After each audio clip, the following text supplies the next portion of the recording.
chocolates etc. Yes, and yes. look, I'd like to thank Renelle Moa from stepping in today and doing the production. As you may or may not know, our normal producer, Dave, Big Dave, he's in Madrid at the moment. That's right. And so Renelle's done an excellent job on the buttons and helping us out with the show today. Well, he'll be looking at Spanish Rugby League, won't he? I mean, that's something that isn't discussed. Part of Europe. It's going to be big.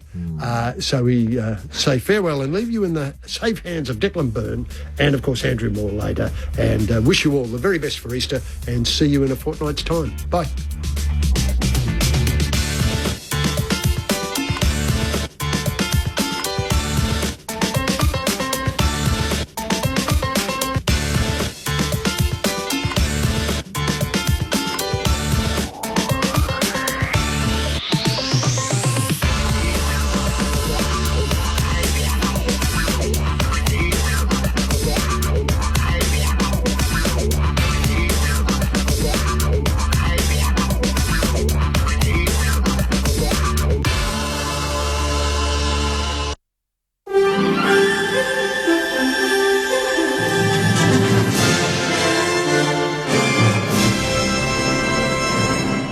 ABC News with Mary McDonald. Good afternoon. A 22-year-old man has suffered suspected gunshot wounds after he was chased down a driveway in a terrifying incident at Coolaroo in Melbourne's north. Police say 3 people were standing outside a property on Pearson Street shortly after 4 p.m. yesterday when at least 2 people jumped out of a car and fired several shots towards the victim as he ran down a driveway and jumped a fence. He later went to hospital with non-life-threatening injuries. Detective Acting Inspector Andrew Foote from Crime Command says the offenders fled in the vehicle before police arrived. The victim's known to police, a 22-year-old male. Obviously, we know him, and we believe he was the prime target of this incident. He's only got relatively minor injuries, I believe injury to a hand and potentially leg. A driver involved in the collision which left a 4-year-old child dead southwest of Melbourne has been interviewed by detectives. Emergency services were called to President's Avenue and Ocean Grove just before 5 o'clock yesterday afternoon after reports that a car had lost control and struck a child on the footpath. The child died at the scene, with police arresting a 71-year-old woman from Ocean Grove. She's been released as investigations continue. Queensland Health says it's closely monitoring the response of an IVF company following an embryo mix-up in Brisbane. Melbourne-based Monash IVF this week confirmed that a woman had given birth to a stranger's baby due to an error at their Brisbane clinic. It's the first such case in Australia and it sparked complex legal questions. The Queensland Health Minister Tim Nicholls says his heart goes out to the families involved. We stand ready to provide whatever support we can to the families to resolve this terrible, terrible situation. And as a regulator, we will be ensuring that these organisations do everything they can to make sure this terrible type of event doesn't occur into the future. Former members of strict religious groups want major religious leaders to be part of a Victorian parliamentary inquiry into cults and organised fringe groups. Laura McConnell is a former member of a group called the Truth 2x2s. She says religious leaders should not have control over where followers live, who they see, and if they can access medical treatment. I honestly would really love mainstream religion to come and participate in this conversation constructively, because they should want to not be associated with that stuff over there. They should really want there to be some clear defining principles about what healthy religion and healthy group structures looks like. US President Donald Trump says he's optimistic of reaching a deal with Beijing as his trade war with China escalates. Ali Crew reports. After increasing tariffs on American goods entering China to 125%, Beijing says it will ignore any further increases because the current level has already killed trade between the two nations, adding Donald Trump's tariffs regime will go down as a joke in the history of world economics. White House Press Secretary Caroline Leavitt says Mr. Trump knows what he's doing. Trust in Trump. Trust in his economic agenda and formula. It's a proven formula that works. US consumer sentiment dropped sharply in April, with new data showing it's fallen to a 3-year low. The Weather Bureau is predicting a tropical low in waters off WA's north coast will form into a cyclone later today. The Bureau says it's expected to remain off the Kimberley coast, but has warned of the potential for some impacts along the north and northwest Kimberley coast from later today. To sport, and West Coastal Carlton will win their first game of the AFL season when they face off in their gather-round clash at Adelaide Oval. Harry Mackay returns for the Blues after a period of personal leave, while the Eagles will look to bolster their attack with the inclusions of Jake Waterman Waterman and Liam Ryan. In today's other games, Melbourne will also look for its first win when it faces Essendon at Adelaide Oval. The Bulldogs and Brisbane will play at Norwood, and North Melbourne takes on the Gold Coast in the Barossa Valley. Golfer Jason Day leads the Australian charge at the midway point of the US Masters at Augusta National. Day's second round of 2 under par puts him in a tie for 9th and 4 shots behind leader Justin Rose. Rory McIlroy was one of the biggest movers up the leaderboard, holding a share of 3rd after a round of 6 under. The Northern Irishman has told Fox Sports he's happy with how he responded after a disappointing start to the tournament. My mindset was I shot even par yesterday. I probably need to get to somewhere between 12 and 15 under to win this tournament, and there was plenty of time to do that. So yeah, again, just about staying patient. To the weather now. For the state, a dry, warm to hot and mostly sunny day with areas of smoke haze inland. For Melbourne, a mostly sunny day with a top of 31 degrees. Tomorrow, mostly sunny, 32, a shower or 2 on Monday, 25. Tuesday, partly cloudy and 27. Right now in Melbourne, it's 25 degrees. ABC News. God-tier comedy is on ABC iView. Good God. Unbelievable. More checklists, optics, check. Breeders, check. Big Boys, check. Double Park, check. And so many more. Check. Always free, always hilarious on ABC iView. The footy might stop with the final siren, but with ABC AFL, the conversation keeps rolling. Get ABC AFL Daily Podcast with Premiership coach Paul Roos alongside Corbin Middlemass, Ben Cameron and Poppy Penny. From walking on thin ice to dancing on the mountaintop. It's your daily footy conversation. Find it on the ABC Listen app. ABC Sport. You're listening to AFL Saturday on your radio, ABC Sport Digital. And take us with you on the ABC Listen app. This is AFL Saturday. The whole competition is gathered in South Australia for the 3rd straight year. What makes it so special in the city of churches? Will it continue beyond 2026? And if not, where else could host this kind of event? The Pies, they travel well. Why so? At an advanced age, they continue to tick boxes. They make it 10 in a row in South Australia and 4 on the bounce in the season. Meanwhile, for the Swans, where does it leave them? Is the question more personnel or is it method for Dean Cox in his first year in charge? The Cats star as they overpower the Crows. Brad Scott warns the league about a disenfranchised coaching group. And the 3-time Premiership CEO now back in the Apple Isle leading the AFL's 19th team. Brendan Gale is our special guest today on AFL Saturday through ABC Sport. The banner set it at the start of the night and it proved to be the case in the finish. They are the Pies of South Australia. 10 in a row in the city of churches. It's a black and white night for the Magpies.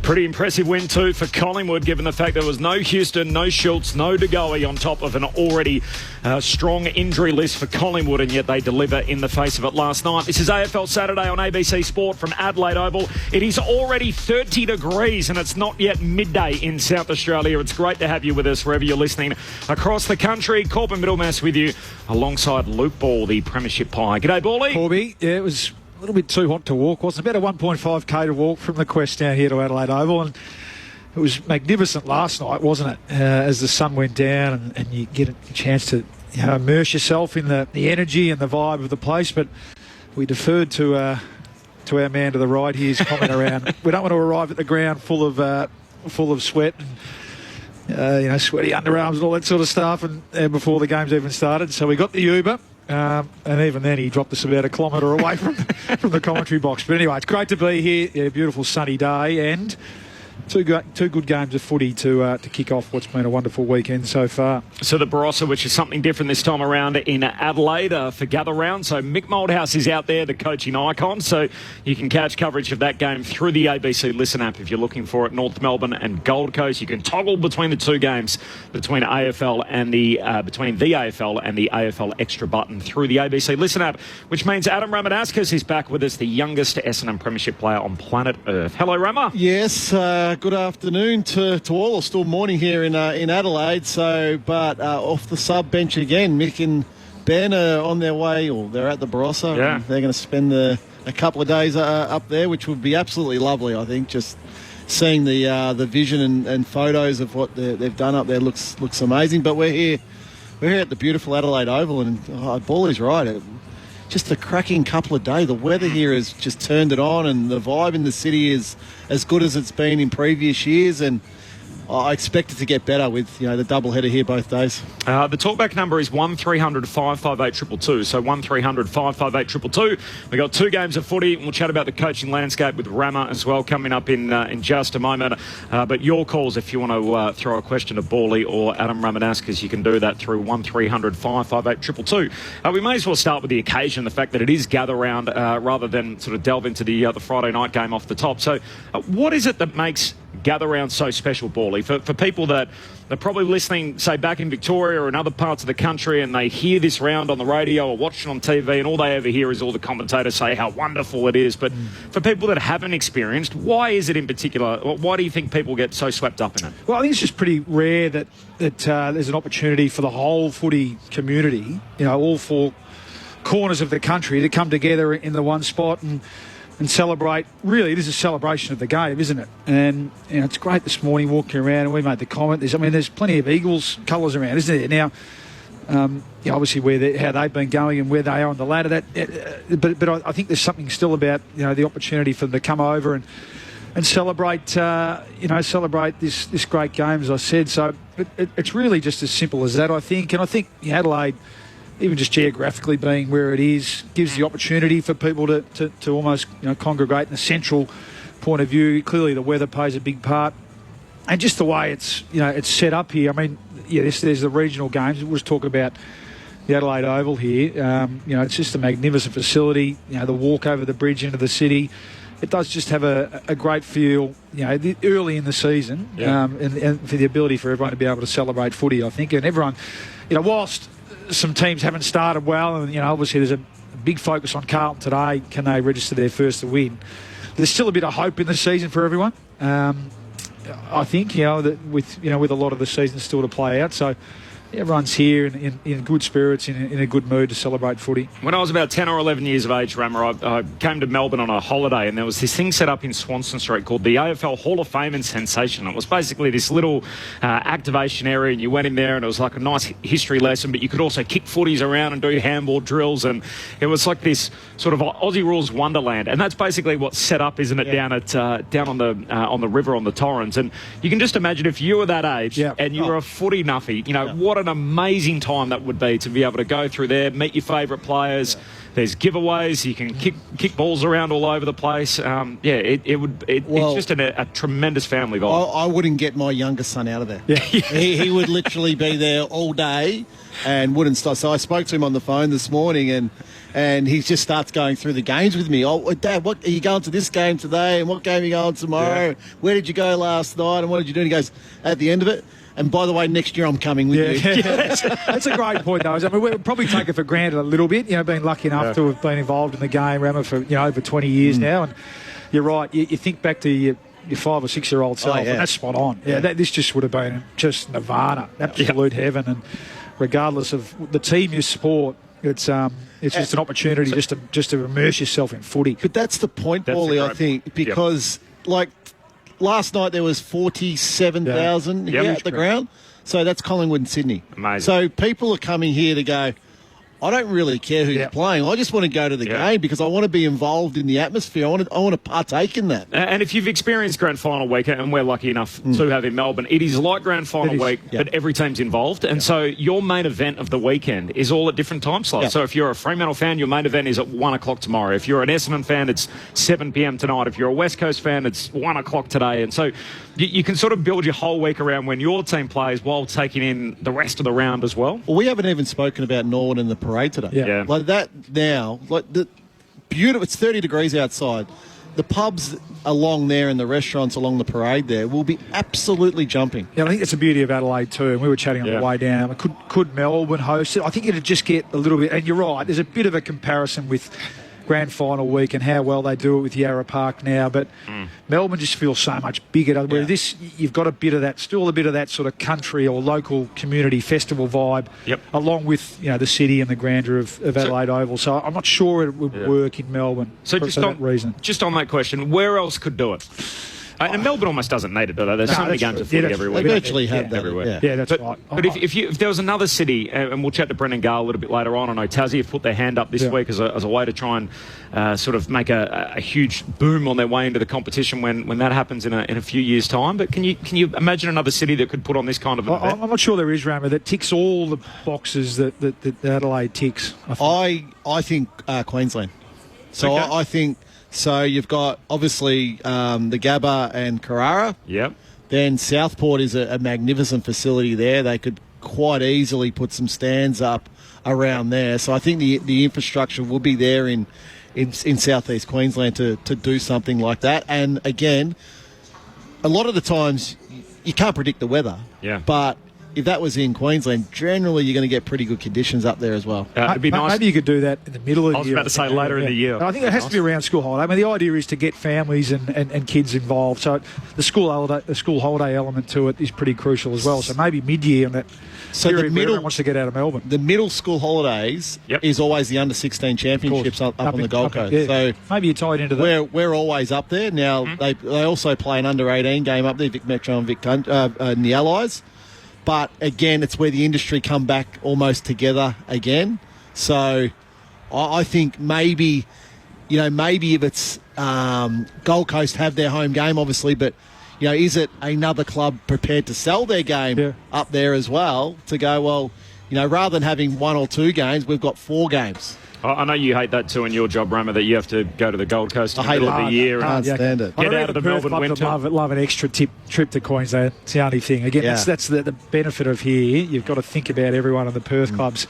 It's not a big of a stretch to get to Adelaide, is it? Whereas if they had to go all the way to Brisbane again. Anyway, you're never going to be able to please everyone, but... But for now, this is working beautifully. 1300 558 222 is the talkback number. Bill from Port Lincoln is the first of our callers on AFL Saturday. Corbin Middlemass alongside Adam Ramanauskas and Luke Ball. Hello, Bill. Good morning. My question is, I watched the game last week.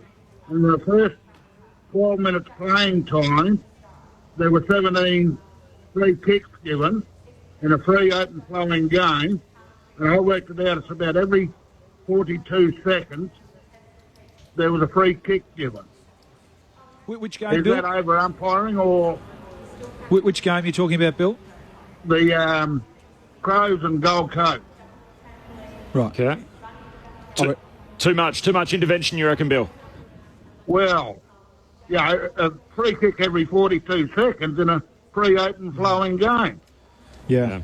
Good on you, Bill. Appreciate your call. 1300 558 222. Less is more, isn't it? I think so. Generally, I mean, the best umpire games usually the finals, aren't they? And why? Because they're most experienced umpires. and the teams are better and the footy's better. So there's an element of that too. But I think the general consensus would be that let them play. When in doubt, just let them play. Speaking of umpiring, our man is usually with us on a Saturday afternoon in Razor Ray Chamberlain. I messaged him last night. Didn't get to it before the end of the broadcast, which is my problem. But he did get back to me as soon as I messaged him. This was about the incident on three-quarter time, Rama, where the Braden Campbell, I think it was having a shot after the siren. It landed on the behind line, came off hands, went through for a score. Umpire said no score. So the reason for that is that if it comes off the attacking team... they can't punch it through. It is referred to as being assisted. But if it came off the knuckles of the defending team, so if it came off a Collingwood player, for example, it would count as a score. So basically, you can't assist the ball to go forward if you're the attacking team. So that's why it wasn't counted, just to clarify that last So you're night only allowed of a the SMS. shepherd then on the line. Yep. So if that kick was... If it was a draw in the last quarter after the siren, the Sydney player... Because the ball's still in motion. If he touches it, it's dead ball. So then you would, if you were a defender there, you'd just stand on the goal line. That's it. You wouldn't bother about... That'll be the play. Yeah. You wouldn't even bother about standing next to another player. The climax to the weekend, of course, is tomorrow night, Port Adelaide and Hawthorn. And Collingwood have ordinarily played the final game of the round, which is clearly by design, to get a big crowd, big main event, and it's delivered. The last two to close gather round have both been decided by a goal or less. This time we got Port Adelaide and Hawthorn, which feels like a genuine grudge match. And we've missed a couple of opportunities, I think, in recent times. Perhaps the league has been a little bit sensitive to some, soured relationships rather than trying to steer into it. It feels like in this occasion, despite the $20,000 fine for Ken Hinkley, which is still discussed and much debated in the footy landscape, the AFL have leaned into this to be able to revisit last year's semi-final and the spicy ending, of course, where Ken Hinkley did the plane to Jack Ginnivan and basically went out there and told the young man, look, you won't be making the trip to the preliminary final after James Sicily's set shot late hit the post. How do we feel about this as the way to bring down the curtain on Gather Round? Is it good for the game that we've got a genuine rivalry that feels like it lives with the playing group? We want theatre. Yeah. Like this, not leaning into rivalry and the like. I'm the complete opposite. I think you lean into it heavy because that's where you get the real tribalism from your fans. That okay, it is us against them, and what happened did mean something. Can we move on? Can we respond to that? So, I know from the club that I played with, Kevin Sheedy, Sheeds lead right into that in every opportunity possible.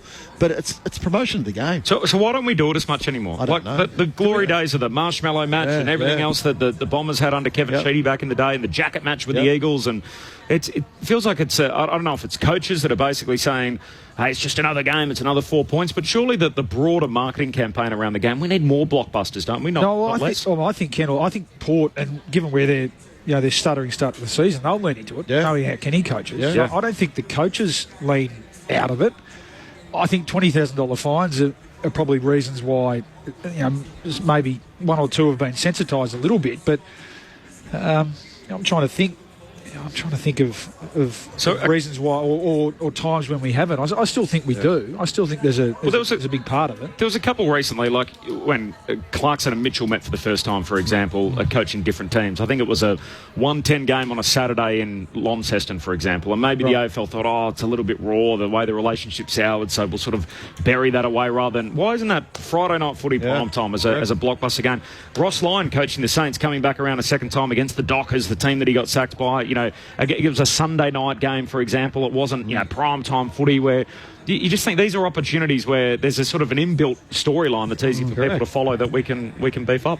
Yeah, every other sport would do it. No doubt. They do. But that's how you get that's how you maximise supporters coming to the ground. Yeah. It's like, well, I want to be at that game because of the atmosphere that it's going to create. So and look, we know that, and it'll be the same tomorrow night. Once the ball's bounced, the first contest is underway, that it sort of disappears. But I think in the build up for the sake of maybe getting an extra 5,000 people through the door or whatever it is, I agree, it's a good thing. Off the SMS, Reg from Box Hill. Hi, folks. I heard the Pie Swans pre-game light show was very impressive. Cheers. It was. I'm still. I am. It took me a while to get to sleep last night thinking about it. So I'm not sure you're going to be able to back up tonight. I'm looking forward. I hope they do it with the Essendon Melbourne game. It was amazing. It was mesmerising. Really yep. So the whole ground blacked out, floodlights off, and then just the laser show from above that projected the pattern on the playing surface last night. Dan from Perth, love your work, gang. Happy for Adelaide to have Gather Round, but Perth could do one too. I think Perth Stadium, Joondalup, maybe even one in the Hills or Fremantle Oval. You could even do Bunbury. A very biased Dan from Perth off the SMS. I actually think part of what makes it great is the fact that it's a walking city, Adelaide. You can if you wanted to, you could walk to Norwood, walk back. I actually think, if anything, you could have Perth Stadium, and if they can get the Wacker across the footbridge, you could basically imagine, either side of the Matagara Bridge, you could have, two venues activated. But the main issue with Perth is the CBD is probably the least attractive part of it out of everything that's great about Perth as a place. It's Cottesloe Beach, it's down south, and Margaret River and everything else. It's sort of doesn't have as much of a vibe in the heart of the CBD. I think that'd be the challenge for Brisbane too, and maybe once they get this new projecting ahead, once they get this new stadium done, that would be a bit of a challenge. That the accessibility of all those grounds and the fact that they're a little bit further away from each other. You're right, but. No, take your word for it. You're our Perth man. Brian from Geelong. I like Gather Round, but my question is, why can't it be rotated through each stage? So Brian from Geelong off the SMS. Hi all, update for both tonight and tomorrow night at Adelaide Oval. The same laser show as Thursday and Friday will now happen tonight and tomorrow night as well. This will be at the Premier's request. Yes. So look, you guys 2Ps. You and Premier Malinowskis. It's my long-lost cousin. Your Lithuanian cousin. I've been talking. Beauty tonight, though. He's not working tonight, so he can actually get I'm going to be in there tonight. Don't worry. Can you imagine seeing Rama there with his phone, filming the whole thing as the light show goes on and showing everyone for the next week and a half? 1300 558 222 is the talkback number. Robert from Newport in Victoria is the next of our callers. Hello, Robert. Yeah, how are you? Question for Adam. How do you think Essendon will go against Melbourne tonight? Well, yeah, look, we're actually talking about it on the way down in the Uber. So, Jai Caldwell's a big out, I think, for Essendon tonight. He would have certainly went to one of Oliver or Petrarca in that midfield. Will Setterfield comes back into the team as a defensive mid, so I do like that move. Look. It's a mixed bag with Essendon at the moment, and it's probably even worse for Melbourne at the moment. So, I think I'm coming to the game more hopeful than confident. Jeez. This is a mismatch offensively. And I saw Lee Montagna speak about this during the week on Fox. So, Essendon are the third best chain to score team in the competition. The D's are 15th. Essendon also have Melbourne's first round pick, so you talk about incentive, the chance to keep the Demons low and make sure that Essendon do a job on them tonight. Essendon also had 160 points kicked against them. They did? Against Adelaide. So you've got a team that can't score against a team that can't defend, and then in the Bombers' case, they can score up against a Melbourne team where their defence historically has been their without strong Lever, suit. it's been impacted a bit. And he's out for 8 weeks now. Yeah. So but I mean, Stephen May's a very different player without Jake Lever. Definitely. So obviously the connection piece that those two have is amazing, and both premiership players. But without him, you can see teams really go after May's matchup because he likes to sit off his opponent. Yeah. We mentioned it last night a lot with Collingwood's defenders, how Sydney started to hit up. I think tonight, whoever is playing forward for Essendon needs to continually hit up on Stephen May. Let's get into last night's game. We were all here, of course. Collingwood 31-point winners over Sydney. It was a highly entertaining first half, 18 goals kicked, and Sydney actually drew within 10 points after falling 26 behind in that second term before Collingwood really took over in quarter number 3 and then reinforced that in the last, where they did get the game out by as many as 38 points. They won by 31 in the finish.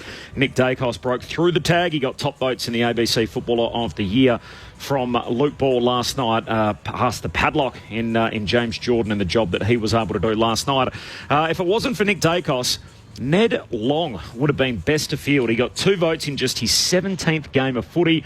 He used to play with Hawthorn, was delisted, picked up mid-year last year by the Magpies, and Craig McRae was full of praise last night for Ned Long, their number 44. Yeah, I don't think he'll be sub for a while. His game was remarkable right from the start. His contest work is so strong. He looks such a beast at the contest. And if he's not winning it himself, he's getting it back. We just rewarded him inside. It was hard to tell him a couple of weeks in a row that he's a sub, but tonight, so just go enjoy it, mate. And he's elevated that midfield. He was a mid-season pick. He's had a full pre-season, a year of growth in himself and believe in him, and we believe in him enormously. And he saw tonight, he's going to be hard to stop when he plays like that. Pretty impressive win for the Pies, Baller, your old team with all those outs. Yeah, he was terrific. He was, and then they got such great contributions from their ageing champs as well. And still Sidebottom probably had claims for top votes as well. He was magnificent. For me, after quarter time, you're right, really entertaining first quarter, free flowing and. From a defensive point of view, both sides had real issues getting set up behind the ball, and both teams were able to score off turnover. Then I thought after probably halfway through the second quarter, Collingwood got more organised with their team defence and became a lot more difficult to score against, and were able to turn the ball over. From the Swans' point of view, and you asked the question after the game, is it a system structure thing or is it a personnel thing? Again, we were talking about it this morning. The more just reflecting on the game, there's such a reliance still on their A-grade players. And I thought, Isaac Heaney was sensational last night. Fought almost a bit of a lone a lone hand through the middle of the ground, and without Goulden there and with Chad Warner just being a little bit off Rammer. Yeah.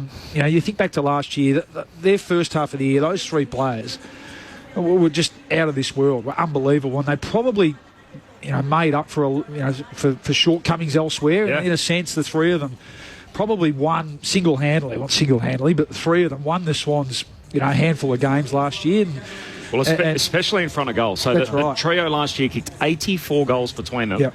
When you think about we're 5 games in, Goulden hasn't kicked one because he hasn't played. Yep.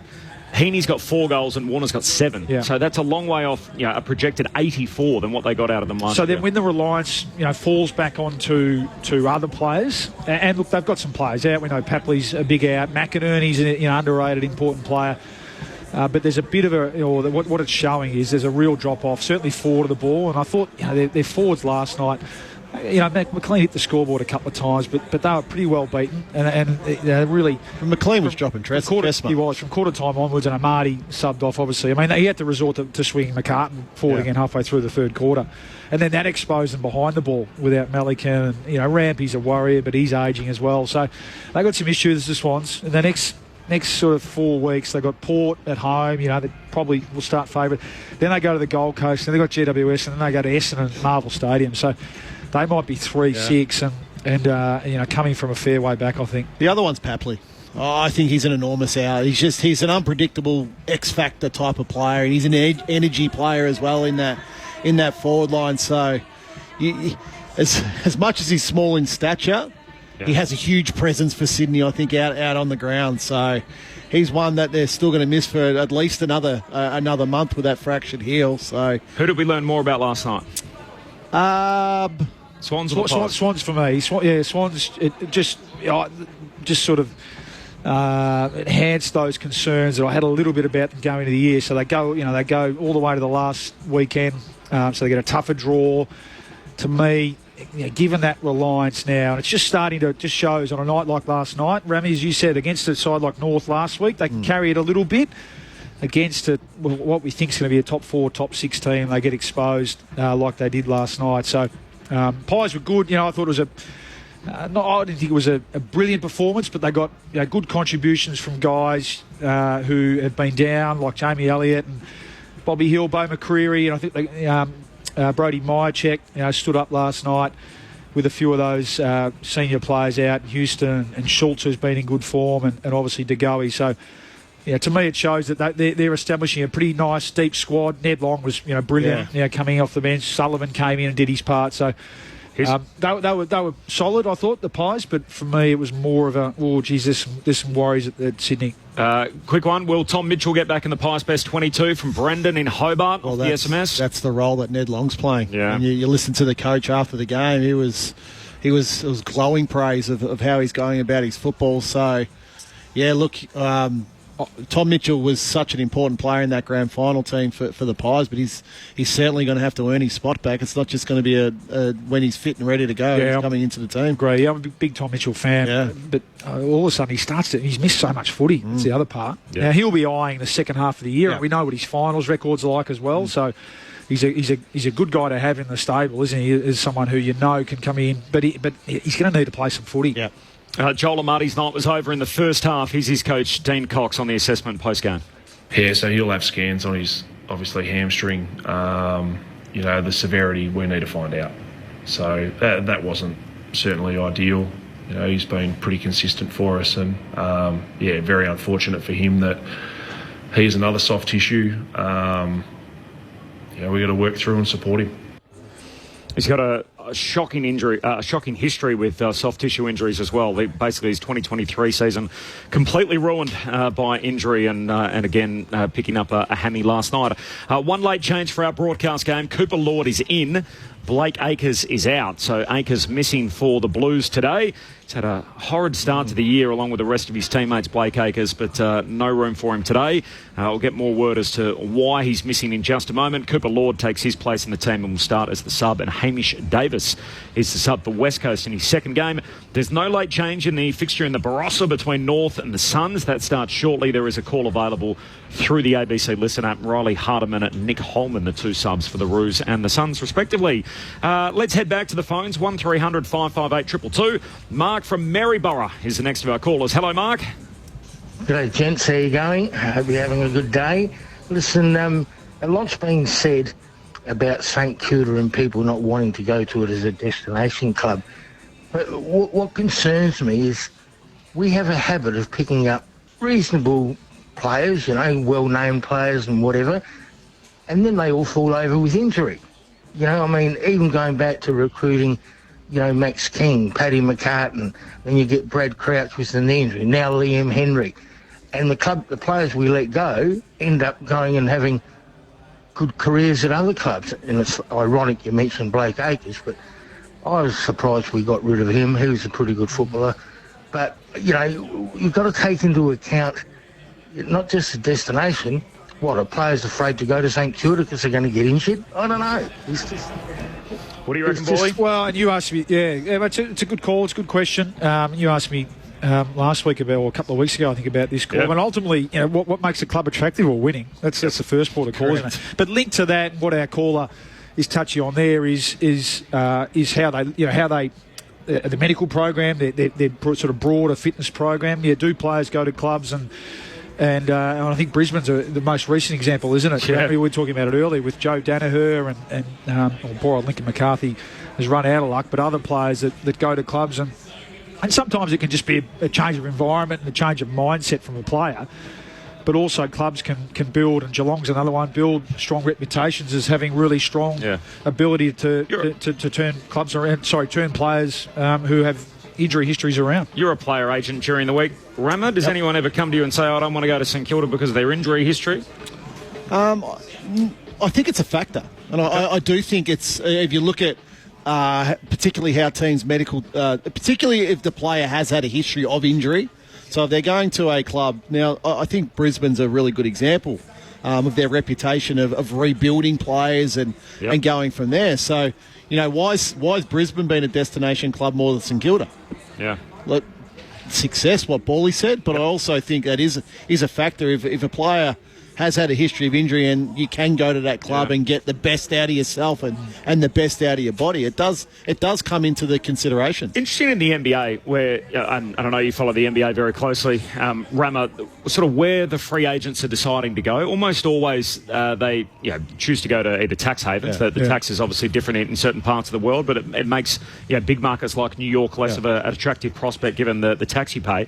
But the other thing that a lot of players are choosing recently is warm weather environments. Yeah. Like it's either on the West Coast or down in Florida, for example. We saw obviously LeBron's moves all the way back with the Miami Heat. So I wonder if that'll start to creep into our game where you go, look, do I want to play in the depths of winter in Melbourne, or if I can go up there and play in Brisbane, there's the added benefit of the anonymity, so you're less exposed. Plus you get to play in better conditions, better climate, easier for recovery, everything else that's baked into it. What about you, Raymond? My creaky old body feels better in the summer. Getting out of bed. Middle of winter, I can barely get out of bed. Is that a factor? Well, of course it is. And the other part to that is, because the salary cap is what it is now and players are paid really well, it's like, well, I'm going to make, if I'm a really, really top-line player, I'm probably going to make 95% of my money anyway from my playing contract. Mm-hmm. So I've got to make sure that I'm living in the environment that I want to, that I'm going to get the very best out of myself. Now, if that's living in warm weather, so be it. And we're going to have a chat with the CEO of Tasmania.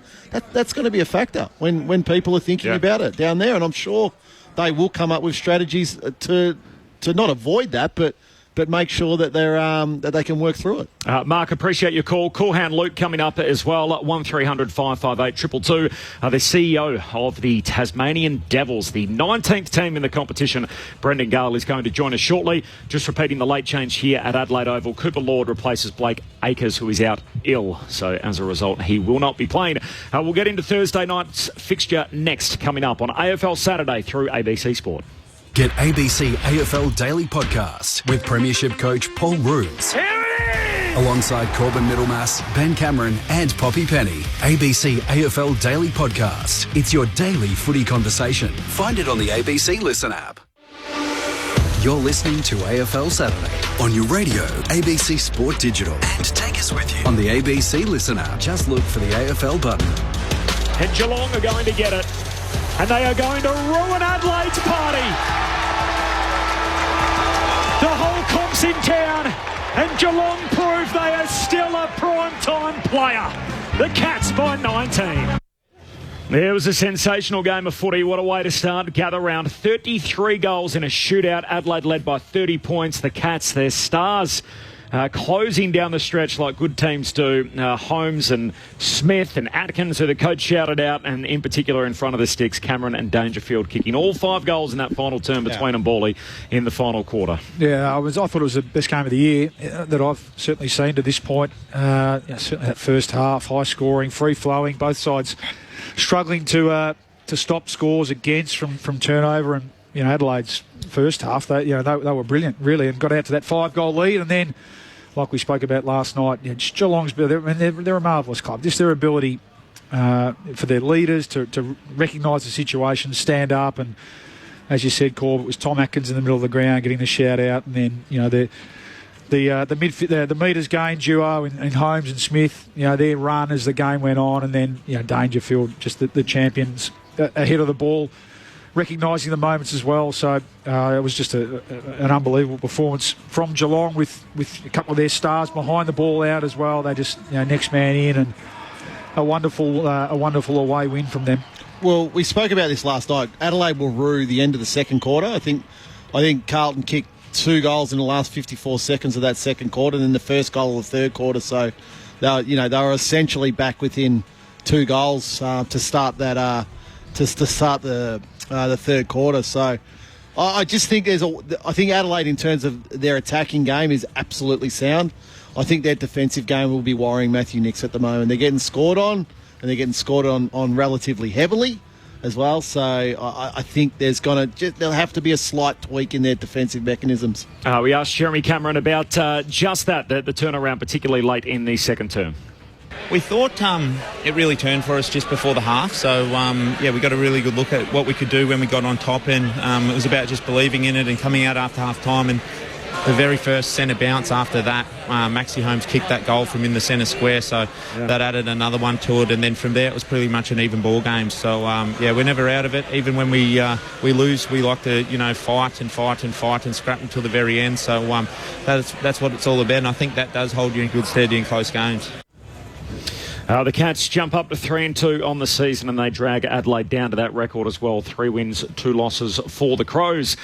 Brendan Gale going to join us shortly, the Tassie Devils CEO, of course, the 19th team in the competition.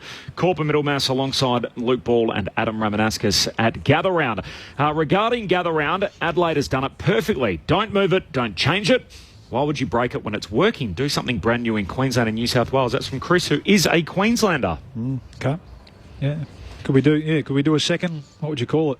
Remember, in Queensland? Get some sun weekend. Beach round. It'll be sun and surf round. It'll be popular. There's no doubt about that, particularly with the footy media and the Victorians. Now, one game already underway between Gold Coast and North Melbourne, so that's at the Barossa, at the old Lindock Oval, and the Gold Coast wearing their pink jumpers. It looks better than their red jumper. Oh, there we go. I'm putting it out there right now. They got the grey shorts on with it as well. So 1 straight 6 Gold Coast. They lead North Melbourne, who are 3 behind. So in the opening couple of phases there of that game, there's a call available through the ABC Listen app, and we're watching the Blues warm up here, and West Coast Eagles still a few moments away from making their way out on the ground at the moment. Ryan Marrick is the only one out there having a kick at the southern end of the stadium ahead of the Eagles and the Blues, with Cooper Lord, the late replacement for Blake Acres, who misses with illness. I'm very pleased to say the CEO of the 19th team in the competition, he's a 3-time Premiership Chief Executive, and Brendan Gale joins us on ABC Sport across the country. Brendan, I appreciate your time. My pleasure, gentlemen. Good to be with you. You enjoying Gather Round? I am. I'm actually back in Melbourne, but I was there Wednesday night and only come back last night, but had a wonderful welcome event on Wednesday night at McGill Estate, and spent the last couple of days sort of in meetings with the AFL and came back late last night. Been on the road a bit recently, so good to be back home. I heard your president sort of tease that perhaps Tassie could put on a same kind of an event. Are you keen to see this kind of concept make its way to the Apple Isle? Oh, look, 100%. It's worth noting Grant O'Brien, the chairman of the Devils, is also the chairman of the Tasmanian Tourism Board. So, 100%.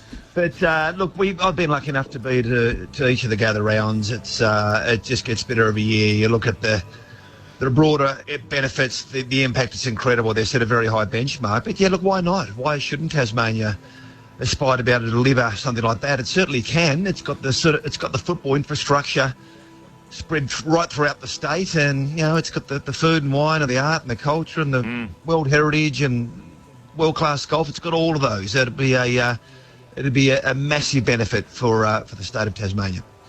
At the expense of Adelaide, or in addition to? Oh, I don't know.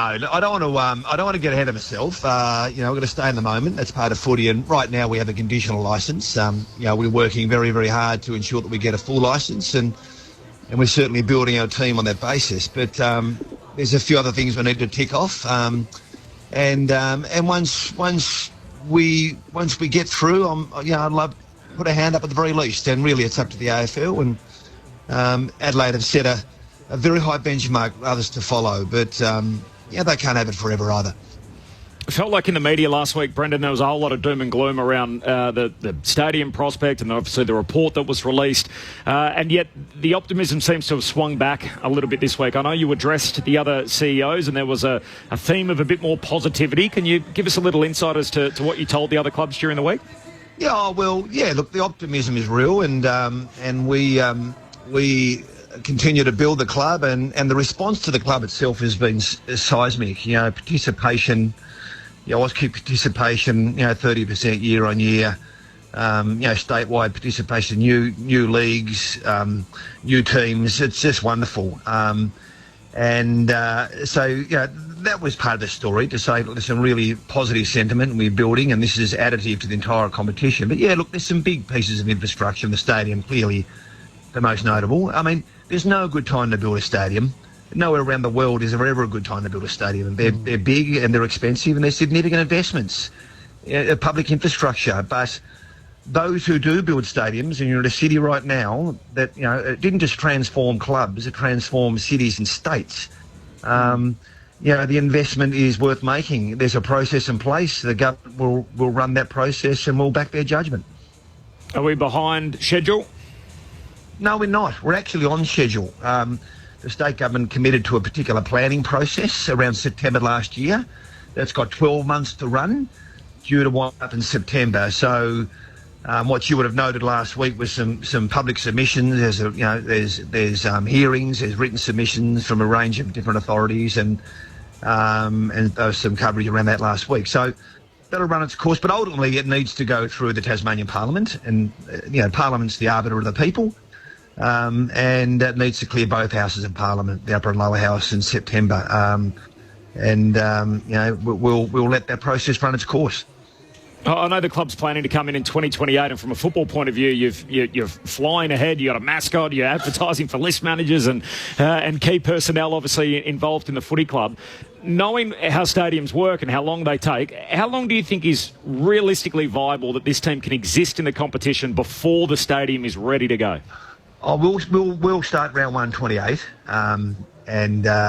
we're certainly proceeding. We are foot to the floor, and that's our understanding. It's certainly the AFL community's understanding. Now clearly, it looks as though the stadium won't be ready.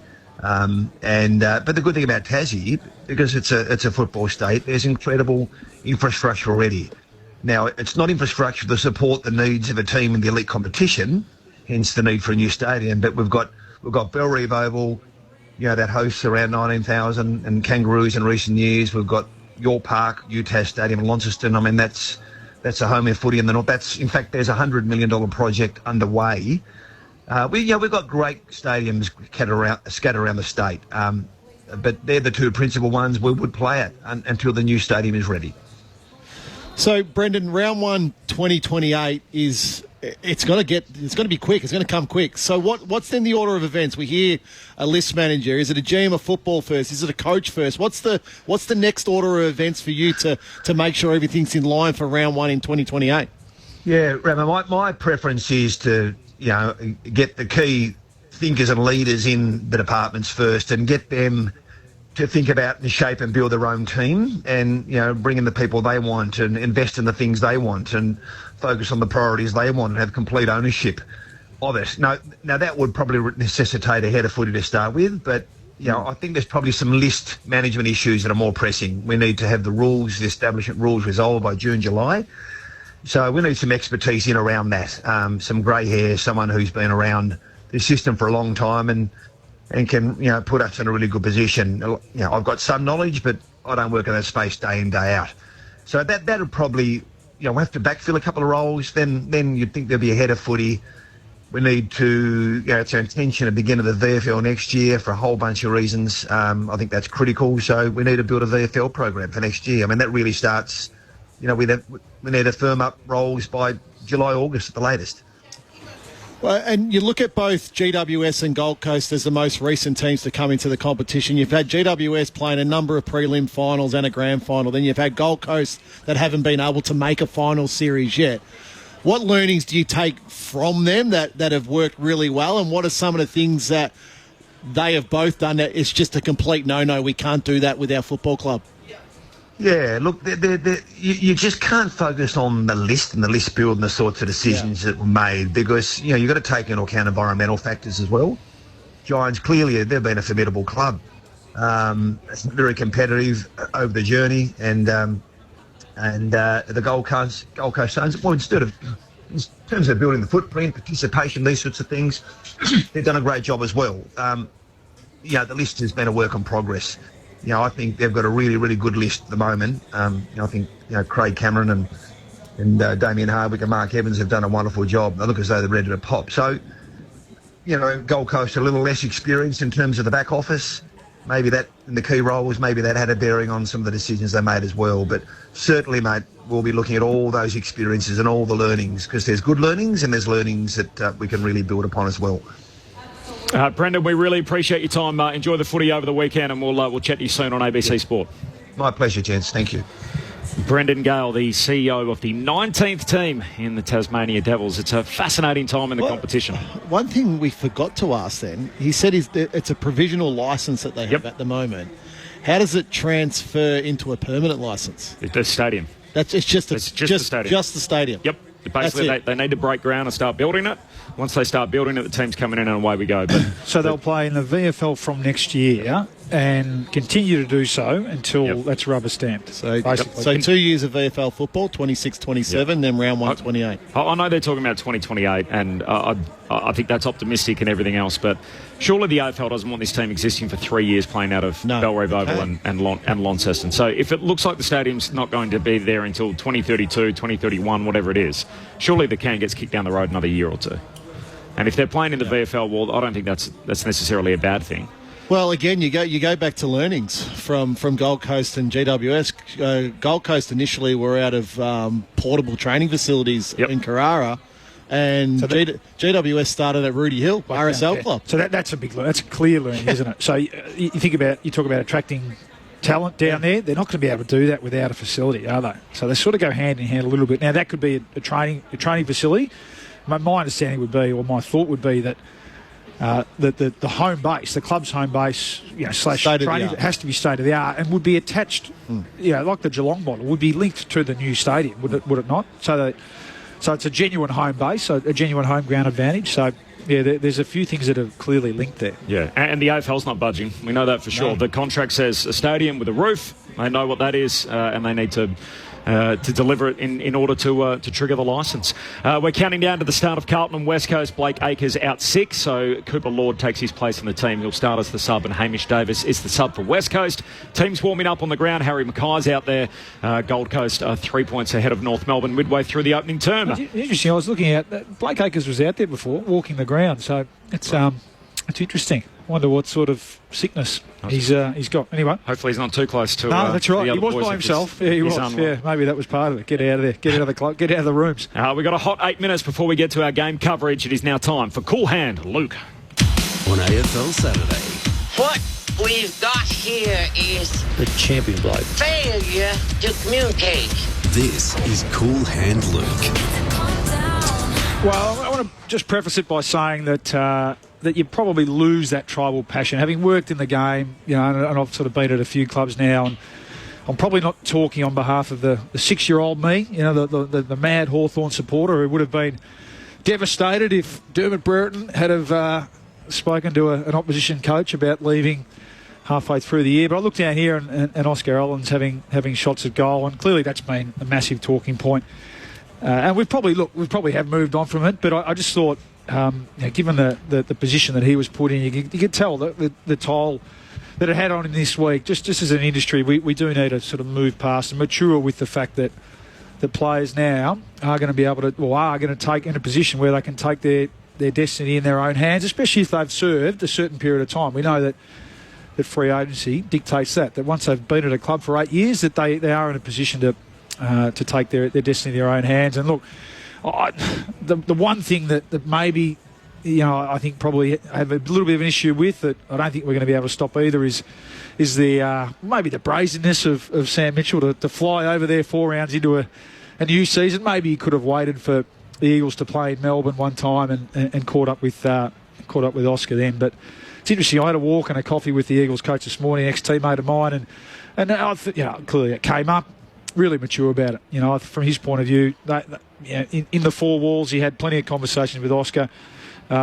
His comment was that as long as he turns up to training to get better every day, and both from himself and then as a leader of the club, to make the team better, then he has no issue with what happens beyond that, in terms of the player and his career. Is there not a high bar for the captain? So I feel like the whole free agency piece. No, I don't think there is. Do you, Rama? I think there is. Yeah. I think because the captain's driving the standards.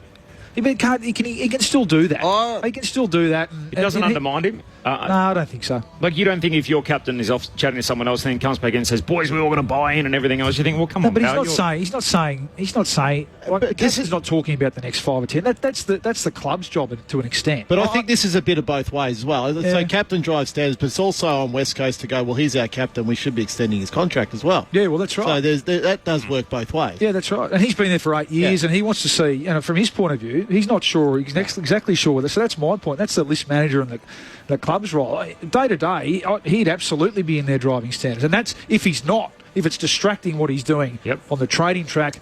And now you can argue, he's not playing very well at the moment, so that's what he needs to be focusing on. But I don't think they're mutually exclusive. I think he can do both. Well, okay, so then I'll throw it a different way.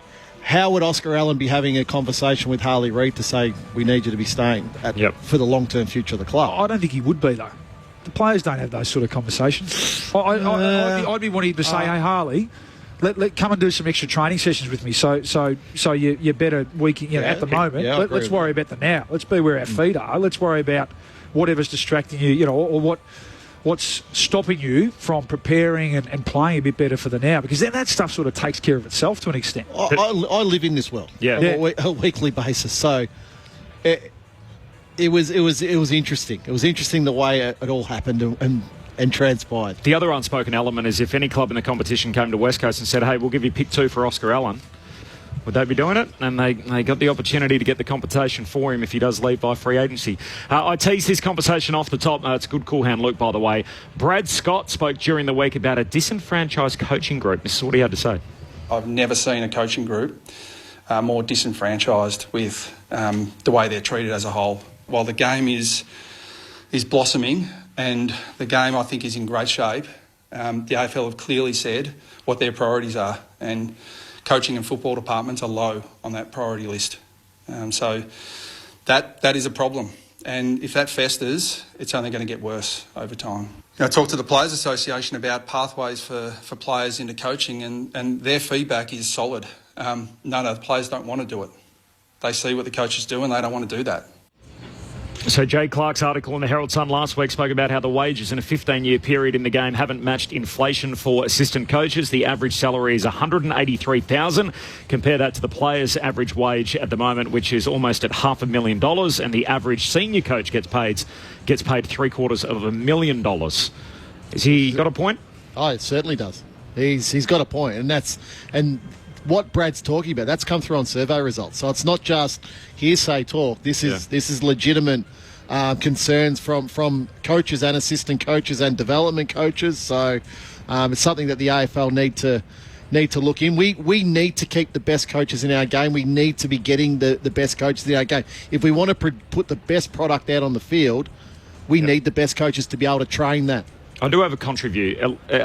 I feel like there's still plenty of former players that want to get into coaching. It might just not be the sharpest minds, for example, that end up in the media or whatever it turns out. But that's the same in every other sport. Like Ricky Ponting's in the media because they pay him more than he does to coach the Australian cricket team. Tom Brady's working for Fox Sports rather than being the offensive coordinator or whatever in the NFL because they pay him more money. So isn't that good that we've got those guys in public-facing roles in the media rather than having them, doing the X's and O's in the background? That's a very, very, very low percentage. Like those two guys you mentioned, they're all-time greats. And you look at even in our media, unless you've got a bit of a point of difference or you're carving out a little sort of separate niche, really, to earn that sort of crust in the media, you've got to be an all-time great, which is a very, very low percentage. So you do need this pathway to stay involved in the game, and most of the time that's with coaching. Those stats are really interesting. I'd imagine that the amount of coaches up until COVID from 2010 had increased, so the actual numbers, and that's going to always decrease the average. Well, I think numbers they're just slightly under from a per head count now since COVID. The question is, plus it's got a salary cap now, which it probably never had in the past. Yeah, okay. Well, it came in around that. The question is, the money's coming back into where's it going instead of the coaching staff? I think and that's probably if Brad Scott's where he's referring to. Well, it is. You look at the averages, right? Well, the players' average wage has gone from $214,000 to $493,000. So that's certainly recovered a lot. And that wasn't impacted at all from COVID, because really, the COVID was the thing that really put the crunch on the footy departments, wasn't it? On top of the soft cap, sure. So now the game's recovered since then from a revenue point of view. So where's it going? Yeah, and that's the argument. It's not coming. None of it's come back to the coaches. Fascinating conversation. One we'll talk more about, I'm sure, in the weeks ahead. Ram, we love when you join us on AFL Saturday. Thanks for stopping by. Love it. He'll be sticking around for the game call coming up next between Carlton and West Coast. You'll hear Luke Ball, of course, from 12 noon Eastern every Saturday on ABC Sport. Mick's having a great time. He's in the Barossa. He's watching the Suns, who are 9 points up against the Roos at the moment, 6 minutes before quarter time. With the federal election imminent, is there a podcast to help you break down those headlines and detangle the spin? There sure is. You can join me, Patricia Carvelis, for Politics Now on the ABC Listen app. Get ABC AFL Daily Podcast with Premiership coach Paul Roos. Alongside Corbin Middlemass, Ben Cameron and Poppy Penny. ABC AFL Daily Podcast. It's your daily footy conversation. Find it on the ABC Listen app. ABC Sport.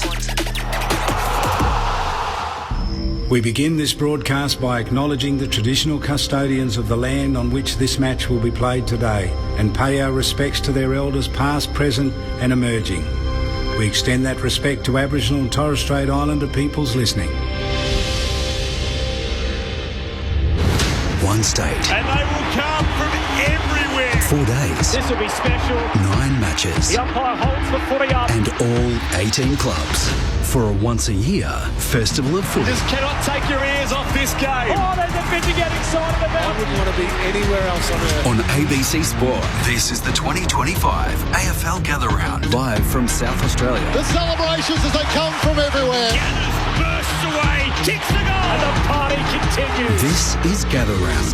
Sit back, relax, witness the greatest. It don't get better than this. He's pulled the through for a magnificent goal. Comes out, gathers, snaps, goal. That extra bit of class. He smashed that through. What a kick.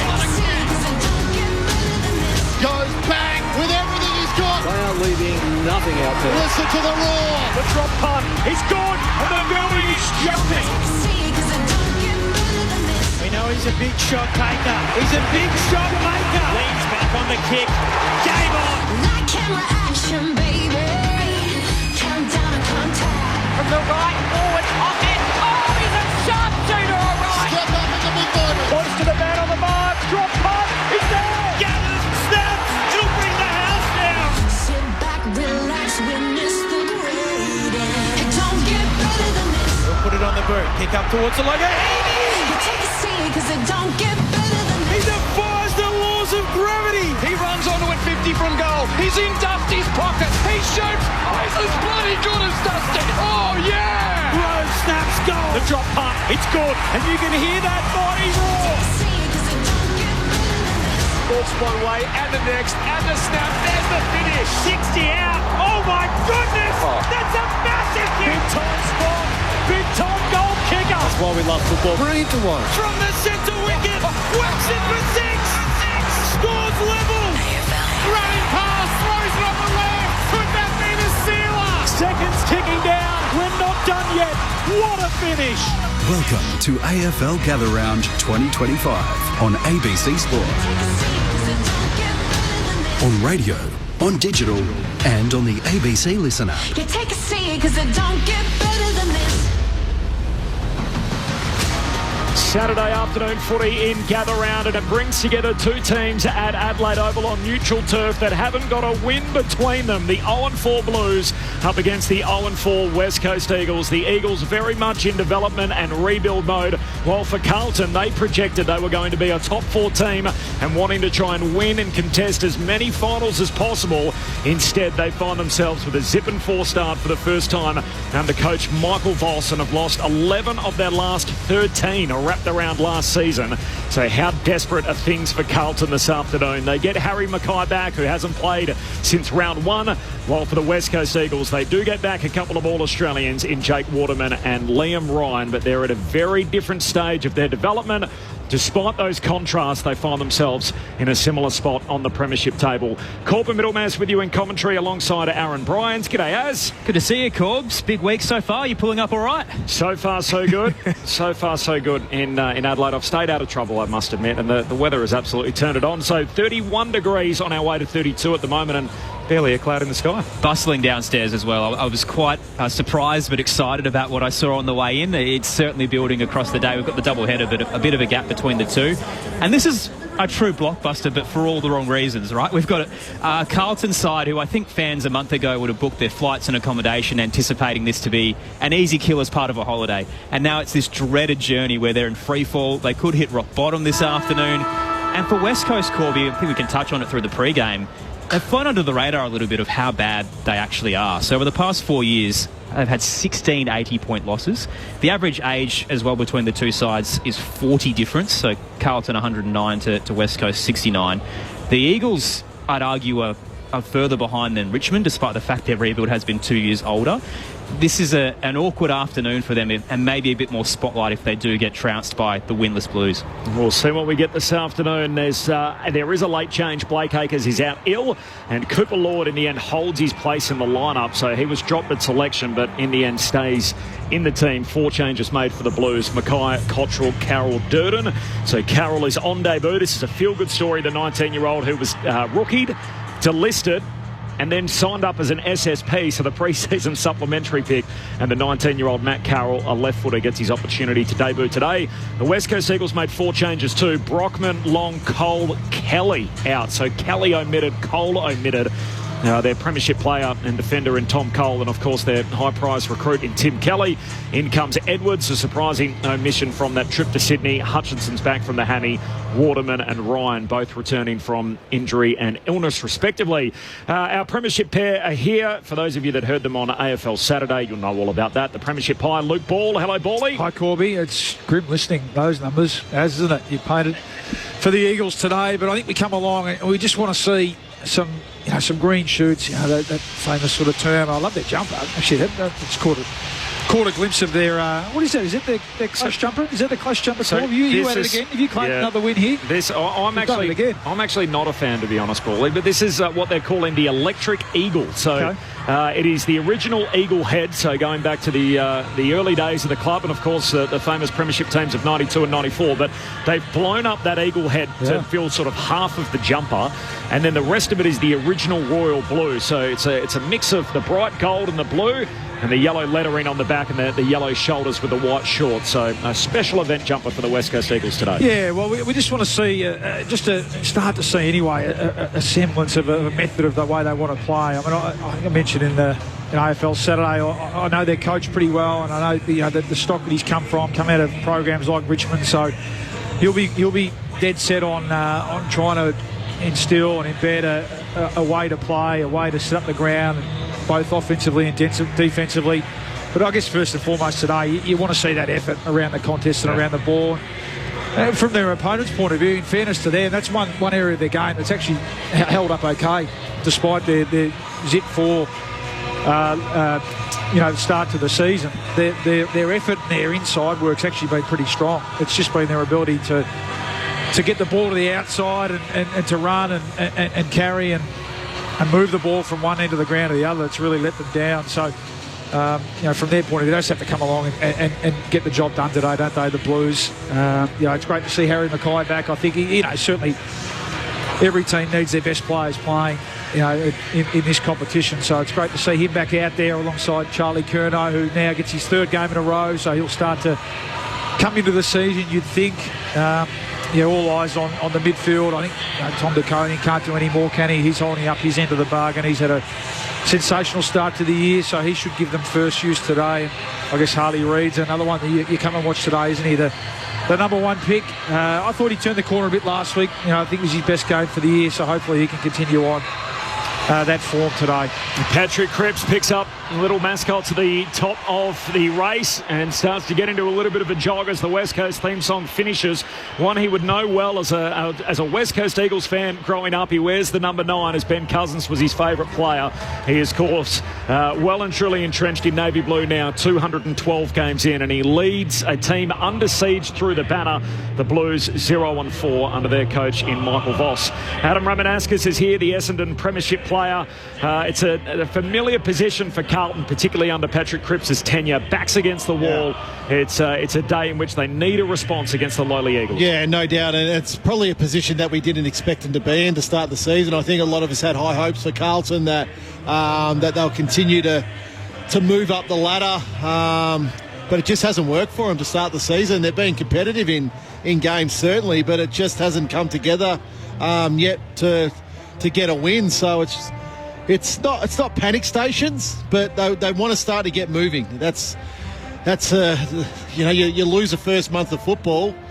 It's a long way back then to get back to 4-4 and to sort of square the ledger back up again and start to build on your season again. So today could be the start of that. Blake Acres out doesn't help, of course, because he's a good player, but Harry Mackay back in certainly does help it.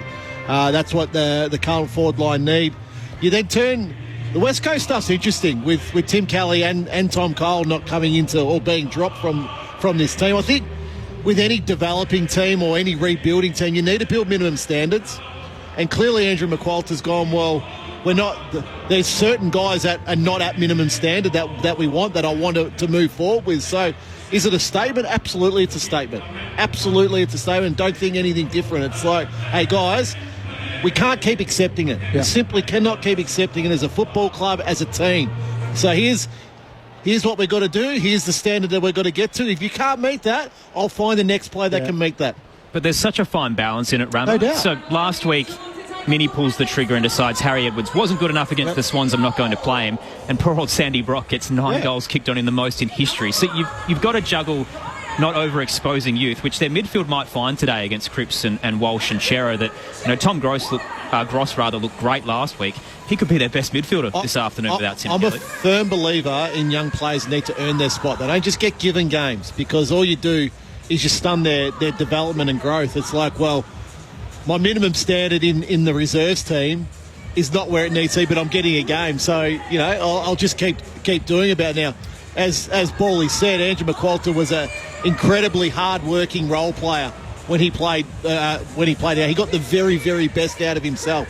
So he'd be looking at those guys to go, well, again, if you're not there, if you're not ready, you've got to go back. But the other part too is Elliot Yo's still at least another month away.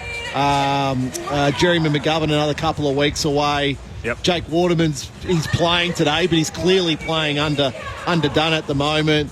A couple of their younger players, Campbell Chester and Elijah Hewitt, still not available within this West Coast team. And they got Jack Hutchison in that mid-season draft last year. He's back today, but again, he's another one that's underdone. So, you do need, particularly when you are trying to rebuild, renovate, relaunch, whatever you want to call it. Yep. You do need that senior core of players that are going to really hold the fort. You guys were at the Saints, of course, when Del Santo and Milne were both dropped from the lineup, which was a shake-up. I mean, the obvious difference then was that was a team in contention. This is a team that is at the foot of the table. But what do you think Andrew McQualter is hoping to achieve by it? And I'm sure it's not a one-week decision. He wouldn't have just walked in after the Giants game and said, hey, Tim, you're out of the team. It would have been a multi-week lead-up to say, hey, we need a bit more from you, and ultimately there's not a spot for you in the 23. No, in standards, I think that's the point, Ram. And I think to an element, there'd be an element, rather, with Tim Kelly that might be almost of a relief for it, because he hasn't been playing well. And sometimes, I think over there the pressure really builds on senior players. Clearly he was a big-name recruit, came over, they gave up a lot for him. We know that. He's on big money. Sometimes you just need a bit of a release, a pressure release. And like a circuit breaker. Yeah, exactly, circuit breaker. So he goes back now and just hopefully plays with a bit of freedom and gets back into some form. And so rather than fearing if being dropped, it's kind of like it wipes the whiteboard. A little bit, exactly, wipe the slate. Yeah. From all reports, he took it really well, in the manner that he should. And as I said, hopefully he'll go back and find some form. And you mentioned, you're right, it was a long time ago now, but that experience, at the time we weren't going well. I think we were 5-7, 5-8, and a statement was made, and it does sharpen up everyone in the group, from young to old. And from then on, we went on a bit of a run and ended up playing in a prelim final. Now, clearly the Eagles aren't in that position, but I like it. It's a statement. It's around standards, as Rama said. It's around playing your role in the team. And I mean, on paper, it looks like it leaves them heavily exposed today through the middle of the ground. There's a real mismatch. But what it says is, I don't care about your birth certificate, games played.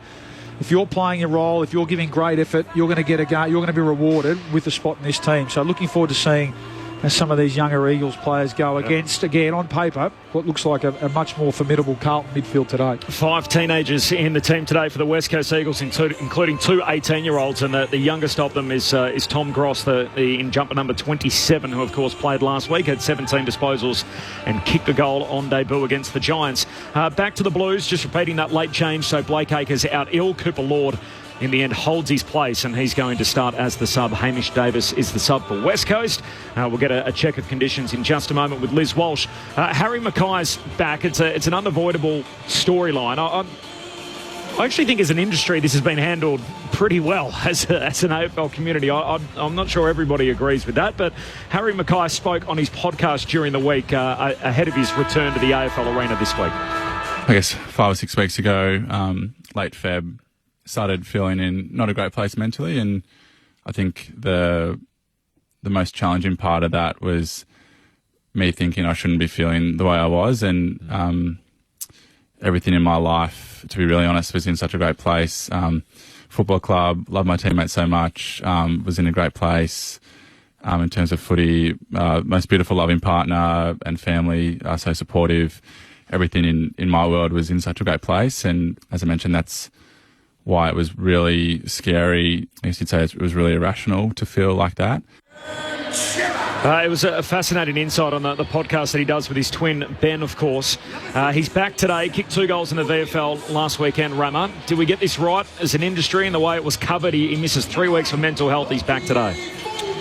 Oh, you never know. I don't think there is a right or wrong answer with how you handle it. It's the individual that you just got to continually care about and make sure that he's right and ready to go. And that's not only through conversations you have with him, but conversations that he's having with the professionals that have been helping him through these moments. But I thought it was a really powerful message from Harry to be able to do that and talk about it. And yep, it's their platform, Ben and Harry's podcast, which does really well. But players do have a lot of platforms on a social media or the like. So it's the message. He wanted to get the message out in his own way. And I thought he spoke brilliantly. I hope it is the right environment for him to come back and gather round. Yeah. It's a Saturday afternoon game. He's with his teammates. He's on the road. He played last week in the VFL. I was on Saturday night against the Western Bulldogs there, and I watched a little bit of that game, and he moved well. So, again, you really, with these issues, you deal with the individual and the professionals that he's dealing with to make sure that, he can now go and sustain it for, I guess, the remainder of the season. How much of it, Bawley, the Blues woes at the moment is the way they're playing, sort of their method and the way that they set up, and how much of it is above the shoulders? I mean, you look at the actual footy analytics of it all. So they're 17th, second last in the competition from moving the ball from the defensive 50 into a score. So they have struggled to shift the footy. And as a result, they're also second last as a kicking team. So that probably speaks to the two things play into each other, don't they? If they don't have great disposal ball. No, that's right. No, it backs up what we're seeing. I mentioned off the top. I don't think you can question their effort. You know, their effort based, all those sort of metrics around contest and tackle and pressure. They've stood up pretty well. So Mick's been big on it, hasn't he? They just that outside speed, that ability to transition the ball, which is modern footy these days. We've spoken about it a lot. The best teams are doing that at the moment. Get the ball from the inside to the outside in a clean way, and then transition the ball from one end of the ground to the other, both either via leg speed or via good ball use, so good foot skills. That's where that's where they're very much lacking at the moment. So that is a personnel thing. I mean, Adam Sard plays his 200th game today. That's a terrific effort. He's been a super player across 3 teams, but he, in a way, he sort of embodies a bit of that. He feels like he's been anchored into that back 50 a little bit more over this month than perhaps you'd like. And Zach Williams is a guy I'd like to see back behind the footy, because I think he provides them with that. Sam Doherty can hit on. Ollie Hollands. Can they find other players to be able to do that today? It's a warm one this afternoon. Liz Walsh is the fifth member of our team on the boundary this afternoon. Good afternoon, Liz. Thank you, Corbin. I would not describe it as warm. It is hot down here. It's mid-April, and yet here we are. We're expecting a top of 34, and it is already 33 degrees. There's no breeze, streaming sun. It'll be interesting to see how the teams handle this heat today. I can already see the big pedestal fans and misters are both out on both the benches in preparation. The crowd continues to build behind me. If I had to guess, I'd say there's more Carlton supporters, but I'm only saying that because there's a bay of them sitting right behind me. Meanwhile, we've just seen West Coast win the toss. They're going to be kicking to the northern scoreboard end of Adelaide Oval. I'll quickly look to the benches for you. And for Carlton, Corey Durden, Brodie Kemp, Adam Chera and Nick Hayes are all starting on the bench, while for West Coast, Tom Gross, Ryan Marrick, Archer Reid and Matt Owies are starting on the bench.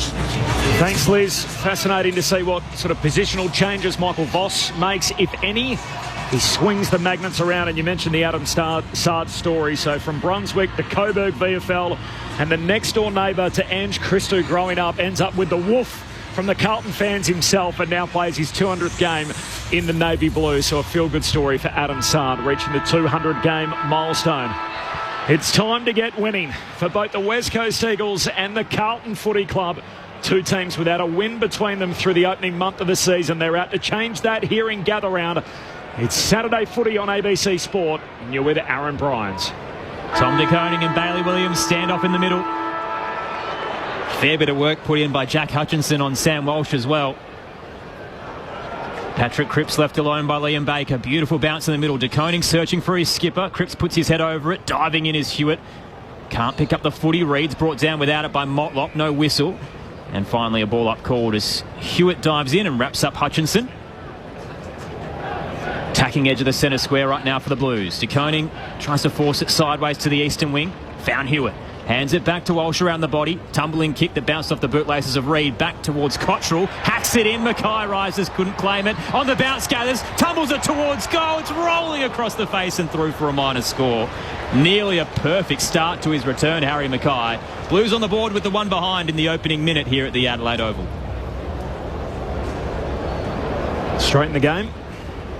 Harry Mackay back from a 3-week absence. Here's Hacksaw Liam Duggan with the kick out for the Eagles. Goes long up to the wing. Hand on it from Ryan. No mark. Spills through to Dewar. His handball picked off. Silvani for the wing, on the wing for the Blues. Gives it to Walsh. Away to Doherty. Kicks inboard. No mark for the Eagles, but they clean it up. Hall. Hand pass away to Graham. The former Tiger goes darting across the ground and retreats back to Duggan. He's now got it at right half back with the red Sharon in the bright sunshine. A hot afternoon, as Liz told us, out to hunt. And he chips it short to Hutchinson. Collingwood VFL back from his hammy. Looks like he might have the job on Patrick Cripps. Kicks down to half forward. Wiedering's got his name written all over it. Takes the intercept mark. 13-point lead for the Suns, by the way, early in the second term. That's at the Barossa. Call available there of that North Melbourne Gold Coast game through the ABC Listen app. Just look out for the AFL Extra button. The All-Australian Wiedering shares it with the former Crow McGovern. Here come the Blues up the corridor. Hand pass from Hollins. Jammed forward off the boot quickly by Carroll on debut into the 50. Mark taken. White handed it off. Motlop's run down. And caught holding the ball. Good pressure there from the Eagles. It's okay, though, from Carlton. I want to see ball movement from them today. And that was the first example of it coming back through the corridor, so it's okay. Hutchison out wide to the local boy, Jack Graham. Forward to Cripps and now up to right half forward. Waterman takes it in front of the Wanganeen stand and spots Allen. Perfect placement in front of the scoreboard. He rises up and clunks it with both mitts. Tight angle, 20 from home to the right. Well, it was a great transition from the Eagles. Just beautiful kicking skills there. I know it's a lovely sunny day, so you'd like to see both teams going for their kicks. You're right, remember, it was McGovern at the other end who pierced that kick through the middle, and really they left one out there. It was Williams who got in the way of Motlop in the end. Yeah. And then from the turnover, 4 beautiful kicks and out and shot at goal for Oscar Allen. Frustrating fortnight for Oscar Allen, both privately and publicly. Goalless in the last 2, but he's broken the drought. Can he be the man to lead the Eagles to their first win this afternoon? They lead early, 1 straight 6 to Carlton's 1 behind. 3 played opening term on ABC Sport. Your experts, Premiership stars Adam Ramanauskas and Luke Ball. Well, the challenge for West Coast forwards today, Bally, is how they can go around Jacob Wiedering. So he's already taken the 1 intercept mark in this game. So, okay, what are the other matchups? So McGovern there has the matchup there with Oscar Allen.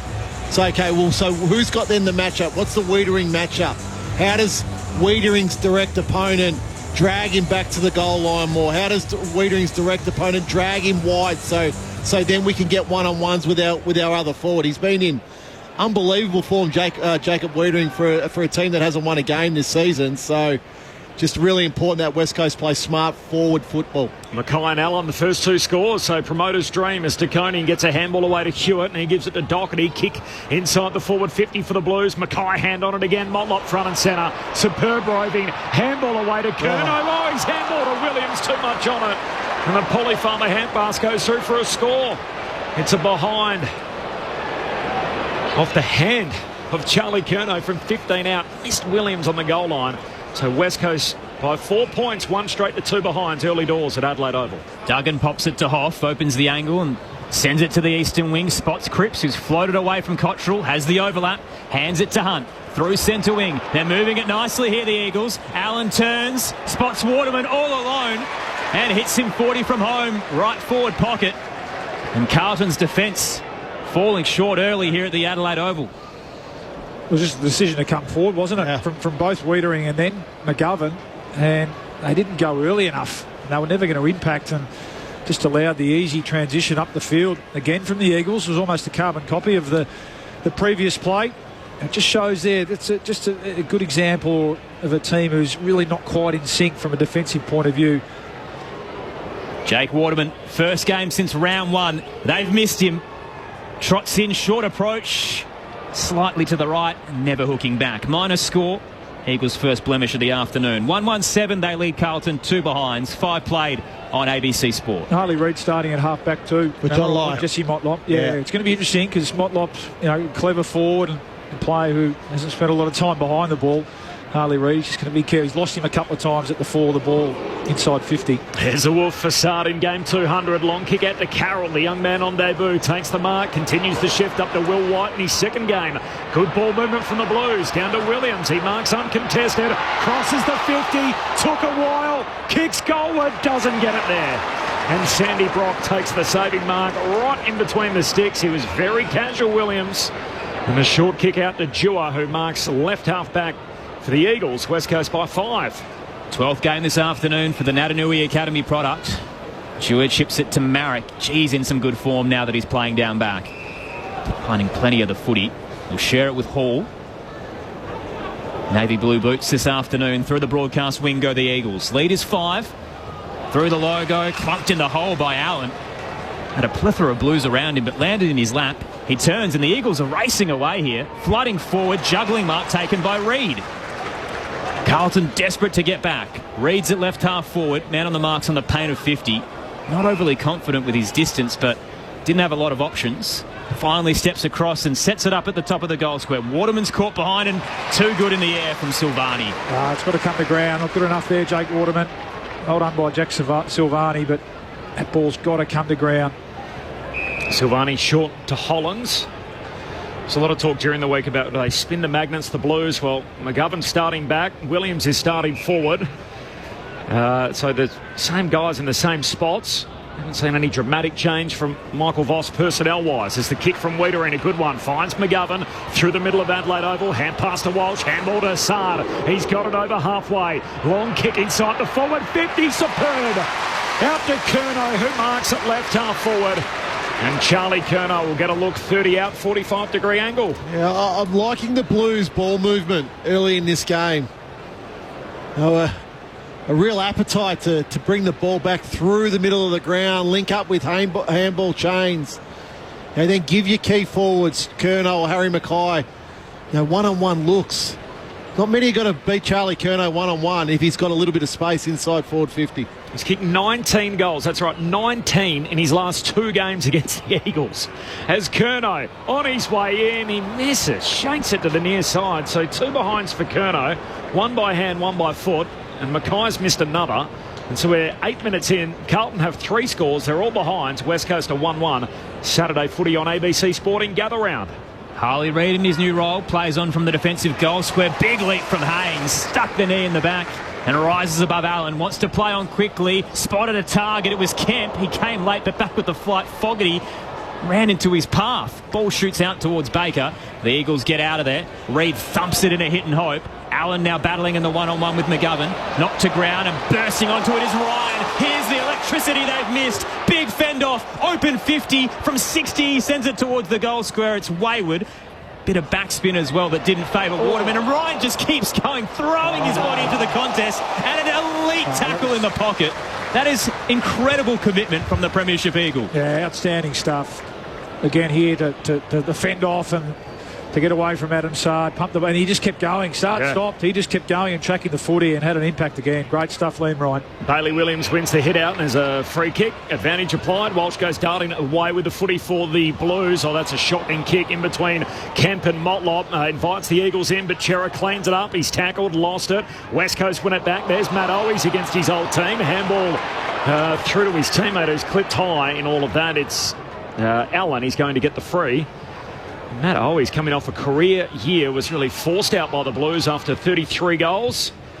Now at home at West Coast as he kicks to full forward, punched away from Cripps for the Eagles. Carlton win it back. Saad, hand pass away to Haynes. He kicks out of the defensive 50. They converge at the defensive edge of the square and the Blues win out. Cripps too good in the pack. Sends it towards the broadcast wing. On the gather round logo, here's Curnow. Corbin mentioned his record. He loves playing the Eagles. Gets stuck into it across the afternoon. This kick's little awkward, not sure where it was intended to go. Bounces straight to Hoff, who's edged over the boundary line. And we tossed into play in the right forward pocket. How will Matt always be feeling, Bawley? You've done it, play against your old team. Yeah, he'd be a bit toughy. He'd be keen to get his hands on the footy early and see if he can hit the scoreboard too. Do wonder get one of those old celebrations up against his old teams. I wonder if the Blues regret the move as well. They've certainly missed his scoring prowess. De Koning down. Plucked off by Hutchinson. Couldn't control it in the tackle and diving in. Chera halts proceedings. We'll get a ball up 45 from home. Carlton's attacking 50. Currently trailing by 4 points. De Koning down. Diving onto the footy. Chera couldn't extract it. A gang tackle laid as Graham, who's a tackle machine, combines with Gross. Poor George Hewitt's the man who pops off the turf. On the paint of 50 at the moment for Carlton. De Koning gets rid of Bailey Williams, wins the hit out, runs into a brick wall, lost the footy. Just toe poked away by Motlop to Hunt. He's tackled. Do it all again. Good matchup, isn't it? The Bailey Williams, Tom De Koning, both very athletic. He's got his job. He's got his work cut out for him today, Williams, but he started well. Bailey Williams controls it down to Hunt. He's tackled by Fogarty. Spun around. Hand pass off half-back for the Eagles. It's back in dispute. Hollands fights on for it. Picked up by Hewitt. Oh, he's a little slow to get rid of it. Jimby got him in the tackle. Ball comes out. Hollands for the Blues. Hand pass to Walsh. Handball to Cottrell against the boundary line. Kicks to full forward. Kent marks. Plays on. Gives it to Curnow. He's got his first. Carlton back on top. 2 goals and 2 lead changes to start the game. and Charlie Curnow, who's had 3 looks already. He's got 1 goal too. And Carlton are 1-3. They lead West Coast 1-1. A dozen minutes in, Liz Walsh on the boundary. Yeah, this one is not one for someone who is weak of stomach like myself. But Oscar Allen has just come from the ground and has had a bit of a vomit on the bench down here. He sort of really looked like he was struggling. Could be heat related. The doctor's gone up to him. He now has a wet towel around his neck and he's been keeping it on his head as well, keeping a really close eye on him, make sure he's okay. Does that happen much, Ram? Too much water, maybe, Paulie, I think there. Just, well, I hope it's not no more than that. I hope he hasn't got a little bit of food poisoning that just kicks in now. So, to be sick this early in the game would be a concern. Blues by 2. Akers is out with illness. Different camp. Tossed up in the middle. Well, Tom Stewart was out with illness also on Thursday night. Mackay down to Walsh, quickly tackled, will go again. Williams front position, beaten by the Carlton big man. Mackay down towards Hewitt. They dive onto the fall of the footy as an errant handball just missed Hollands. Graham wraps him up. All staying at the same hotel. Maybe a little bug around. Maybe a little dodgy chicken or something like who knows. Mackay comfortably just gets through Williams, takes it out of the ruck, kicks straight in the direction of White. He's outmarked by Marek. Still in the centre square right now. The Eagles looking to move the footy. Short 45 to Gross. Prolific on debut. Now in the absence of Tim Kelly, might be one of their better players in the midfield. Kick to Duggan. Hand came in late from Williams, deemed to impede him. Free kick still just wide of the centre circle, and now they've spotted a target. Edwards is alone on the logo on the broadcast wing. An eternity to think about what he'll do next. Just bangs it towards the top of the goal square, flying late. Waterman couldn't claim it. Handball shot out. Reed tries to dish it off to Cripps. Tunnelled. Got a handball through to Hutchinson. Back to Hoff, swings it in the direction of Waterman, stood his ground. Courageous. Carroll was flying in with a fist, and he holds on to it straight in front of goal, 25 from home. Yeah, he's got a bit of that shoulder, that left shoulder of Waterman's is heavily strapped, so that just got a real test there from Matt Carroll in that marking contest. But he's up and he's going back and hopefully going to kick this goal. But great courage. Just, there's probably... That's the least spot you want to sit on a football field where the ball comes in high and you're about 25 metres out from goal because you know you're going to get contact. And he just stood under the ball. Waterman starts inside the paint of 50. Long approach towards the Carlton cheer squad and misses to the right-hand side. Another blemish for the Eagles. 1-2-8. They trail Carlton 1-3-9. 14 played. Opening term, gather round on ABC Sport. They got to kick them, Bally. Yeah. I know it's his first game back, but he was so reliable too last year, wasn't he, in front of goal? Brilliant. So, a couple of real let-offs there for Jake Waterman. Mitch McGovern's in game number 133. Just learned you can't handball from the kick out. It's designed, it is a kick out, so he's been told to do that again as he decides to hit the long kick up towards the wing. The Blues work it out. Fogarty hand pass to Cottrell, short kick the high half forward. And this is Corey Durden, the South Australian who's back today. Kicks inside the forward 50. Ball slides through towards Kemp, who's, in fact, it's Will White who's pushed out of bounds. Well, that's rubbish. It's not under 10s football where you get a second chance. That should be just a ball up at the top of the goal square. Ooh. Okay. I guess his one and only chance. Yeah, well, you can't. The umpire can't say, "I'll have another go at it" because you didn't do it right. This is professional football. No sibling battle today. Of course, Jeremy McGovern still missing with that adductor injury. This is grabbed out of the ruck by Jack Williams. It just bangs it forward, and the ball's out of bounds. We'll have a throw in here on the wing broadcast side. Liz Walsh on the boundary. And incredibly, mere minutes after vomiting on the bench, Oscar Allen is back out there. Hope he's all okay. 3 Williams out there today. Of course, Zach for Carlton, Bailey and Jack, both in the West Coast Eagles lineup. Tossed in, Mackay takes it out of the ruck once again. Handed off to Cripps. Tried to thrust it in the direction of Doherty. It's not quite the expression, Bally, but keeping up with the Williamses. Yeah, well, when in doubt today, just call Williams. Thereabouts. Quick tackle later to get a ball up. Cripps doing the ruck work.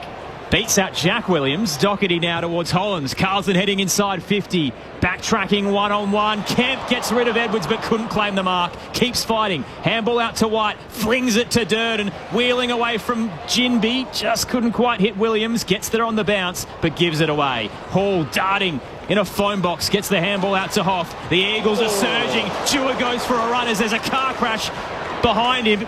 Beautiful sidestep that forced the contact. His kick is no good. It's picked off for the Blues by McGovern. Here they come in transition, but there is some serious concern. It is Harry Mackay. Yeah. They will stop play. So it is Harry Mackay. Harry Mackay ran into Tom Gross. So as Aaron called, as all that was happening, basically there was a clash of heads. They were both contesting the footy, and Harry Mackay's come off worse for wear here. He doesn't look good at all. Head clash with young Tom Gross, and this is not the start that we'd hoped for Harry Mackay in his first game back in 3 weeks. And that was a sickening collision as they were running alongside the ball carrier, and Tom Gross in one direction for the Eagles, Mackay in the other, and Mackay just picking himself up now with the trainers. Yeah, he's getting up, which is great, but he'll certainly come off and have the concussion test. And just from what we saw, I'd be surprised if he takes any further part in this game. Nothing too untoward, but yeah, just a collision that happens on a footy field, unfortunately, every now and then. Clash of heads. And the young, was it Gross? Was it? Yeah, he seems to have bounced up okay from it, which is good. But Harry coming off. Just highlights the speed that Jewell was going at. Yeah. He was able to navigate his way around an absolute car crash. Carlton get the footy back on the eastern wing and navigate their way up to left half forward in front of the Rashudo stand. Haynes drops it in low towards the paint of 50. Turning Hewitt, tried to direct it to Durden. Ginby too good. His new role, he was drafted as an inside midfielder, moved to the wing, and now he's back pocket for the Eagles. I don't like him back there. I think that's where they might end up settling him. Searching kick towards the Williams stand. It beats the pack because of a block. Free kick Carlton. Couple of kicks away from home. So the Blues are going to get it. Haynes will in fact take it a little further inboard between wing and half forward. Kicks inside. Or doesn't kick inside the forward 50. In fact goes a little shorter, and Matt Carroll, a teenager on debut, takes it for the Blues. Kicks across the centre square. Finds Silvani. It's a 1 point lead for the Blues. 1-3 to 1-2. A cagey opening as the kick goes out wide. Picked up by Walsh. Zigging and zagging. Trying to get his way around the would-be tackler. Goes back by hand to Sard. Sard kicks inside the forward 50. Puts it on the head of Durden, and an easy kill for Ginby as he punches it out of bounds. The game in the Barossa, by the way, it is the Gold Coast 8-4 lead North Melbourne 6-8. So an 8 point lead for the Suns there. 6.5 to go before half-time. Call available through the ABC Listen app. Just toggle across to the AFL Extra button. Tossed in Carlton's 50. Double tap down from De Koning. Only found Dewar for the Eagles. Gives it off to the two-time premiership Tiger in Baker. Down the line he goes. Whistle as he was knocked over after he kicked it. Won't matter. Ryan took the mark and wants to go. He releases Gross. Surging through the centre square. Backtracking. Waterman's been left some space. Diving late back with the flight was McGovern. Threw his body into Waterman. No whistle out the back door. Haynes gets the exit. Spots Silvani. And McGovern's worse for wear of that heavy landing. He just flew into the air, didn't really commit to the somersault, and has landed awkwardly on his shoulder. I'm not sure he made contact. The Eagles supporters crying out where was the free kick, but I'm not sure he actually made contact with Waterman. Blues away on the outer wing. Hewitt sends a handball over to Will White. Great alliteration as he chips it down towards half forward. Finds Kemp, kicks inside 50. Williams, that's Zach, takes the one-hander. And Zach Williams will have a look here, 35 metres out left half forward. So, Bolly, there's a little concern, I think, for both teams here. So, transition, which we spoke about so much last night in the Collingwood and Sydney game. Both teams, both defences are under absolute pressure now with ball movement. So, Carlton there, Mitch McGowan's able just to get back at the last moment. But this is the third or fourth occasion going inside Carlton's forward line where West Coast had just been caught all at sea with plenty of Carlton players alone inside forward 50. Zach Williams on the drop punt, shoots goalward. The kick is right. Well right. And behind, 1-4 to 1-2. Carlton by a couple of points. Time on opening term. Liz Walsh on the boundary. Yeah, Harry Mackay, unsurprisingly, taken straight down into the rooms when he came off the ground. No sign of him yet. Carlton are yet to give us an update. Their sub Cooper Lord has been warming up, but no indication he's coming into the game. Marek looking for the exit for the Eagles to the broadcast wing, and Silvani too good there as he dispatches Reid and takes the mark. Squares it up. Sard, beautiful vision, swinging on the left off a step, hits White, and he calls to settle things down. Young Will White, who had 3 behinds last week on debut, maybe it's his time to finally hit the big sticks. Yeah, it's a young team trying to learn team defence, transition defence, just watching them, Rammer, and it's one thing to do it at training, but they're just being picked apart every time they turn the ball over. White fakes as he decided to do the long approach. Quickly chiselled it in towards Kemp. Knocked away. Walsh hands it back to White, where he started. Flares it around the body. Curnow presenting 20 from home. Couldn't take it. Hits the deck. Tackle late on Edwards. Trying to cash in and capitalise. Quick snap is missed on the left-hand side. Durden had a quick shot, and it's a blemish for the Blues. 1-5-11. West Coast 1-2-8. I mean, it's more of an indication as well of Carlton's struggles at the moment, to be honest. They're just letting them off the hook. 14 inside 50s. Ample opportunities, and only kicked 1 goal 5. Carlton by 3 points, so Marrick goes short with the kick. Mark taken by Hoff. He's going to lay it back to Marrick. Kicks out of the defensive 50. Ryan leaping up over Baker. Takes the mark for West Coast. Immediately looks back in the corridor. Good kick. Keeps it moving. Hunt marks. Outstretched. Had a runner alongside him. I think was yelling at him for a handball. It turns out it was a Carlton player, and Hunt kept the footy and then butchers it, trying to kick wide. 1 bounce out of play, so a throw in. 70 out from the Eagles goal. West Coast to the Cathedral End. It is a Carlton-West Coast game Saturday afternoon at Adelaide Oval. And the hill is absolutely chockers. They're packed in at the Cathedral End. And it's nicely shaded at the moment as well, which is, so I think there'll be a couple of beverages consumed on that hill today. Bit of relief on the way to 34 degrees as Paddy Cripps at the stop. He's got a hand pass to Hewitt, handball to Walsh, and the Blues are out and running. Takes a bounce, draws a bit of pressure. Handball further afield to Kemp. He gives it back to Hewitt, spun around, handball retreats. Kick inside the forward 50 from the Blues, onto the chest of Durden. And he marks the Kemp kick. And Corey Durden, back home in South Australia, will have a look for a goal on his return. Nice work from the stoppage there at half-back. I mean, it's been a low stoppage, low clearance game, as you said, Rammer. It's been up and back and up and back. Which is certainly going to test these players in this heat as the game goes on. But that time it was Cripps setting up the overlap run. Walsh involved again. That's when he's at his best, Walsh, running, chest out, and just so much space at the moment inside this Carlton forward line. And the boy from Golden Grove, a Central Districts lad. The kick from Durden. He's got it. One for the young man back home in SA. And Carlton extend their advantage. A 9-point buffer at the 24-minute mark of the opening term. Carlton are 2-5-17. They lead West Coast 1-2-8. Meanwhile, in the Barossa, it's an 8-point lead for the Suns, ticking towards half-time. This is Gather Round on ABC Sport. Again, Bully, just so much space. Now, it wasn't necessarily a real quick play of the ball by Carlton, but West Coast defenders just allowing far too much space with their direct opponents there. So, Wally mentioned Sam Walsh and his running. He's up to 9 possessions for the quarter, and 8 of those have been uncontested. So that's what you almost want that side of Sam Walsh. You don't want him working too hard in contest because he's such a brilliant runner and user of the football. But West Coast has simply got to tighten up inside their defensive 50.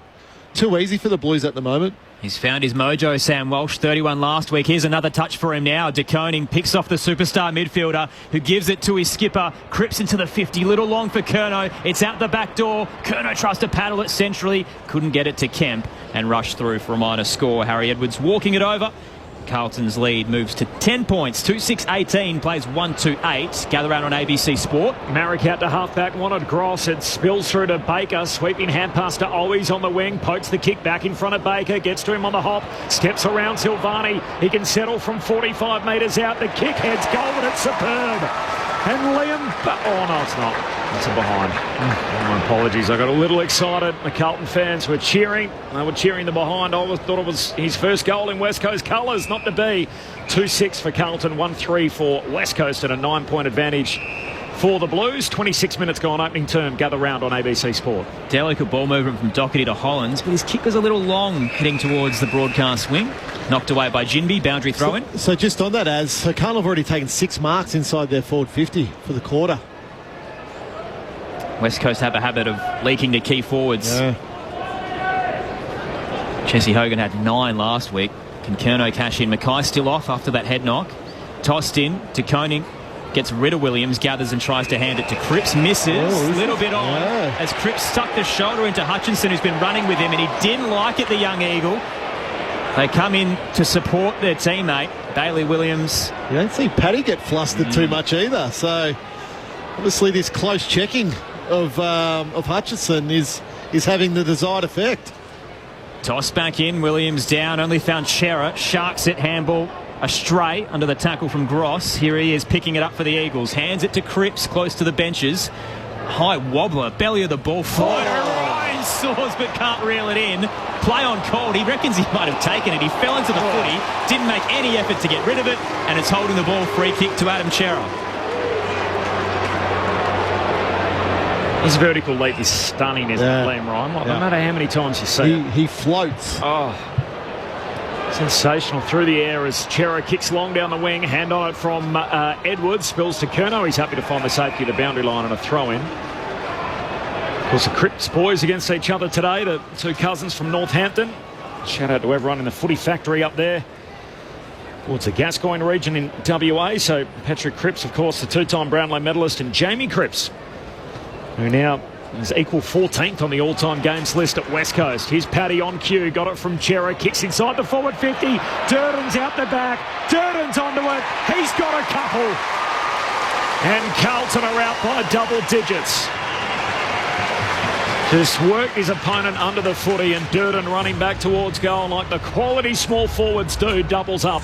Carlton by 15 points, 3-6 to 1-3. We're 28 minutes into the opening term. Gather round on ABC Sport. Well, it's a second consecutive goal from stoppage, and they're going to get a good lesson today. I like the fact that Mitty McQualter has tasked some of these younger midfielders with big rolls on Cripps, on Walsh then, and it's interesting there just watching that one on the wing. They start, arm across, but as the ball then spills, they'll learn that if you ball watch against a good midfield, you're going to get left behind. It was Walsh getting it to Cripps, who kicked it forward, and a bit of crafty play there from Sam Durden. I mean, you probably expect a little bit more from Liam Duggan there, experienced players, let him out the back, and it was a bit too easy in the end, but Carlton starting to capitalise a little bit on their dominance this quarter. In the middle, Williams' tap is picked off. Walsh back into the 50 for Carlton. Flying like Curnow with the fist. Bounces to Motlop, tackled as he came down with the footy. Duggan shoots it out. And Reid jams it forward. Only finds Hollands on the eastern wing. They want to go again, the Blues. Plenty of momentum as Sard swings it back in the direction of Durden. Came late and cut off Fogarty. Neither can take the mark as a result. And the Eagles get away. Out towards the broadcast wing. Wasn't a great exit from Hall. The double tap attempt from Ryan back with the flight, couldn't keep it in. Boundary throw in to come, right half forward for Carlton. They lead by 15 points. Touched on the midfield battle, Rammer. No Tim Kelly this afternoon. Liam Baker's their best with 4 touches. Walsh has 12. Cripps 6. Hewitt 8. Taconing down to Walsh. He's 13. Little jig gets around Jamie Cripps, kicks inside the forward 50. Motlop gets to it on the bounce in the pocket right as the siren goes. And denies him Peter Dacos' effort up against the fence. And so that'll do us through the opening term. It is Carlton by 15 points. 3-6-24 over the West Coast Eagles, 1-3-9. We had a couple of lead changes. Oscar Allen kicked the first of the day, and Carlton have kicked the next 3. So 1 to Curnow, and Corey Durden has kicked the last 2, playing his first game since last year's elimination final. So Corey Durden with 2 back home in South Australia. The most noteworthy incident in that opening quarter, unfortunately, was a collision between Harry Mackay and Tom Gross. I would be shocked if Harry Mackay comes back into this game. He looked dazed. He was down for a long time after the collision. The clash of heads with the young Eagle. And Harry Mackay, a suspected concussion in the opening quarter. His day looks over. So not the return that he would have hoped for 16 minutes into the contest. He got a look at the sticks early as he was had the ball in a live play in the forward pocket, trickled it towards goal but missed near side. So Mackay with 4 disposals, 2 kicks, 2 hand passes, 1 behind. I don't think he'll be adding to that stat line any further. It is half-time at the Barossa, a 8-point lead for the Gold Coast as well. So they lead the Kangaroos by 8 there. The margin is 15 points here, the Blues over the Eagles. Peter Malinowskis' profile continues to grow, Corby. He's been seen chugging a beer at 12:30 at the Barossa on the television, so I think the locals will love him even more for that. The Bob Hawke manoeuvre. A beer or a red wine? It was a beer. Wow. Surprising. There we go. What a day out at the Barossa, as it is here at Adelaide Oval. A hot one. We're going to have an extended break here, so a couple of minutes tacked on to the quarter-time break. Carlton by 15 points. The thoughts of Rama and Bawley coming up next on ABC Sport. What matters to you this election? ABC News wants to make sure that the politicians hear your concerns and questions. Head to abc.net.au/Australia Votes to have your say. Australia Votes. Your vote, your say. The Roar told the story. Did you know you can now listen to the footy on your smart speaker? Play ABC AFL. ABC Sport, your home for footy. On ABC Sport, this is the 2025 AFL Gather Round, live from South Australia. Hutchison out wide to the local boy, Jack Graham. Forward to Cripps and now to right half forward. Waterman takes it in front of the Wanganeen stand and spots Allen.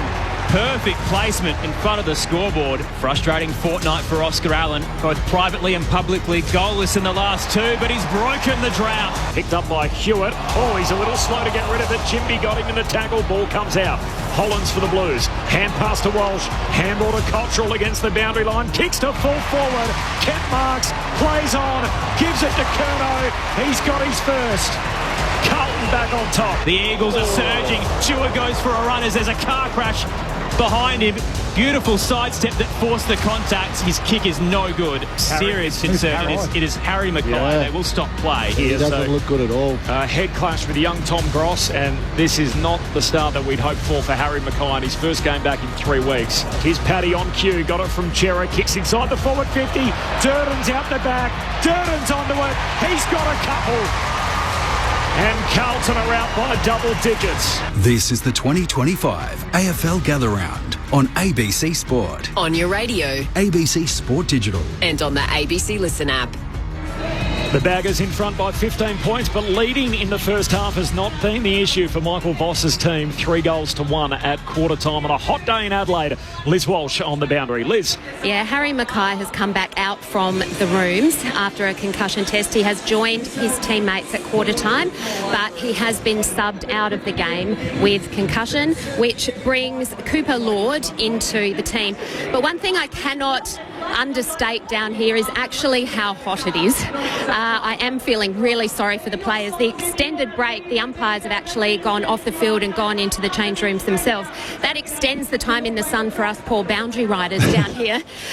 But the players, I think, are really starting to feel this heat when they come from the ground to the benches. They're being handed wet towels. They're taking in a lot of water. It is hot down here. Thanks, Liz. Find some shade if you can. Carlton by 15 points at quarter time. The thoughts of our premiership pair, Adam Ramanauskas and Luke Ball. Well, and there's not a lot of shade out there either, is there? It's a real shame for Harry Mackay because you could just get the sense that it would have been a nice game for him to come back into AFL level because it's been pretty lopsided, Rama, despite the scoreboard. Carlton, really, they've just left so many opportunities out there. When you look at the numbers and it's backed up, what the eye has seen, it's been a really dominant first quarter. And we spoke about, certainly on paper, what looked like a very much a mismatch in the middle of the ground for the game. Especially with Tim Kelly going out, and it's absolutely played out that way. Contest, plus 17 contested possessions, clearances plus 8 from the Blues' point of view, and they've had 37 more possessions across the board. And that's been Cripps, it's been Walsh, it's been Hewitt, and it's been some of those halfbacks as well. And then they've just really been able to pinpoint the ball forward at times and pick apart this West Coast young team defence. So as we said, they're learning. They're very much learning how to defend as a team. And really, it's just been some the Blues players not taking their opportunities that's meant that the scoreboard hasn't looked as bad as it has. So I mean, you look at what levers can the Eagles pull. I think maybe Harley Reid needs to go back into the centre bounce because as that quarter went on, just the Blues, midfield brigade and their experience and brilliance around clearance, really set up a lot of those forays forward and 2 goals in a row there from Durden directly from clearances on the wing here. So. Great learning opportunities for these young Eagles midfielders, but sometimes you might just have to put a bit more grunt, a bit more class around the footy. So I'll be interested to see whether McWalter persists with Harley Reid across half back or whether he just puts him back into the centre bounce. Otherwise, this game will probably start to get out of hand. Look, uncontested possession in that quarter is a real worry for West Coast. 70 to Carlton, only 43 to West Coast. So I mentioned just the free plays, particularly in Carlton's forward line, but that's also through the middle of the ground. Sam Walsh had 13 for that quarter. 9 of those uncontested, 4 clearances, 7 score involvements he's had in that quarter, Sam Walsh. So he's had a real... they've only scored 9 times, Carlton, and Sam Walsh was in 7 of those chains, so having a really good quarter there. Another one marks inside forward 50. Carlton have had the 6 marks inside their forward 50. So that's simply, there's 2 parts there. Pressure up the field from West Coast, but also getting closer to your direct opponent when you're a defender for the Eagles. So... look, a lot to work on for the Eagles and a promising start for the Blues. Scoreline reflective of the two sides, both winless heading into this one. And no real dramatic changes in terms of the midfield mix. So Liam Baker out there alongside Hutchinson, who's been running with Patrick Cripps.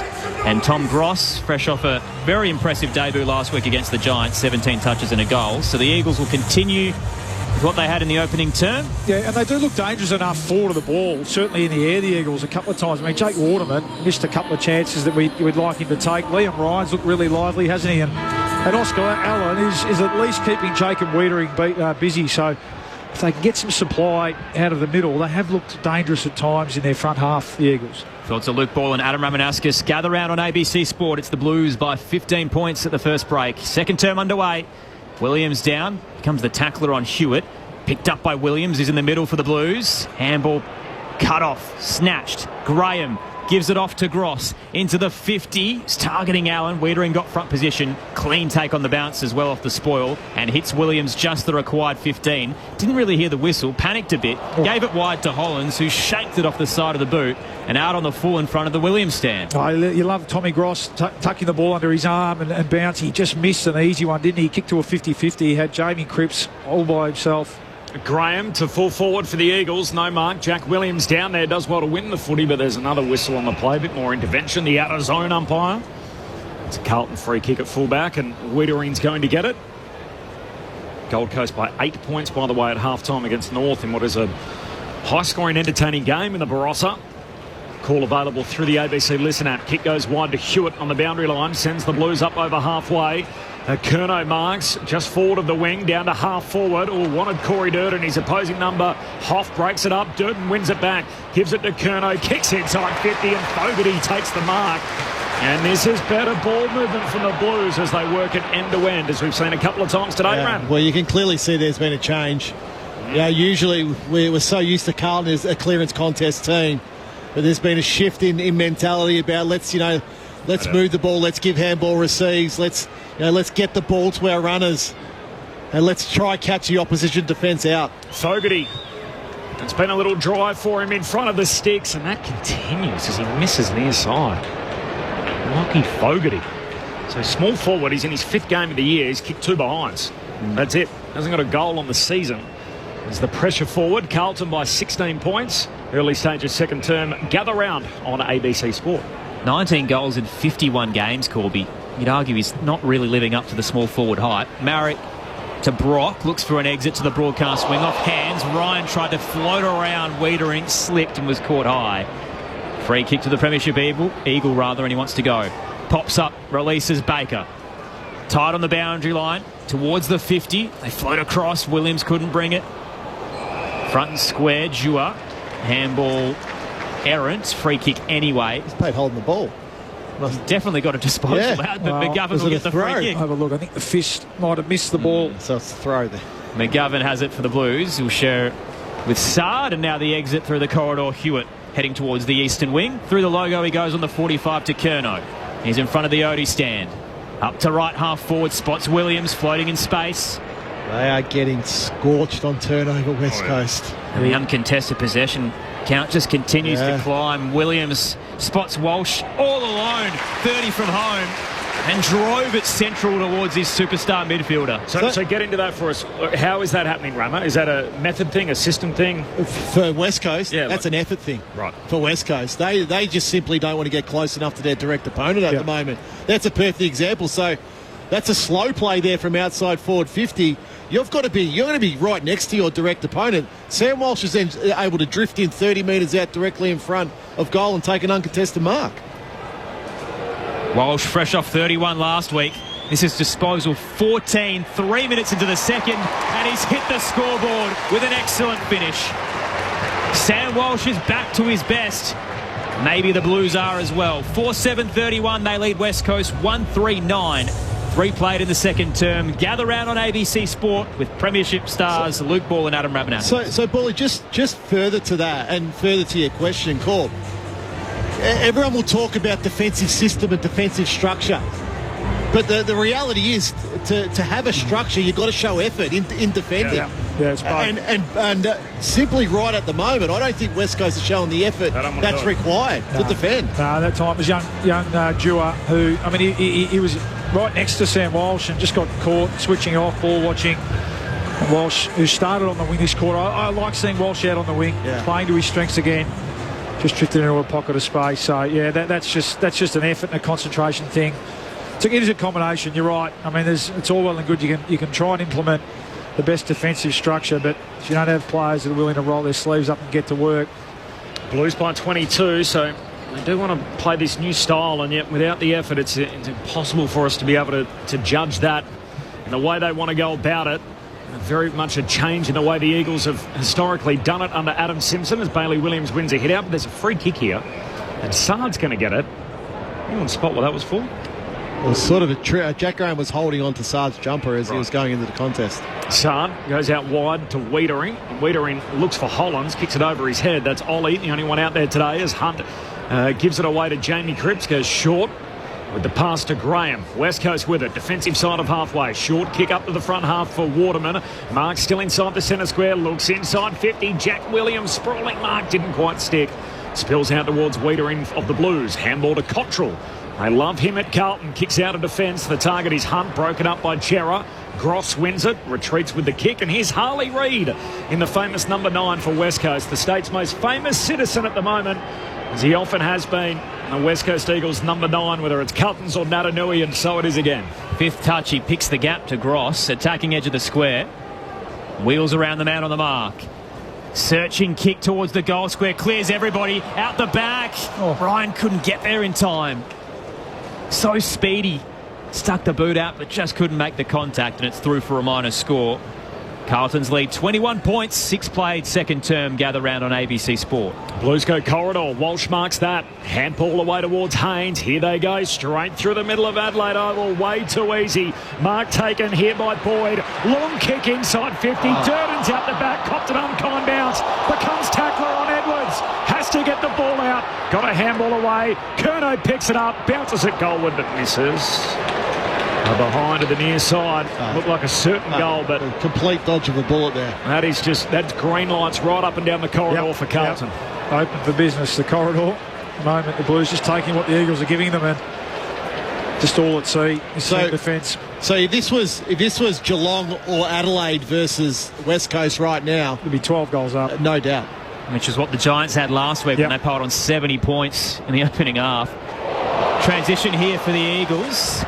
Marrick brought it out, and there's another head-on collision as Hutchinson was coming one way and the debutant Carroll the other. Ball shoots towards the centre square. The Eagles worse off it. He's heading through the logo to the benches. Silvani on the eastern wing. Kicks into the path of Cottrell. Plenty of time to gather. Screw it inboard to Cripps. Fist came late from Duggan. Beautiful ballerina spin as he pirouettes away. Zach Williams to Cripps off a step and misses. That would have been special. Minor score on the right-hand side. Carlton's lead 23. Inside 50s, 24-12.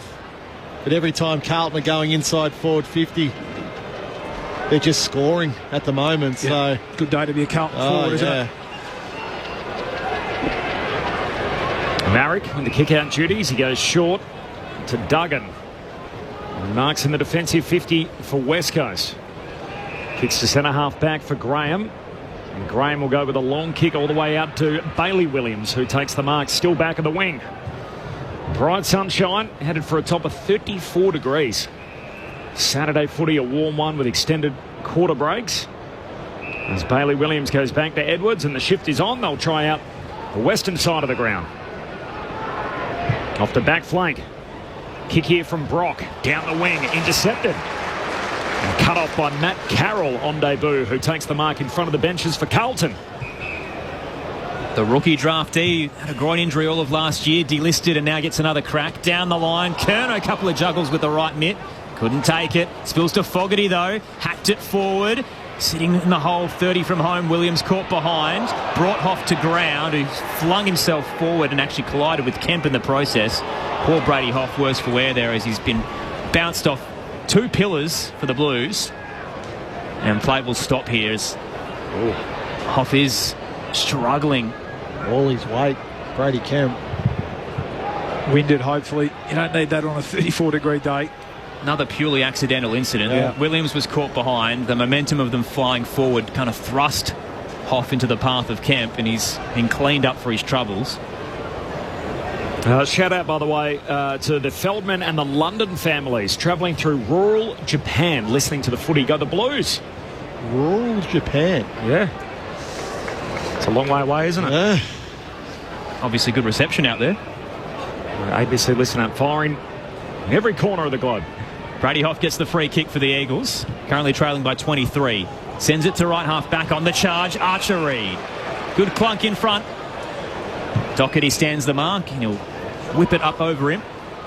Wiedering waiting. Williams late brings it to ground. Fumble from Lord, the sub on for Harry Mackay. Tackle laid, free kick. Will go the way of the Blues. Liz Walsh downstairs. Yeah, Jack Hutchinson came off the ground just before. He's had a long chat to the doctor. He seems fine, guys. Wiedering up to left half forward. Kerno takes it, plays on and fends off Jimby from 60. It was too high. Gee, that would have been a highlight play. He hit the post in the end on the drop. And Charlie Kerno has decided it's party time. I want to take on these young Eagles. Free kick to Jinby, right half back. Carlton's lead 23. Carlton have won their last 4 against the Eagles by an average of 76 points. Of course, both these teams winless, though, coming in. And Carlton, they're the number 1 team, would you believe, in the league at defending ball movement. So they got that part down. The problem is they are hopeless for moving the ball. Today we've seen them with a little bit more time and space and trying to cash in on some of that as they've had 3 lanes left open by the Eagles. Jinby to Waterman. Short kick to Jamie Cripps. Equals Matt Prittis today, 14th on the all-time games list after starting his career with the Saints. He goes short to Graham, who reels in the mark. Did you have any crossover ball? Is that Cripps? Yeah. No, missed him. Just missed him. Here's Graham, heads inside the forward 50. Archer Reid provides an option, hits up, and the ruck forward marks. True centre half forward. He'll have a set shot right on 50. Yeah, beautiful kick from Jack Graham. He's having a good quarter. Young Archer Reid. He shows a bit, doesn't he? Yeah, a lot of promise. Obviously very, very early on his career, but... What will he be, Rammer? Is he a ruck forward? Is he a ruckman? Is he a forward? What will he be? A forward ruck. Forward ruck. Yeah. Right. 204, isn't he? So there's a lot of him. When he gets those hands outstretched, it's going to be pretty hard to stop. Tallest player on the list, 203 centimetres. The little brother, if you can be a little brother at 203 centimetres, of Zach Reid. Plays for Essendon. Archer Reid, drop punt. Beautiful kicking motion. Beautiful result. And the blue chipper for West Coast knocks it through. And it ends the run of 4 consecutive Carlton goals. 2-4-16 on the back of the Archer Reid goal. West Coast, they trail Carlton 4-9-33. That's a 17-point spread. We have travelled a dozen minutes into the second term. Gather round on ABC Sport. Meanwhile, the third quarter is underway in the Barossa, and it is the Gold Coast Suns who lead the Kangas by 8 points. Well, he's just prepared to hit up at the ball, Archer Reid. That's what you want. So the other Eagle forwards have virtually got their hand up in the air saying kick it long, like they're in the schoolyard. So I think more than ever now, forwards need to, again, it's almost going back to a yesteryear where the traditional key forward or centre half forward is prepared to actually hit up at the ball. And that was all it was. That was smart forward play by Archer Reid and a really good kick by Jack Graham. Is there any other brothers or sisters we need to be aware of in the Reid family? There's an older brother, Kyle. Jack Williams wins the ruck tap to Harley Reid. Now Hall's released, hands it off to Graham. This is a nice surge from the Eagles, and the former Tiger misses to the right-hand side. There's a good set piece, just couldn't cap it off. Immediate impact, Harley Reid. I just thought there the time was right. He just wasn't having enough of an impact. He's too good a player across half-back. So into the centre bounce, immediate impact. Carlton's lead 16. We've played 13 minutes into the second term. McGovern to Carroll, one of their 5 lefties today. Kicks it to Haynes, sends it forward to Cottrell. Plays on immediately. Hunt back to close him down. Comes inboard, just 15 to Hewitt. That is absolutely plain. Pays the mark on this occasion. Marrick told to come back on the mark. So Hewitt from the logo kicks inside 50. They all go up. Ball spills down. Boyd got a hand pass further towards goal. Walsh kept his feet momentarily. Goes to ground with the Sharon. Kemp still fighting for it. He's held up in the tackle from Sandy Brock. He's the, what did we say last week? The nephew of Peter Brock. He's the king of the mountain. And Sandy Brock, after 3 years on the Suns list, SSP, and now playing for West Coast. They get it out of here on the back of Hutchinson, who just kicks a high ball out to half-back. There's plenty going on in the marking contest, and there's a free kick as Liam Ryan just tugs onto the jumper of Nick Haynes. So he'll get the free in the shadows of the light tower. Left half forward here for the Blues. They lead by 16. The former Giant calling for an option. West Coast have zoned ahead. Haynes has to play on. Arc around. Hook it across the body, long and hard. Couple of flyers out the back, Jack Williams. Hands it to Harley Reid. Back to the broadcast wing. Ryan thought about a fly. They blocked his run. Williams rose, couldn't bring it down. Jack Graham searching for the bouncing footy. Picks it up and turns straight into Hollands. Left it behind, no whistle. Picked up now by Oscar Allen. Looping handball to Cripps. Rare fumble, tight on the boundary line. He threads it towards the 50. Outmanned is Jake Waterman. 2 to beat. Mitch McGovern wins out for the Blues. Hands it to Chera. And now Silvani composed as he dinks it towards Hollands. Just the required 15 on the painted defensive 50. Carlton by 16. 15 played second term. Gather round on ABC Sport. Here's Corbin Middlemass. Here's Ollie Hollands, the younger brother of Elijah, who's an emergency today, nearing his return, and Hewitt marks, got some late treatment from Brock. And Hewitt paid the mark, no 50. Oh, dishes it off to Carroll. That kick left a little to be desired. Two Blues out of bounds. You can see what he was trying to do there, Carroll. Nick Haynes was free. Yeah, he saw him right at the last moment. Tried to pull the kick and just didn't quite work. 16-point lead for the Blues at the 15-minute mark of the second quarter.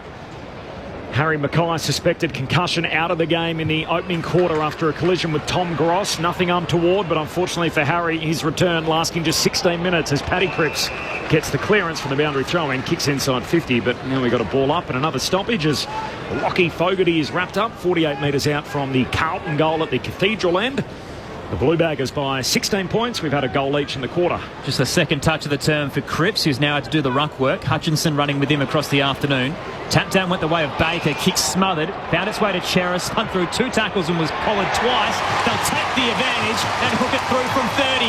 Cooper Lord subbed in and now has his first goal in the AFL. Cooper Lord, last year's mid-season pick, strikes. Carlton's up by 22 points at the Adelaide Oval. 5-9-39, plays 2-5-17. 16 played, second term. Gather round on ABC Sport. Well, it was a brilliant bit of individual play by Adam Chera here out of the clearance, but just looking at it here, there'll be some Eagles players disappointed that they couldn't hold him up. Yeah, young Gross. Yeah, you've got to work better than a defensive 50 stoppage. Just be a little bit more desperate. Chera was able to extract himself from it. Brilliant handball to set up the goal for Lord. So the Eagles players will be a bit disappointed with their effort there. Carlton, what have they kicked now for the quarter? Yes, only 2-3 to 1-2. So the Eagles have been able to actually just stem the flow a little bit, haven't they? Well, it's the bleeding, but it's again been a little bit more about Carlton's inability to execute forward of the ball. Bailey Williams wins the hit out, Blues by 22, but Carlton keep track of the footy. Hewitt clever, paddles it to Chera, hand pass away to Camp, he gives it to Cottrell on the wing, kicks inside 50, Curnow. How clean was that out of the middle? No resistance, and Charlie Curnow will shoot from 50 out, right half forward. There was a passage last week in the game between the Eagles and the Giants, just to paint a grim picture for you. There was a 5-minute period of real-time balling where the Giants had 11 disposals, West Coast had none, and they kicked 3 goals in that time. Yeah, well, they've had 54 more possessions, Carlton, to this point, halfway through the second quarter. King Curnow on his way in, low trajectory drop punt. It is a wounded duck as it floats through for a behind. And he's miskicked that. He's kicked them everywhere today, Charlie. Yeah, so he's had a handball for a behind. What's his stat line looking like in front of you, boys? He's 1 goal 3. And the one was the Joe the Goose over the top. Yeah. So, I mean, we know he loves feasting on the Eagles recent times. Carlton by 23, gather round on ABC Sport. Duggan plays on and drives it to the eastern wing, but it's picked off by Haynes in front of the Odie stand. Central kick. He squares it up to Hewitt. And 2 locals for the Blues this afternoon. The North Adelaide product. Shares it wide to Lord, most recent goal scorer. Just his 6th game this afternoon. Lord, low and hard, dart. He's trying to put it in the path of Williams, who was surging out of the goal square. Cut off by Baker, and he's nearly run down by Motlop. The pressure's forced an errant kick. It's tumbled its way towards Silvani. Carlton on the turnover. Doherty at left half forward now. Methodical movement. So chips it towards Shearer. Had the lead of Motlop, didn't honour it. It's now flooded in the corridor. He'll send it in that way anyway, and it's picked off. Good intercept mark taken from Harry Edwards. He's top of the defensive goal square. The Eagles trailing by 23 as we approach time on in the second. Roos in front of the Barossa, by the way, so a couple of points. Zane Dersman has kicked a goal. That's about 10 minutes into the third quarter there. Call available through the ABC Listen app. West Coast win it on the wing. Dewar, hand pass away to Gross. Oh, they're out here forward of the ball. Jamie Cripps takes the mark and takes on Saad. Settles from 48 metres out. And the Eagles veteran pops it through. Good transition footy for the Eagles. And we haven't said that a whole lot today, but Jamie Cripps, a 32-year-old, able to kick one on the run. And West Coast a bit more competitive in this second term. Carlton's lead 17 as we tick into time on. The Blues 5-10-40. West Coast move to 3-5-23. Gather round on ABC Sport. Yeah, a little bit more competitive in this quarter, but Gross is involved again there. So he's had the 4 possessions for the quarter. But it's getting on the outside of the contest, I think, for Tom Gross, which has been most impressive. He had the 6 possessions for the game, but are those 6 possessions 220 metres gained? So usually guys playing in the midfield early in their career, a lot of it will be in tight. What are his good attributes? Good runner? He runs well, he kicks it well. Yep. He gets involved, I think, which is really important as a young midfielder. But more importantly, he makes really good decisions with the football. Pick 46 out of Oakley. Tapped down by De Koning. Sharks by Hall, but he gave it away. Carlton now through Chera to Saad, the milestone man. Tucks it under one arm. Into the 50. It's low. Didn't work for Kemp. Fist came in. Shoots back out of the 50, and Saad's there again. Got a handball under duress. Looking for Walsh. Cut off by Marek. Back to Edwards. He hacks it out of there. Hitting hope towards the logo. Backtracking. Fist came in. Oh, he's fighting for it. Knocked away to Cripps. Handball forward to Cottrell. Carlton at right half forward. Cottrell swings it in across the body. Beautiful kick to Walsh. He wanted to share it again. He's got them queuing up in the corridor in the end. Says, no, you know what? I've had a pretty good afternoon. I think I've earned the chance to hit the goal front. Well, he's had a very good afternoon. He's had his 15 possessions. He's kicked the 2 goals. He's had 8 score involved. He's kicked the 1 goal, sorry. This will be his second goal, hopefully. Jumped the gun. Yeah, I did. Is it best he's looked so far? Yeah. Yep. Yeah, and I agree with Bawley. Just that a bit of that outside sort of positional play from him. Walsh crosses the paint of 50. Never in doubt. Nostradamus, Adam Ramanauskas. Walsh has got 2. Carlton's lead back to 23. 6-10-46. West Coast 3-5-23. Time on in the second term on ABC Sport. So, Bawley, you won't find many better runners within the game than Sam Walsh. So having him out on a wing every now and then, or on a half-forward flank every now and then, where he can use his wheels really just to exhaust his direct opponent, rather than that grunt work that we've sort of...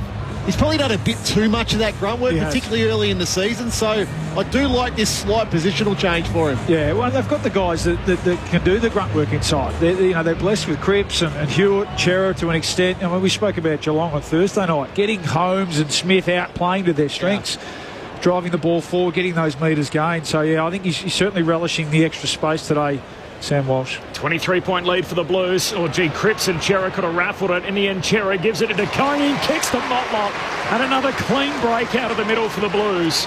And Jesse Motlop will have a look from 40 out. So it's an interesting one defence. You're either back shoulder or you're in front. You're not behind by 2 or 3 metres. And again there, another West Coast defender just too far off his direct opponent. Jesse Motlop, in a contract year for the young man. He's been a little wayward this year. 2 goals, 7. He's right in front, right-footed drop punt. Misses again. Out to the right, 2 goals, 8. Could have been a really good start to the season for him. Yeah. Kick straight. think it was that Friday night or Thursday night game. We're going to kick 3 behinds in that game. Yeah. 24 points is Carlton's lead, which is a game high. But it could be a lot more. 24 gone in the second quarter. Gather round on ABC Sport. Marek to Duggan and then Jinby. We've spoken a lot about motivation for the Eagles, Rammer, and their effort. Jinby's 1-20 outside of WA. Worst record in the list so far. Shares it with Dewar and back down the line. His kick targeting Williams, but he was caught behind, and it's a strong intercept mark for Jacob Wiedering. Brady Hoff 2-25 on the road. There's 4 Eagles out there who've never won away from home either. Kick towards Motlop, who's collected by Jinby late, 50 metres. He marched towards right half forward. The Blues by 24. Motlop, whose father spent a fair bit of time in this state, playing for Port Adelaide. Shares it with Sard. Now across to the debutant. Carroll spots a target, but his kick's wayward again. He's got a lot of energy, Andy Carroll, but he just the not idea's quite right. clean yet. Yeah, the idea's right. Just the execution's not there. Out on the full free kick, West Coast. Finds Waterman, the All-Australian from last year. Back from that back and calf complaint. Only saw him once so far back in round 1. Gives it to Marek, who's ordinarily a good user. And as the words are coming out of my mouth, the ball is floating out on the full. Carlton win it back. As McGovern looks back inboard and finds Walsh. So a 4-goal lead for the Blues. And deep into time on now in this second term. And they want to switch play out to the eastern side to Ollie Hollands. Been plenty of run from Carlton, which hasn't been an issue in first halves. It was a hot day as well. We'll see how they respond after the break. They're headed towards, would you believe, for a team that's 0-4, a lead at half-time for the 5th time in as many games. As Motlop to Sard, and he wants to keep it moving, goes on a run across the ground and then kicks to McGovern. One of their better users pokes it out in front of Curnow, who marks high half forward. Still 70 from home. To the Cathedral end, where the hill is well populated again today at Adelaide Oval. Lays it up to full forward to Koning down there through his hands, and Paddy Cripps runs out of room. Boundary throw in forward pocket for the Blues. Now score checks, 4 goals the advantage here for the Blues, 26 gone in the second term. And at the Barossa, halfway through the third quarter, North Melbourne by 7 points over the Gold Coast Suns, having trailed at half-time. You can hear every game of the season on the ABC Listen app. Tossed in to Koning and Williams over around the ball drop. Out the back, Dewar got a handball out. Hutchinson uses Jinby. The Eagles tight in traffic, get it away. Hunt thrusts it towards the centre square. It was an awkward bounce for Allen. He knocked it straight to Hollands, but kept fighting. Great run-down tackle from the co-captain. Bit of leadership that's been desperately required. Hands it off to the running Harley Reid. Turned straight to a brick wall and had to squeeze a kick in hope down the line. Silvani with a bit of fancy footwork. Jack Graham wasn't buying what he was selling. Gets it to Walsh for the Blues. Then Sard, now Hewitt. Spun a full 360 but never lost his footing. Handball picked off by Harley Reid. It's getting ugly out there now.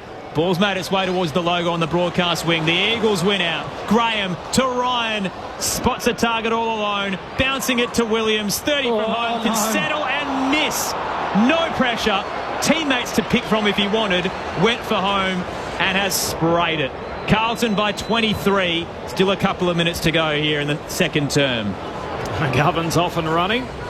Dabs a kick short to Wiedering, who marks at half-back. Short kick along the back line to Hollands and to Hewitt. The Blues were hoping today, look, best case scenario, come blow out some cobwebs, look dynamic and fantastic in the process. And if they're leading, I'm sure they'll take the 4 points however they come, but they're not fooling anyone at the moment that you think, gee, they're playing like a top 8 team. As Carlton slow build up here, De Koning looks inside the forward 50. Over the top comes Brock, spoils, but straight down to Walsh. Walsh, the weapon! He's got 3! And there's something to smile about for Carlton fans. The best of Sam Walsh. A 3-goal first half from the Carlton midfielder.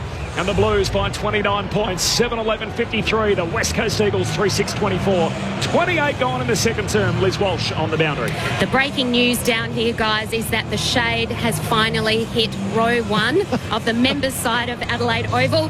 Oh, it is so nice to have the respite from that heat. Obviously, the sun is still just pounding down on the players, though. Gee, you're much braver than us, Liz. We would have been out of there. We would have been doing the boundary from the second row of the grandstand. Yeah. It is. Look, you talk about maybe Carlton not being at the peak of their powers, but Sam Walsh has been at the peak of his powers in this first half. That's 19 possessions now and 3 goals, 10 score involvement. So having a brilliant half of football. It's just he's hard running that I love watching. Blues by 29, despite losing Harry Mackay early. De Koning down, picked up by his opposing ruck Williams, tried to brush off Doherty, caught holding the ball. They want to go the Blues, quick advantage, couple of handballs between Doherty and Hewitt. Now finds Cottrell at the attacking edge, and again, zero defensive pressure. Will White's all alone, 45 from home for the uncontested mark. Yeah, well, if you want to get a kick today, if you want to work hard, you'll get plenty of it. There's a lot of space out there, Rammer, especially as the quarter goes on, I guess, and a bit of fatigue kicks in, especially with this heat. What's that inside 50s for the quarter? Now, up to 18. Yeah, 18. 9, so 38. 10th scoring shot. Heading into half-time, Will White crosses the paint of 50, gets close to the man on the mark, underneath the footy, and it affects the trajectory. It's across the face and falls short. No score. Carlton lead West Coast at the major break. 7-11-53 to the Eagles, 3-6-24. Sam Walsh has 3 goals, Durden with 2. Kerno and Lord each with 1 as well. Meanwhile, for West Coast, all individual, Archer Reid, Cripps and Oscar Allen. Now, you're an adopted South Australian, Aaron, so you're not... you didn't grow up here, but you've spent plenty of time here now. How long have you been in South Australia? This is my 6th year. 6th year, so I'm learning about all different types of things, like the Stobie Pole and the Farmers Union and the pie floaters and everything else. What on earth is a frog cake? This is one of the better unique options in South Australia. We've got a few different things like the pie floater. Yep. The frog cake is a dessert treat, sweet treat. It is all icing sugar. So right. The shape of a frog's face, it is just cream caked in icing sugar. There is a little bit of a cake underneath the bottom, but it is largely a very sugary, sweet treat. And I think we're going to try and see how our experts from Victoria find them. I guarantee you there's no way Luke Ball's going near anything like this. How much are you below your playing weight? 20 kilos below at the moment. He's looking trim as anything. Have you haven't had any chocolate all year? You were just looking at that, to be honest. No, I haven't. Yeah, any chocolate? No, I was a bit of a chocoholic last year, so I set myself the challenge. And what are we? April 12. What a weapon! Jeez, and it's been tested the last couple of days too with the setup here at Adelaide Oval Corp. They love the chocolates here. The big bowls of chocolates out there in the communal area. But anyway, so I've never seen anything like that either before in my life, Aaron. So there you go. We might be able to handball them to Poppy Penny later. She was very interested to try. She's working the Melbourne Essendon game later. You'll find plenty of takers. There's no doubt that the Haigh's chocolate out the back, huge tubs. There'd have to be 6 of them, wouldn't there? Just full of chocolate. The largest glasses you could ever see. So, and every day they go all the way down, and every day they get refilled, and the media comes along from all the different networks. So they look after us here on Gather Round. So it's hardly surprising if you're listening around the country, you think, gee, the guys sound like they're having a good time in South Australia. We certainly are. Carlton by 29 points at half-time. The Blues 7-11-53. West Coast Eagles 3-6-24. We've done the goal kickers. The big storyline in that opening half was unfortunately Harry Mackay returning after a 3-week absence. 16 minutes in after 4 disposals, 2-2 and 1 behind. He was concussed after running straight into Tom Gross. So the head clash, wasn't it? Yeah, ball carrier was running by that. Purely was going to tackle, and Gross was coming across, and banged heads. And as often happens with a head clash, it's amazing how often one guy comes off worse for wear and the other guy gets up and passes the checks and he's free to play on. So Gross continued. Mackay's day's done, so he was concussed in the opening quarter after just 16 minutes. All right, the thoughts of our analysts, Luke Ball and Adam Ramanauskas, our premiership pair with the Blues up 29. Well, Paul, you look at that 38 inside 50s for Carlton in that half for 18 scoring shots. So virtually every second time they're going inside their forward 50, they're getting a score. I mentioned in that quarter, if West Coast were playing an Adelaide or Geelong the way they're attacking at the moment, I think they would have had 15 goals on the board against West Coast. West Coast allowed just far too much space inside Carlton's forward line, but also through the middle of the ground. I've been really impressed with Carlton's link-up play. We've been critical of that now for a number of weeks. We mentioned that in that second quarter. Carlton have been so traditionally clearance contest team, but today you can actually see the effort to try to get the ball on the outside, the effort to try to move the ball through handball and run and carry and link up. So clearances for this game. It's 18-7 in Carlton's favour, which is a big win there. But it hasn't been a clearance game. Carlton have kicked some goals through clearance, but it hasn't been a real clearance game. The problem with the West Coast, they can't get their hands on the ball. They've had 134 possessions for the half, which is just far too low. Carlton have had to 214. So, like I said, if Carlton were in better form, this would be a 10-goal margin quite comfortably at half-time. Sam Walsh has been absolutely electric in that first half. 19 disposals, 3 goals, but just his work rate in these conditions. You can see guys are struggling with the heat, no doubt, when they come to the boundary for a break, but he just looks like he's the fittest player out there at the moment. Oh, it's just been a complete mismatch, hasn't it, through the middle of the ground. I mean, you mentioned the disposals. Ryan Marriage has had the most for the Eagles with 14, and he's taking the kickouts, let's be honest. So next best is Jack Graham with 9. It's just been an absolute demolition job, and we know that's the strength of Carlton's. So coming here today, that was always going to be a challenge. And yes, as we said, I like the fact that McWalter has set some of his young Eagles players a challenge, but you know they're getting a decent footy lesson today, aren't they? And you're right, it's been an inside and outside domination. So 80 more possessions, I think it is. Yeah. Most of those have been uncontested. I mean, they've had 25 more contested possessions, Carlton, but then once the ball gets spread on the outside, 64 more uncontested. So that's just work rate. Yeah. That's just it's his ability to work into space, and from the Eagles' point of view, an inability to shut them down, in transition. So we mentioned a couple of times you'd love being a Carlton forward today or a midfielder. There's just so much space out there. If you want to work hard, you'll get the footy. And I'm not sure. And we saw it last week, Aaron. You said it was a similar story, wasn't it, against the Giants? And they were able to hit the scoreboard and kick goals. So not sure what levers the Eagles coaching staff have to pull. I mean, I mentioned it'd be great to see Harley Weed into the middle of the ground. He went into the centre bounce a couple of times that quarter. The problem is when the ball spreads, we know that's a bit of a weakness of his at the moment as well. He's only had the 8 possessions, so you'd love to see him get a bit more involved and just probably play a bit more pure midfield in this second half. But you feel like this game will probably open up. And I mean, Charlie Curnow's kicked 1 goal 3. I feel like the opportunity's there for him to really cash in and get back into some form this second half. So just on Harley, so he played halfback last week. I think he had 25 disposals. And he played a lot of halfback through his junior career. Did he? So he knows how to play the position. So 85% defensively, but he's had 8 to half time. So you want to see him a bit more? I think so. I mean, I think it's all well and good. I think sending some younger players to these Carlton star mids and sort of having them learn a bit of a lesson, but at some point, when those numbers are as they are, it's been a complete sort of demolition. It's been men v boys in the centre bounce and around clearance. So there's 2 ways I look at that. So the first way is, why can't he play behind the ball and be Tom Stewart or somebody like that? Because he's got the skill level to do that. He's got the smarts and the decision making to do that. Or if you want to actually teach him a lesson, put him on Sam Walsh. Yep. And go, you know what? Yeah. Run with him. Number one pick.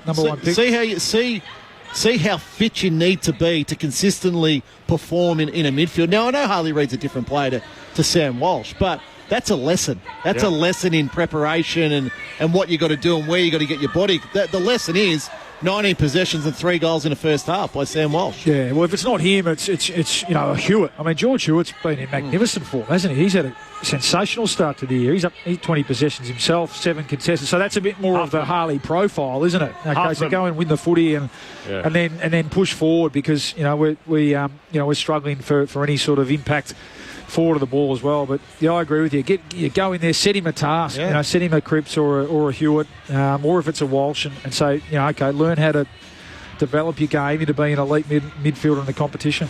We'll get to some of your thoughts on the SMS 0437 774 774. It's staggering numbers. So 80 more disposals for the Blues, twice as many inside 50s. They lead by 29. They should really be 60 up. But this is the moment we've all waited for, right? So it doesn't matter how far Carlton are ahead, they could totally unravel from here. If West Coast come out with some early pressure, game on.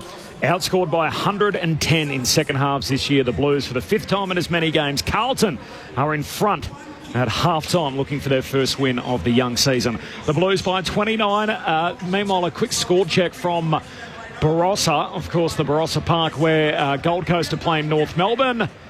And the replay is just finishing now. So it is Gold Coast by 6 points. They're back in front against North Melbourne, so 4 and a bit to go before three-quarter time there. We'll keep you up to date. And if you want to stay across it, you can find it through the ABC Listen app. Suns by 6 there over the Roos. Carlton by 29 over the Eagles. Here, an opportunity for us to take the latest from the ABC newsroom.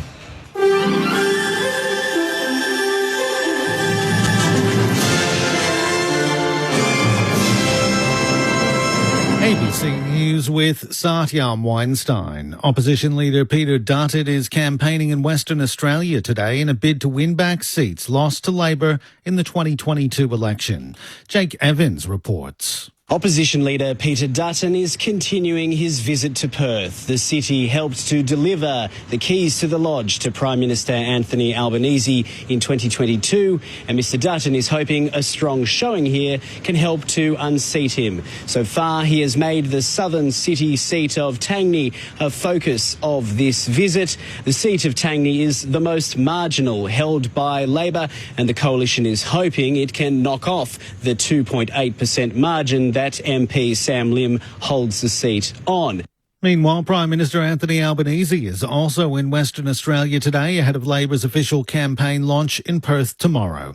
Labor announced a $60 million investment to expand Perth's Swan River ferry network if re-elected. Anthony Albanese says $50 million will go towards 2 new terminals, while $10 million will be spent planning for future expansion of the ferry network.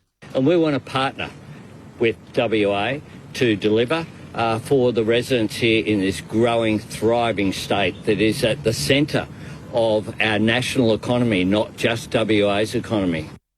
Palestinian activist Mahmoud Khalil's legal team has called a decision by a U.S. immigration judge to allow his deportation historic in its unfairness. The Columbia University graduate with permanent residency was detained last month over his role in pro-Palestinian protests. The government declared that his presence in the U.S. was adverse to American foreign policy interests.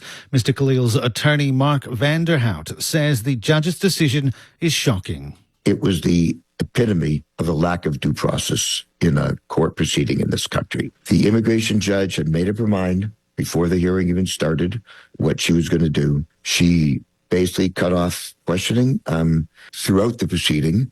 She cut off argument. U.S. President Donald Trump, meanwhile, has had his first medical examination since re-entering the White House in January, including a cognitive test.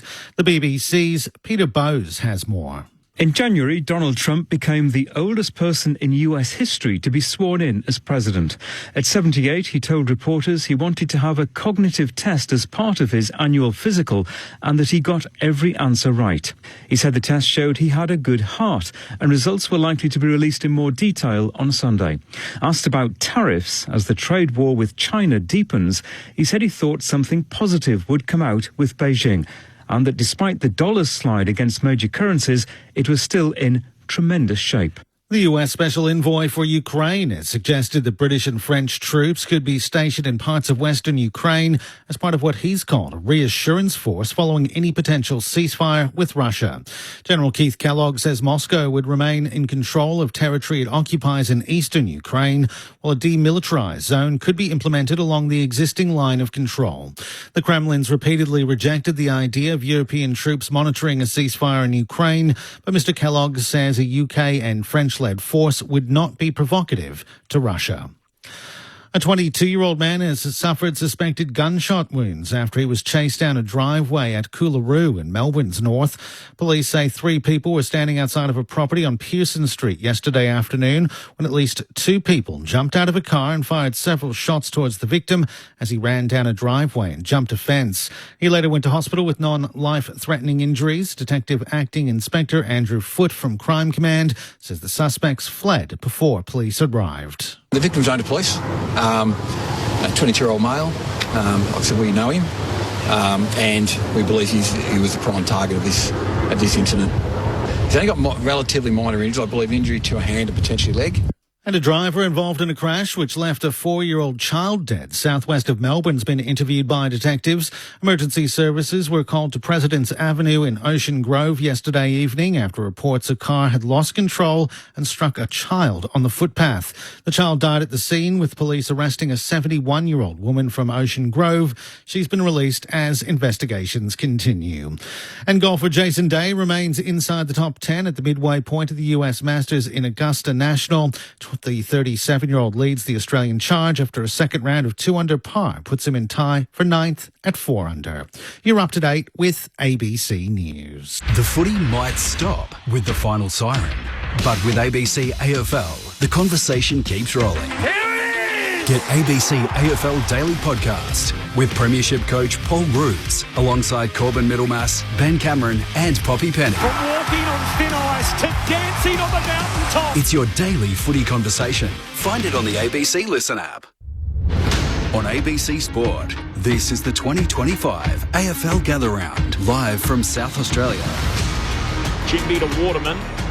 Short kick to Jamie Cripps. Goes short to Graham. Reels in the mark. Here's Graham, heads inside the forward 50. Archer Reid provides an option, hits up. The ruck forward marks, true centre half forward. Archer Reid, drop punt, beautiful kicking motion, beautiful result. And the blue chipper for West Coast knocks it through. Tap down went the way of Baker, kick smothered, found its way to Cheris, spun through 2 tackles and was collared twice. They'll take the advantage and hook it through from 30. Cooper Lord subbed in and now has his first goal in the AFL. West Coast win it on the wing. Dewar, hand pass away to Gross. Oh, they're out here forward of the ball. Jamie Cripps takes the mark and takes on Sard. Settles from 48 metres out. And the Eagles veteran pops it through. Good transition footy for the Eagles. Carlton slow build up here. DeConey looks inside the forward 50. Over the top comes Brock. Spoils, but straight down to Walsh. Walsh, the weapon. He's got 3. And there's something to smile about for Carlton fans. This is the 2025 AFL Gather Round on ABC Sport. On your radio. ABC Sport Digital. And on the ABC Listen app. Sounds there from the second quarter. It is Carlton by 29 points at half-time. It feels like it could be a whole lot more. They've had 80 more disposals and twice as many inside 50s and yet lead the game by 29 points. 18 scoring shots to 9, so double there as well. It is the Blues by 29 points at the half. 5th time in as many games Carlton have led at half-time. What a quirky stat, and yet they are 0-4 on the season, hoping to try and convert against the lowly West Coast Eagles, who have a lot to clean up at half-time. And I'm sure Andrew McQualter will be trying to address a few of those things with his team during the break. Corbin Middlemass alongside Aaron Bryans, Luke Ball and Adam Ramanauskas, your call team. Liz Walsh on the boundary. And the Gold Coast Suns by 13 points over North Melbourne. Third quarter action at Barossa Park. And in fact, they've just snuck a goal in right on the stroke of three-quarter time as Matt Rowell puts one through. So I heard someone calling him the other day, Matt Brownlow.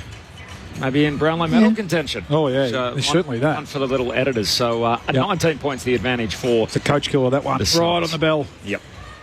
Absolutely. Looks a picture, though. It looks so good, doesn't it? Yeah.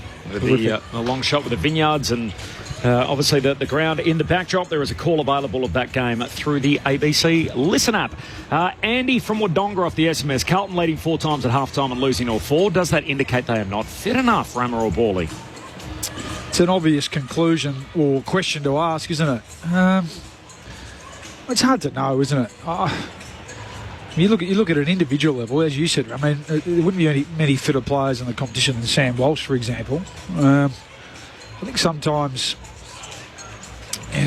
when your ball use is poor, when you're not a good kicking team and you're turning the ball over a lot, you're expending a lot of energy, trying to chase and certain things like that can make you look a bit tired. But I would be saying that. I'm not sure that that's.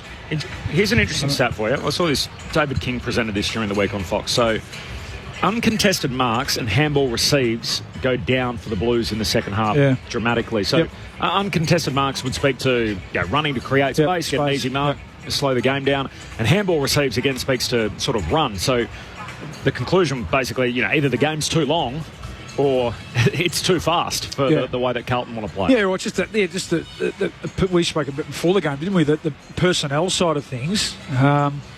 That they need to continue to find players. I mean, Adam Saad's been terrific today. He sort of looked like he's had his usual, dynamic run and overlap. So, but can he maintain it across a four-quarter? That's probably been the knock on him over the years, hasn't it? Zach Williams is another one now. He's playing forward of the ball, and they put someone like Ollie Hollands back behind the ball. So there is a personnel element to it as well. We look across. Across the players that are capable of doing that. So we'll watch as this one goes on. It feels like today that it's a bit of an easy kill, so we won't learn a heap from that point of view today. We'll wait and see. As I'm a bit like you, we can be hopeful. I think that maybe the Eagles can use that as a bit of inspiration. If they kick the first couple of goals, you never know. But the way that first half panned out, be very surprised. Did you ever have a bogey quarter, Paulie, where I guess football, so much of football is played between the ears, and if there's a certain term that isn't working out for you and you have to change something, in the rooms, how you go about getting ready to come out after half time? Did that ever happen at Collingwood? Oh, I can't remember. It has, but whether it's the music played or whatever it is after half time, I mean, they shouldn't need any sort of more motivation to keep things rolling today. Four times his pattern, though, isn't it? It is. It's time to sort of start addressing some of those time things. to do something about it. I mean, they can't get any fitter now. That's the thing. All the work's, majority of the work's done to this point of the season. So we'll see how they go. Hi, Aaron. What is the crowd number approximately from Mark in Adelaide? Ooh, okay. You got a guesstimate for us? I'm going to go 30, maybe 32. The middle section, and particularly Baking in the Sun and the Riverbank stand, has not been full. So I'm going to say, hopefully mid-30s. But this is one of the two games that hasn't sold out this weekend. The other is Melbourne-Essendon later. And from Robin Greensborough, I once got every green light on Punt Road from the Eastern Freeway to the Yarra, and people still don't believe me. You wouldn't believe the Blues have been allowed to do the same thing today if you weren't watching. Second half underway, Carlton by 29 points. Moment of truth time for the Blues. De Koning down. Walsh tackled by Baker, got it to Cottrell, ends up becoming the tackler. The Eagles win out. Baker towards the 50. Around the body on the left, he hooked it towards the Wanganeen stand. It bounces in front of Reid, and over and deemed insufficient intent. Fish. He certainly put it in the path of the big man. Well, I think he was just trying to be too careful. It was a poor option, but I don't think he was trying to go for the boundary line. That's Lee Fisher too. He played a lot of footy. Come on, Fish. A milestone day for him. 300th game today as umpire and player. Silvani to centre wing. It's picked off by the Eagles. Here they come on the counter punch. Harley Reid surging towards the arc. Sends it to the goal square, and Ryan in the hole landed in his lap. Well, that's one thing he can do. Playing across half-back that he didn't really do in that first half, Ramo Harley-Reid.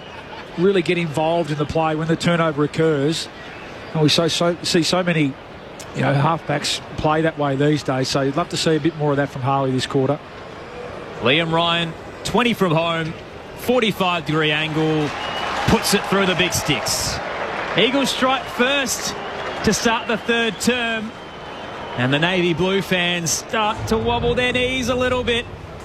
Margin down to 23, minute into the third term. 7:11:53 the Blues, West Coast 4:6:30. Gather round on ABC Sport with Adam Ramanauskas and Luke Ball. Does that qualify Lee Fisher for life membership? That's a great question. So I did ponder that because on their milestones they had life membership. I half suspect that he would have already got it, including pre-season games and things like that. So this is just official matches. Okay. But I will follow that up because I actually have the same question. Oh, very good.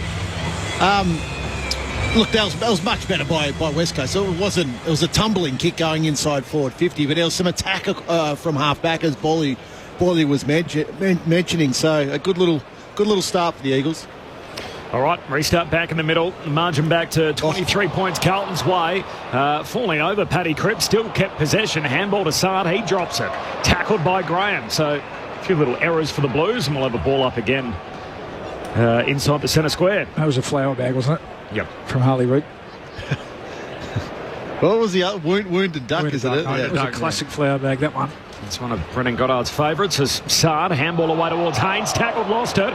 Liam Ryan picks it up, puts on the Jets, turns. Misses. Sard's in all sorts behind play here on that tackle. Gee, that would have really frightened Carlton, wouldn't it? And the Eagles have a hot start here, 1-1 they've added to their score, and Carlton's lead trimmed to 29. Got an eye on Adam Sard there. Yeah, well, it was a shepherd, an illegal shepherd too.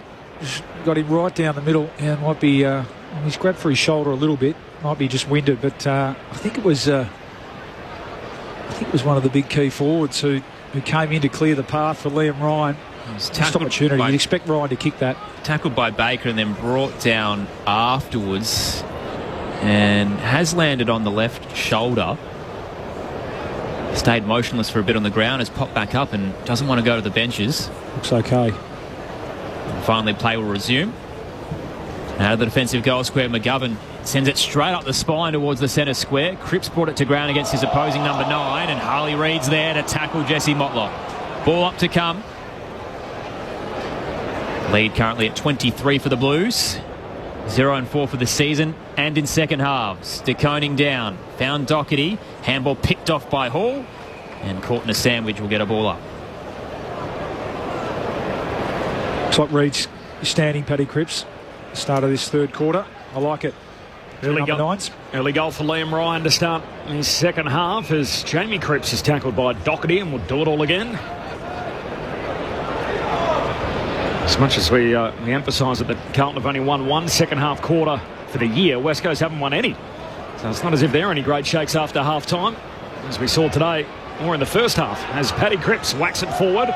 Lord, clever, keeps it alive. Wayne Harm's effort, got it away to Doherty, hand pass to Chera, kicks into the pocket, and Kemp leads underneath it, slides past him and Brock and out of bounds. So there's your problem right there, Bally. So Paddy Cripps is out of that contest. Spread, yep. Harley Reid's just standing in the contest still, without even any effort to go and try to get to Cripps. Well, that's all the West Coast mids too. They've just been torched on the spread too. Once the ball's left the clearance, Carlton plays. 22 points the margin Carlton's way. Poundy throwing deep forward for the Blue Baggers. De Koning throws his boot at it. Hunt knocks it away to Brock. He's tackled. Well, the ball up. That's Sandy Brock. SSP selection, originally out of Palmerston in Northern Territory. Actually spent time playing for Peel Thunder in the Waffle, then went to the Suns for 3 years and ended up on the Eagles list. Paddy Cripps grabs it out of the ruck, beats Williams in that battle and then shoots Goldwood in the same motion but misses. A behind for the Carlton skipper. The reigning Brownlow medalist, the Baggers by 23 points. This is Gather Round on ABC Sport. We're 5 minutes into quarter number 3. Your thoughts on the SMS? 0437 774 774. Of course, the slate continues next with the Bulldogs and the Lions. Reid staring into the sun, sends it to left half back on the ball drop. Tackle late on Owies, who tried to walk it over. It stayed in. Allen's trying to shepherd Sard away. Ball shot out for the Eagles. Graham at the defensive edge. Looks central. Duggan tried to brush past Williams and leaves the footy behind. Holding the ball. Free kick Carlton. Zach Williams now at right half forward. Picks off Doherty, who hands it back to him. Kicking to the right-hand side of your radio dial. It's weighted in the path of Cripps. He left it in the end as Durden was cutting across. Gathers on the bounce and has escorted over. What do you think of the double header, Ramo? Last few years it's been back-to-back, though. This year we've got the 2 hour gap and everyone's actually escorted out and then they have to come back Which in. I'm fascinated to see how that goes.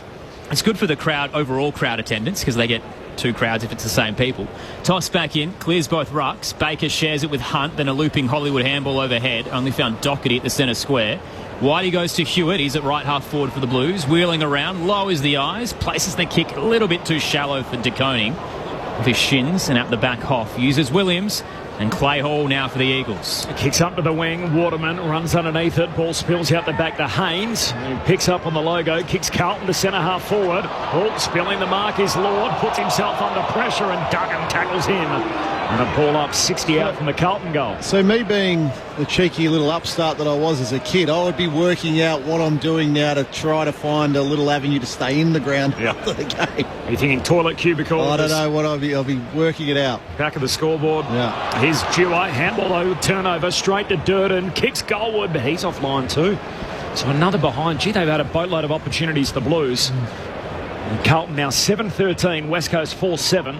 It's a 4-goal advantage for Carlton, 8 minutes into the third term. And get the general consensus, if West Coast were playing a stronger team in the comp, they'd be further behind. And if Carlton were playing a better quality opponent, there's no guarantee they'd be 24 points in front. It hasn't been the best display of Australian rules football, Corby. For those who've made the trip, making the most of it. Down the line go the Eagles. Waterman marks on centre wing, plays on and turns straight into McGovern. Tried to dance past him. My goodness, that was a good tackle. The immovable object, Mitch McGovern. Holding the ball, free kick Carlton, and they floated forward for the overlap.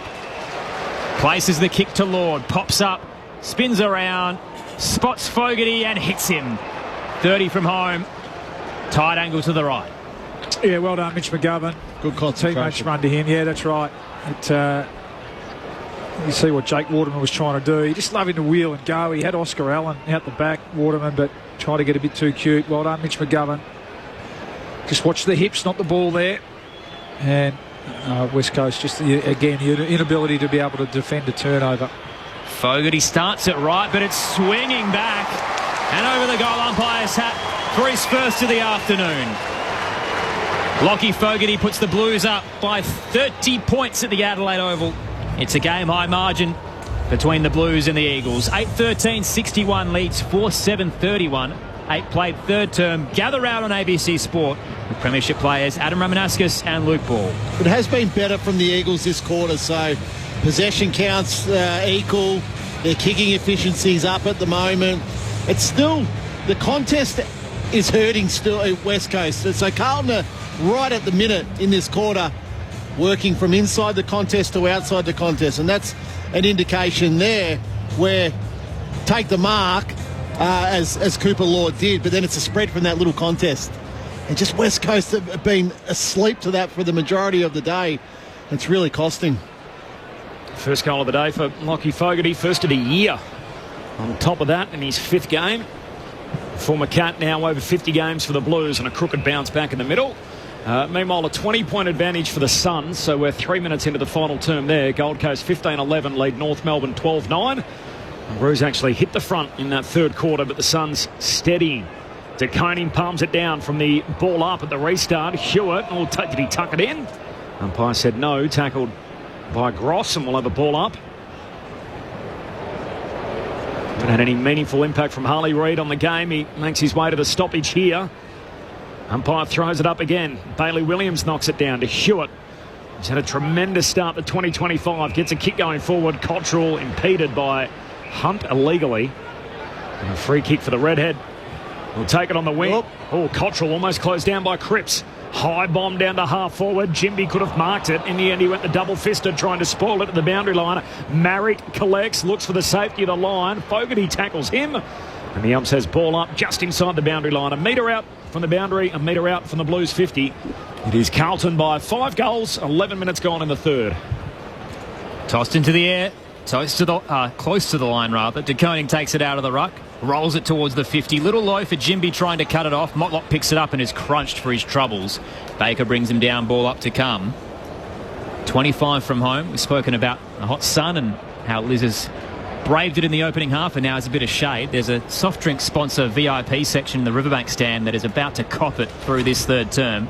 De Koning down, looking for Hewitt. First to it, Marrick. Tried to escort it over, left the footy behind. Hewitt says, thank you very much. Gives it to Fogarty. Central kick. Walsh flew in front of Curnow. Couldn't reel it in.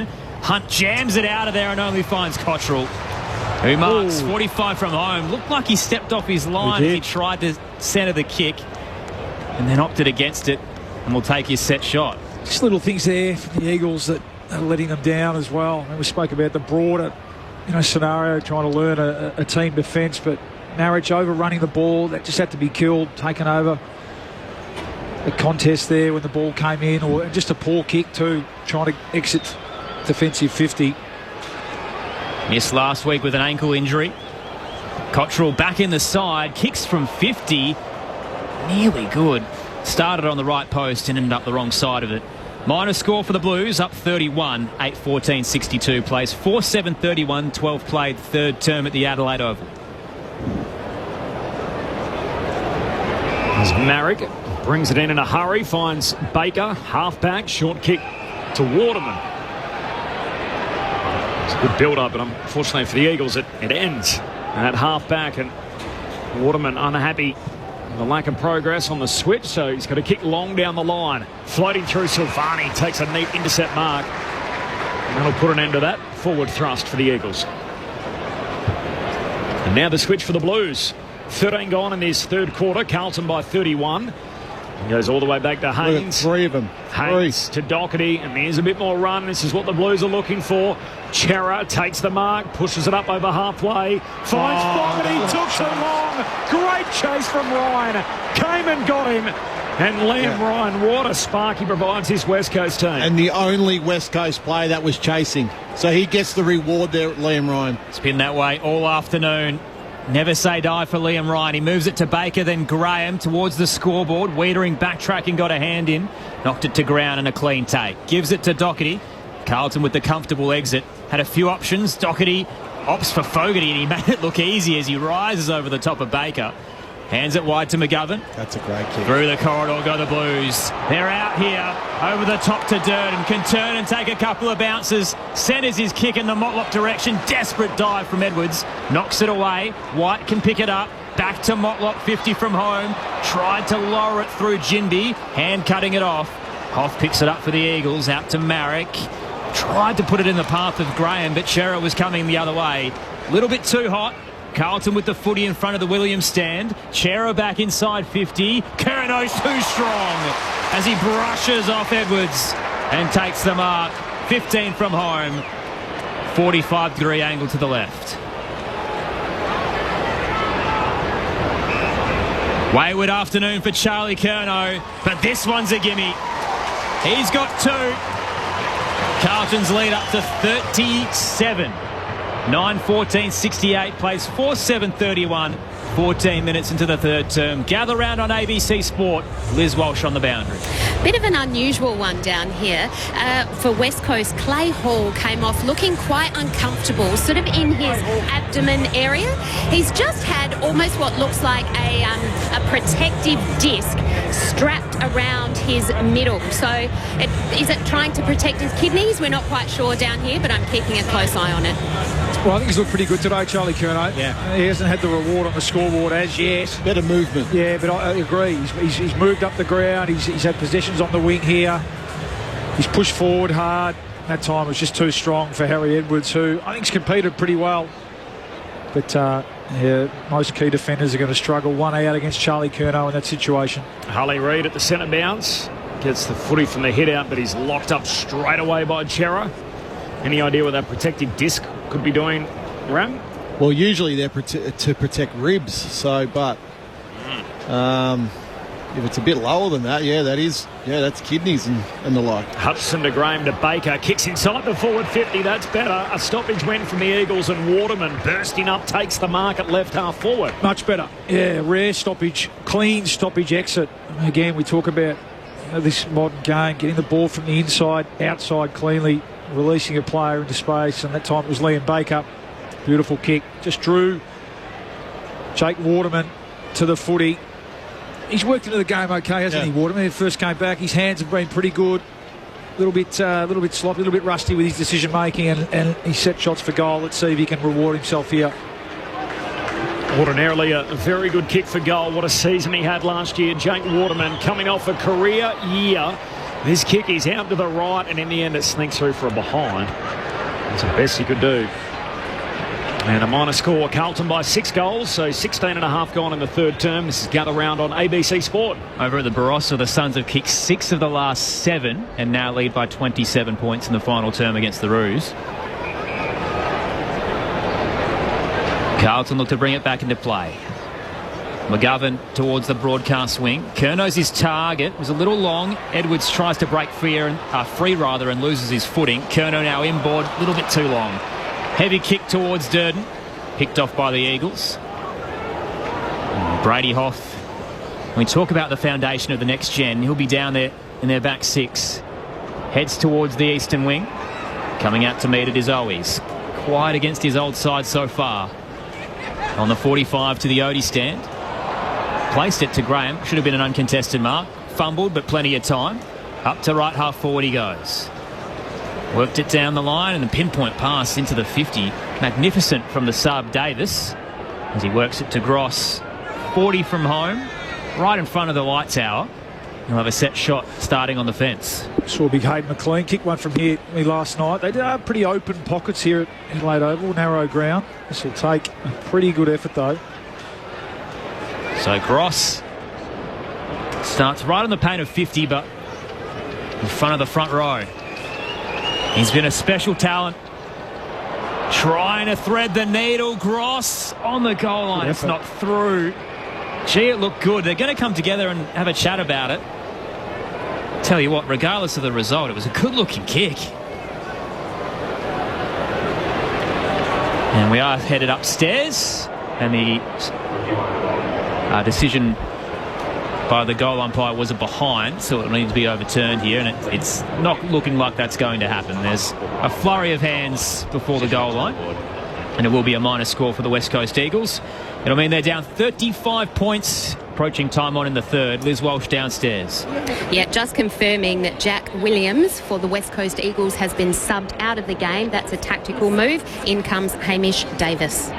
Thanks, Liz. Earlier today, Harry Mackay unfortunately concussed 16 minutes into his return. He ran into Tom Gross. Nothing untoward, a clash of heads, and unfortunately for Harry, came off worse for wear, and after 4 disposals and 1 behind, his day was done a quarter hour in. So long kick out towards halfback from the Blues, punched out of bounds, so throwing 70 out from the West Coast goal. And they lost Blake Acres before the bounce, so he missed with illness.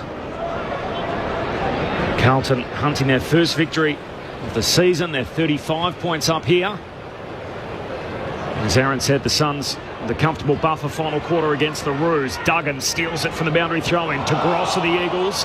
Handball out in front of Reid. That's Archer. Knocks it over the top to Hall. A hand pass away to Davis. His handball, a turnover. Holland's had it. Gross wins it back. Eagles still with it at half forward. Handball away to Reid. He's tackled. And Archer Reid locked up. 60 metres out left half forward for the West Coast Eagles. Kicking to the Cathedral end. The hill well populated. Great place to watch the footy underneath that iconic old scoreboard, which shows Carlton on top by 35. Tossed up. Archer Reid won it down to Chera. Kick smothered. Ricochets closer to the benches. Hewitt tries to get a handball through traffic. Rolls over the paint. They're going to deem it deliberate. Free kick to Harley Reid. Hewitt just tried to make a tough situation work. He's been pinged instead. Harley Reid marches inbound, sells some candy. Williams bites as he launches into the air. Reid towards the 50. Big fist from Wiedering. Spilled down to Ryan. Lurking dangerously. Snaps and misses to the right-hand side. Margin down to 34. The Eagles peppering with 3 consecutive behinds. He's kicked 1 goal, 2 in the quarter, Liam Ryan. Gee, he's been good today. First game back, yep. It's been really lively. Kicked 3 against the Lions in his first game of the year. Missed round 1 and, as you said, missed the Giants game last week. Loved his work without the footy today too. Yeah, that's what's been most impressive about his game. One of only 3 premiership players left out there from the Eagles' 2018 victory. And kick comes wide to Coney and goes long to the wing. Curnow just shoves aside Jimby. Went flying over the top. Curnow takes the mark on the wing. Heads down to half forward for Carlton. Sard hangs onto it. I thought he might have been on the run there in game 200. There's a long raking kick of the footy. He's 65 metres out. Gee, it's too short. Trying to set up Walsh. He kicked 3 in the first half. He lays it up to the hot spot. Oh, over the top. Punched away by the Eagles. Close to the boundary line. Owies getting back in defence. And in the end, it's Hoff who sees it over. So we'll have a throw in right forward pocket for the Blues in the bright sunshine at the Riverbank stand end of the ground. Carlton by 34 points. It's 9-14 to 4-10. 22 gone in the third term. Bit of fizz out of the game. See if they can bring it back in as De Koning races towards the drop in the ruck contest. Took it and tried to find Hewitt. Picked off by Hutchinson. Handball across to Davis. Then Archer Reid and now Jinby. Around the body, flirting with the boundary line. It was a wobbler and it's gone into the second row. Out on the full free kick. Right half forward for Ollie Hollands. Tuck off the SMS, by the way. Great call, lads. Family holiday sitting on the beach at Port Vincent, 2 hours from Adelaide. Ruining the misread of the gather round dates. Rookie error. No. But the kids are happy. On your Tuck. That's all that matters. Next year. Lock it in. Hollands inboard. Sends it to the top of the goal. Square. Cripps. Too good. Little nudge in the back of Jimby, freed himself up and takes the mark straight in front. Yeah, you're right. It was too good and too easy there for Paddy Cripps, and no one's on the mark. And he puts it through for his first of the afternoon. Carlton move on to a 40-point lead, 10-14-74 to West Coast, 4-10-34, time on in the third. Gather round on ABC Sport. We spoke about it this morning, Ramo, on SA Grandstand, how Gather Round continues to evolve. So it's gone into the hills, now to the Barossa. Maybe the next step is something a little more regional where you could market it as a Sunday game. So you could go to the Thursday, go to the Friday, and then actually have a holiday in the regions, go on the peninsula and see a game that's an hour out of the city. I think anything's possible in this state with the Premier. He's up for any ideas to really make people get to the town and enjoy what Adelaide's got to offer. But just there again, Paddy Cripps takes a really easy mark, but then nobody on the goal on the mark to try stop that goal. So just little effort things that let the Eagles down. They do a couple of good things for the quarter, then it just goes back into an old habit. New game high. DeConey wins it down. Gross, hand pass to Bailey Williams. Got it out towards Davis, the sub. He gets it on to Hunt, who squeezes a kick forward, but Haynes picks it off. Blues with it at half-back. Walsh, take it high. A free kick for Sammy Walsh. If you weren't with us earlier, Bally, he was pretty good in the first half. Yeah, he certainly was. 3 goals, 19 possessions. He set the game up. More than half of those score involvements as he sends it to Sard. Short kick, gets the wolf even for a little 15-metre chip to Haynes. Handball to Doherty. Handball further afield to Coney. And he gives it off to Motlop. The son of Daniel sends it down to right half forward. Gee, the Blues could have raffled it in the end. Fogarty and Chera left it for one another. Fogarty mops it up. Hand pass to Chera. Short kick to Hollands, who's off and running. Pokes it into the pocket, and Durden takes the mark, bursting out on the lead. And the crafty little small forward from Central Districts has it up against the fence. Got engaged recently as well. Congratulations to Corey and his partner, his childhood sweetheart. 23 on Monday. Corey Durden. Right-footed drop punt. Oh, that is a beauty. Corey Durden turning it on back in his hometown. He's got 3. And he turns to his Carlton mates and says, how about that for a bit of work?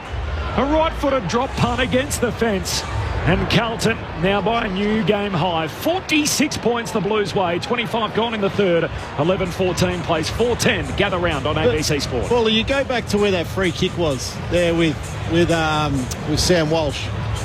It's then 11 untouched possessions. It's a training drill, isn't it? To get to Corey Durden in a forward pocket. Now, I say untouched because West Coast, 1, didn't touch the ball, but 2, they didn't even try to pressure the disposal, which is the real concern. So they're nearly playing themselves back into form here, Carlton, and that's really off the back of just West Coast lack of effort. I don't like to say players don't try because they all do, but they're way behind on the little things at the moment, West Coast. 46 points the lead, and they get the clearance again. Motlop injected into the middle.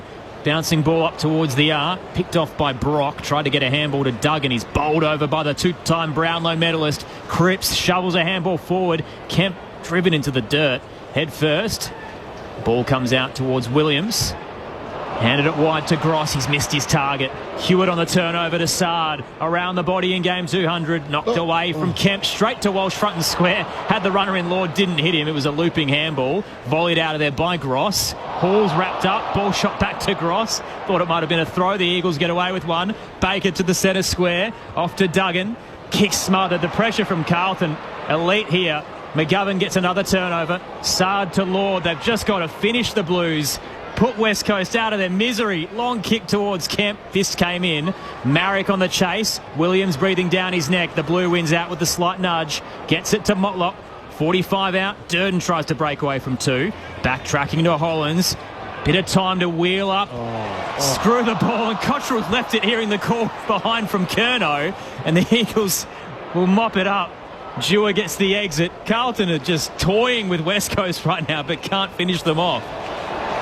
The Eagles win it off the back flank and they're away now. So the 1-2, Jaden Hunt to Liam Baker has shown a bit of run. Hunt sends a helicopter down to half forward and Liam Ryan good enough to mark it. He looks back inboard with the kick. It's a well-weighted drop punt and Owies takes the mark.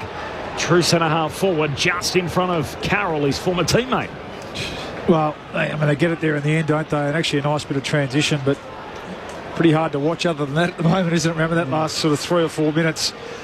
And again, Carlton just finding ways to muck it up, really. They've almost got too much time and space to be able to find that right option inside 50. But nice bit of transition. Jaden Hunt involved there. Liam Ryan again. Every time he touches it, it looks like something's going to happen. And we'll see if Matt Owies can get a goal against his old team.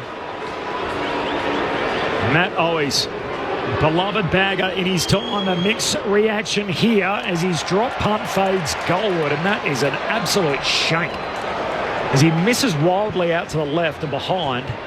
It is Carlton by 45 points, 28 minutes gone in the third term.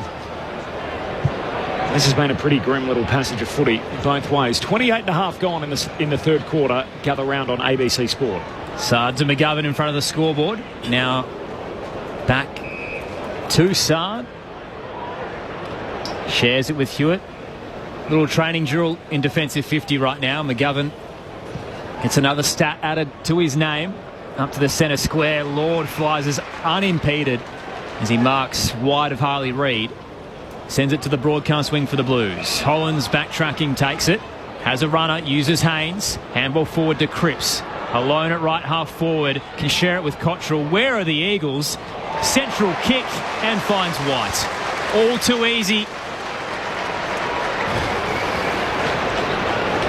There was an entire passage there on the broadcast swing where there was zero front-on pressure. It's training drill stuff, isn't it? Really. It's. I mean, we know the talent discrepancy. One thing that you can always give out in the field, though, is that effort, and ability to chase, and have some sort of physical presence. Will White misses to the right again.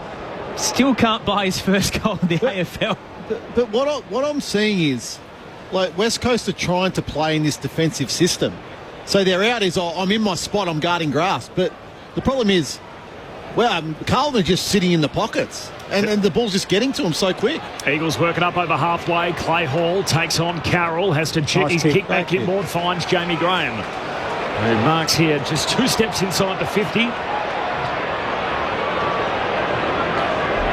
So when you're learning a new defensive system, that's fine. But at the same time, if you see a free man inside the forward 50, you've got to go to that player. Will White there was 3 West Coast players sort of like within a triangle around him. Just go and sit on him. Jamie Cripps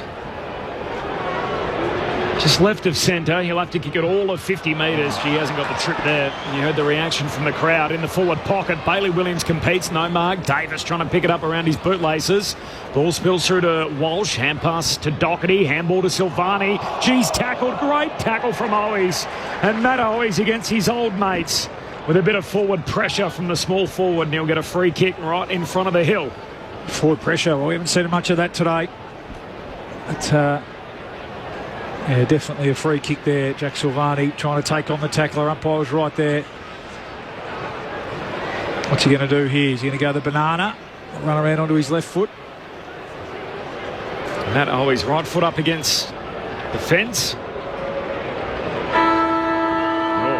Has to go the banana now. That reduces the options outside of the right boot. He misses near side or behind.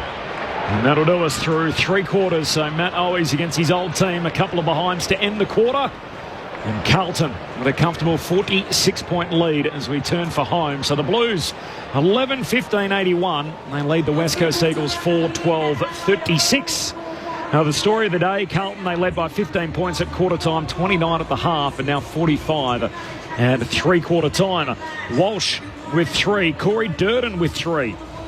A 22-year-old, including a fine drop punt from the boundary line for his 3rd, which came earlier in that quarter. 2 for Charlie Curnow. It's been a mixed day for him. He's got a boatload of behinds. And then singles for Fogarty, Cripps and Lord. Meanwhile, for the West Coast Eagles, they've only got 4 goal kickers. Liam Ryan adding his name in that third term, 1 each for Allen, Jamie Cripps and Archer Reid. So at three-quarter time, it's Carlton by 45 points. Meanwhile, the game that's being played at Barossa Park between North Melbourne and the Gold Coast. One back for Jai Simpkin, but all of a sudden that margin has drifted out to 40 points. So Gold Coast 19-14-128 against North Melbourne 13-10-88. Both North Melbourne and Carlton due to meet, of course, next week in what has now become the traditional Good Friday clash.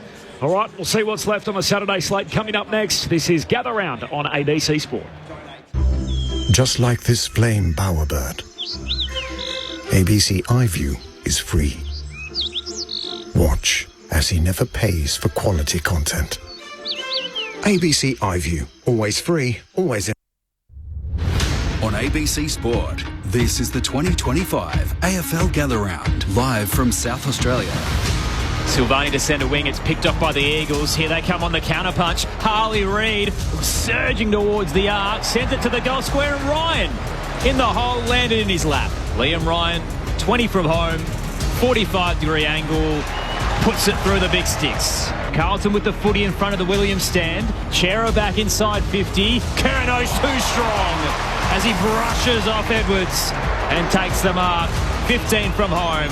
Wayward afternoon for Charlie Curnow, but this one's a gimme. He's got 2.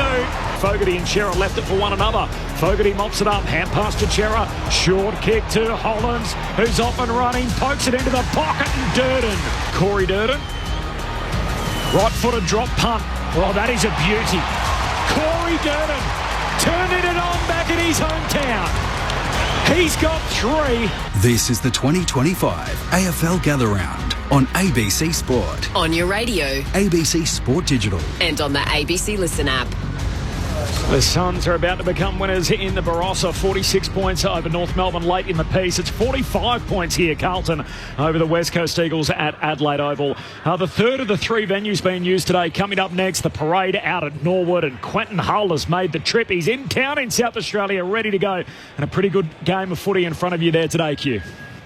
Indeed it is, Corby. It promises to be one of the highlights of this excellent weekend of footy, and the fans are filing in here at this famous suburban venue, the Parade, which is well known by the Lions. They were here last year and beat North by 70 points, so they've got a good record in Gather Round. They've played North twice and beaten them both times comfortably. The Doggies looking for their first ever Gather Round win, having been beaten narrowly by Geelong last year and going down to Port Adelaide in the first instalment of this footy festival. And from the Dogs' perspective, they'll be looking forward to seeing how JJ comes back today. Late January, another hammy issue for the former Norm Smith medalist, so he's due to make his first appearance today, as is Cooper Hines, the 19-year-old. He'll make his first appearance in league footy on debut, the runner-up in the Morrish medal. So he was picked 20 in the draft, a highly touted young player for the Bulldogs. And Luke Cleary coming back in with Oscar Baker suspended, Latham Vandermeer out with a knee injury, and Harvey Gallagher made way.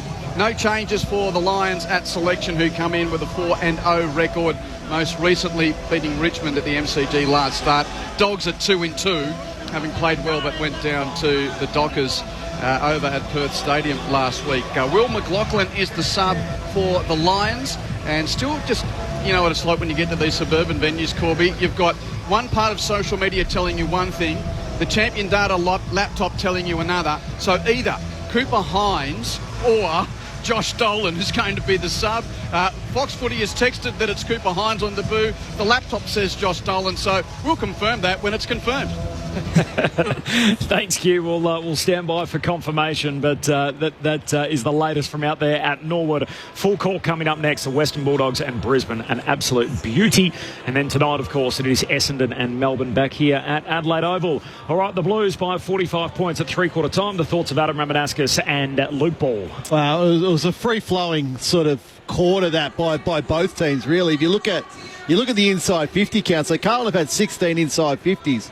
Were able to kick 4 goals for, so every second time they went in. But West Coast only went into their 50 8 times.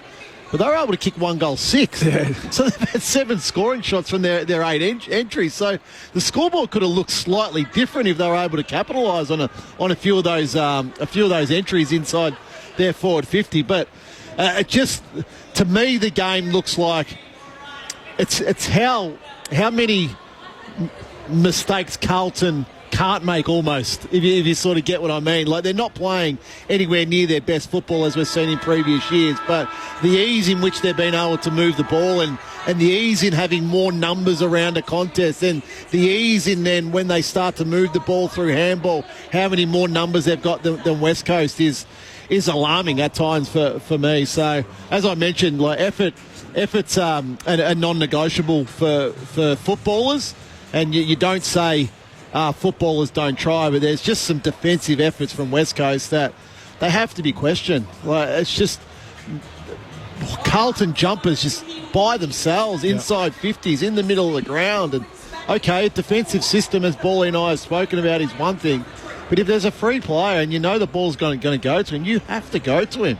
It's just a non-negotiable. Go and man that player up so the ball doesn't go to him in a dangerous spot. Yeah, it's a first step back on track, isn't it, for the Blues? So they'll be keen to run this one out. I think Michael Voss, would be absolutely saying that. We're in absolutely no position to be taking our foot off the pedal here. They've got a lot of work to do still to get back on track. I've loved their work around the contest. Again, that hasn't been an issue for them in this first month of footy. And some of their transition has been really good at times. It's almost like they've had too much time and space and too many options. We're just not used to seeing that in today's modern footy. And they've been their own worst enemy. So he'll be keen to put this one away and make sure that they finish full of running. Start to put to bed any of those question marks around fitness or anything like that. So you just have to see some effort, in terms of chasing. I think why that, for instance, that Liam Ryan effort stood out, because we just haven't seen enough of it today from those Eagles players. Suns remain unbeaten, a 52-point win over North Melbourne at Barossa Park. Liz Walsh on the boundary. Yeah, hot weather continues to play a big role down here. So in that three-quarter time break, every player, umpire, official came to this western side of Adelaide Oval to stand in the shade. We might see some action more on this side of the ground as the players try to get some rest. Thanks, Liz. Final term on deck here. And a 52-point win for the Suns, as mentioned. They were behind in the third quarter against North Melbourne. Staggering turnaround there as the Suns flexing to remain the perfect record as Carlton get the centre break here. Out to Cottrell on the wing. A handball away to Hewitt. Kicks inside the forward 50. Curnow through his hands. There's Reid. That's Harley involved in the contest, but won by Fogarty. Handball away to Reid's man in Lord. Kicks to full forward. Punched down by Duggan to Hunt. Was he clipped high and all of that? It's a free kick. It's not Hunt. It's going to go the way of Gross. He's in the back pocket. Tom Gross. Jumper numbers 27. We like the cut of his jib so far. Yeah, he's been a positive. Yep. Big positive out of the day for the Eagles. Gross to left half back. Reid's caught behind and outmarked by Wiedering. The veteran teaching the youngsters some lessons across the afternoon. Wiedering's stuck between the Wanganeen and Odie stand. Retreats on the 45 to the centre square. McGovern marks wide of the logo. They're presenting once again. It's a casual kick towards Chera, floating back. Graham gets a hand in, knocked it to Hunt. Kick placed towards Waterman. Fisted away by Silvani, who's propped up very sore. Sard sends it to left half forward. Mark taken by Williams. Carlton now moving it forward. Walsh is all alone on the paint of 50. Spots a target across the arc. Puts it in the direction of Cottrell. By himself, 40 from home. Slide angle to the right. Jack Silvani cannot get off the ground here. Yeah, it's just cramping. Stuck in the centre circle right now and calling for some assistance. Bring the pickle juice out. 34 degrees will do that. But great weather in Melbourne. Hasn't been that hot though, has it? Well, I think it's 30 in Melbourne today. Is it? Yeah. Jeez. Stand corrected. Definitely 30 in Melbourne tomorrow. Cottrell starts at the attacking edge of the square. Leans back from 45. Starting right and through for a minor score. Carlton's lead up to 46 at the start of the final term. 11-16-82. Plays 4-12-36. Gather round on ABC Sport. As Marrick brings it into Harley Reid, who marks in the back pocket. It's been his day today in the shadows of the Light Tower. As the second-year Eagle goes back to Edwards at fullback. Now at the halfback for Hunt. Jaden Hunt with the long locks. Just dabs the kick outside the defensive 50 to Duggan. I'll try to give a handball back to Hunt. He ran past him. Duggan goes and gets the footy.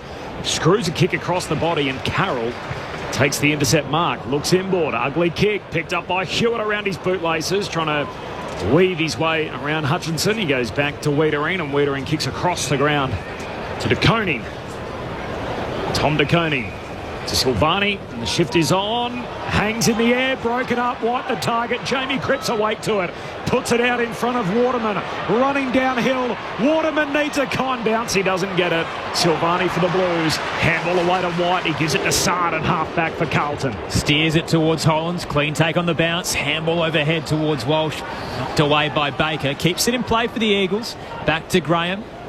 Hutchinson in traffic. Kick smothered. Hollands with the second effort forces it back over the boundary line. Just the 10 wins in the last 4 seasons for the West Coast Eagles. Rob off the SMS. Rammer.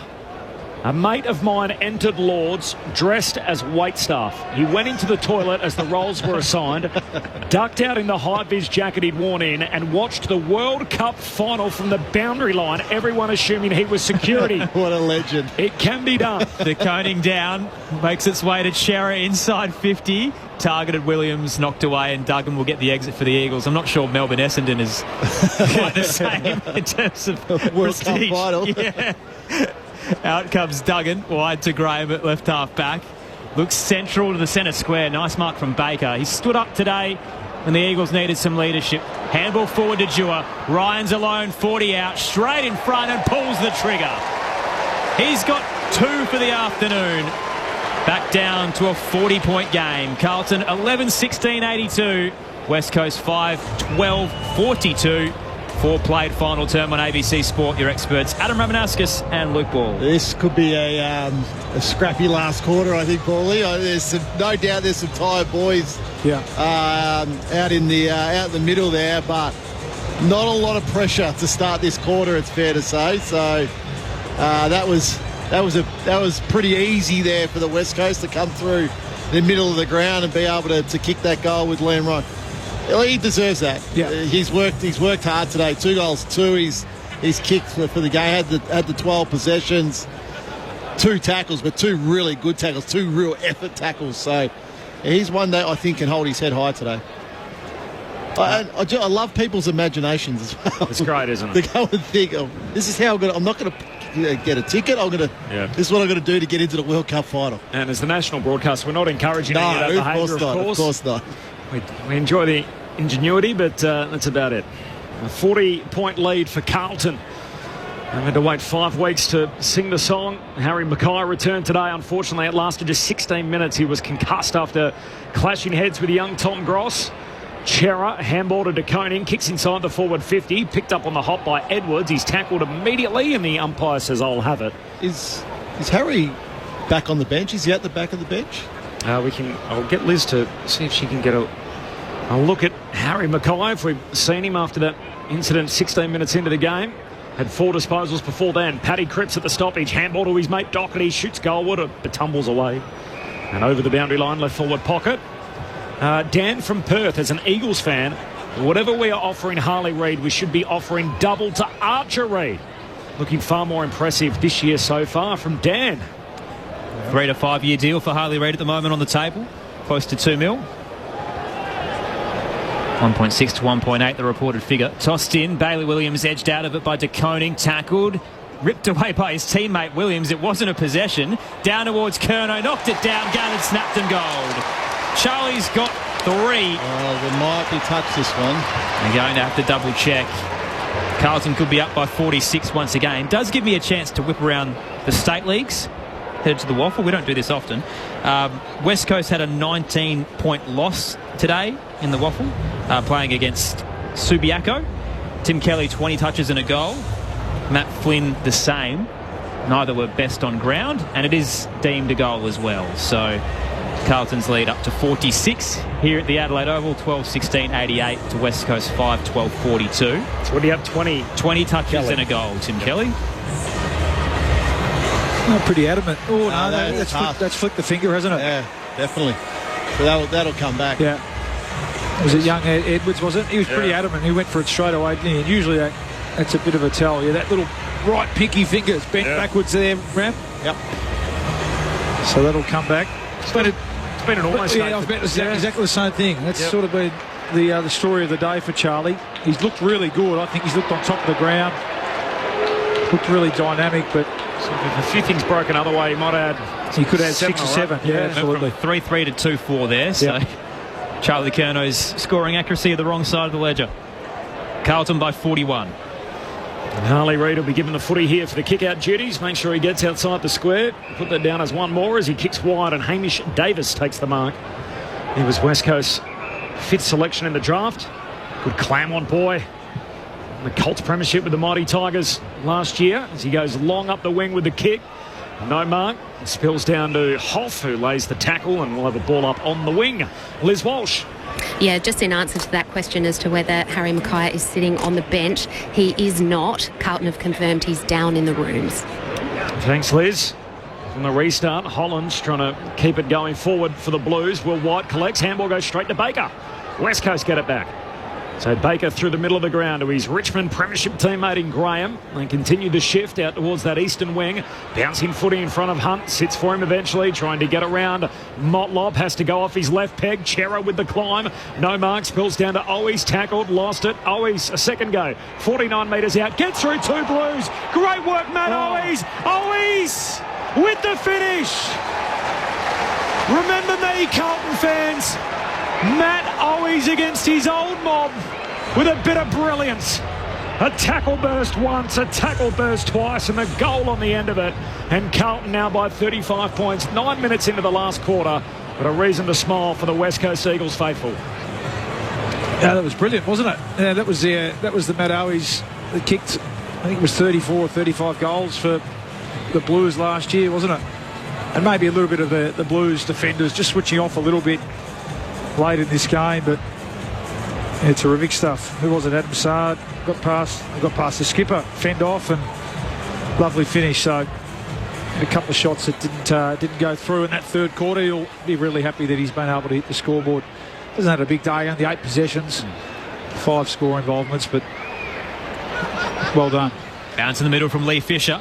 Carlton by 35. They'll get the exit here. De Koning down. Hewitt.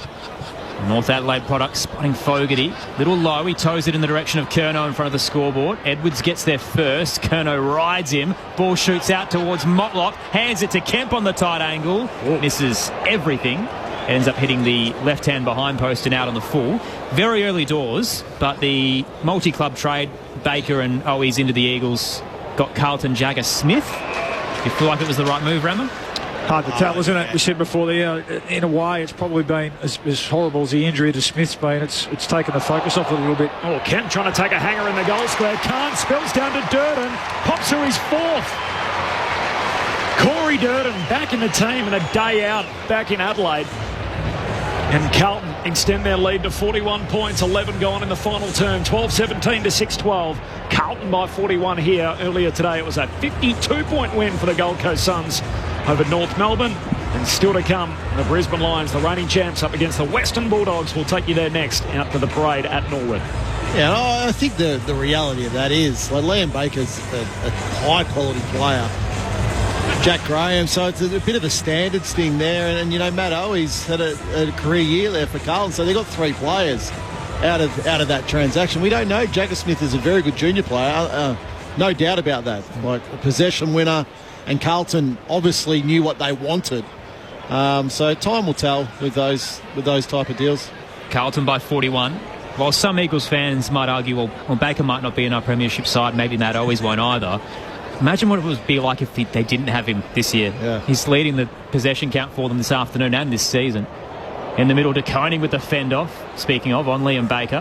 Handball came out to Walsh, and now Lord into the 50. Kemp's gone down behind play. Change of angles. He's clutching his left leg immediately, and we're going to have to stop play. It was an intercept mark to the Eagles, but this doesn't look good for Brody Kemp. No, is that his knee?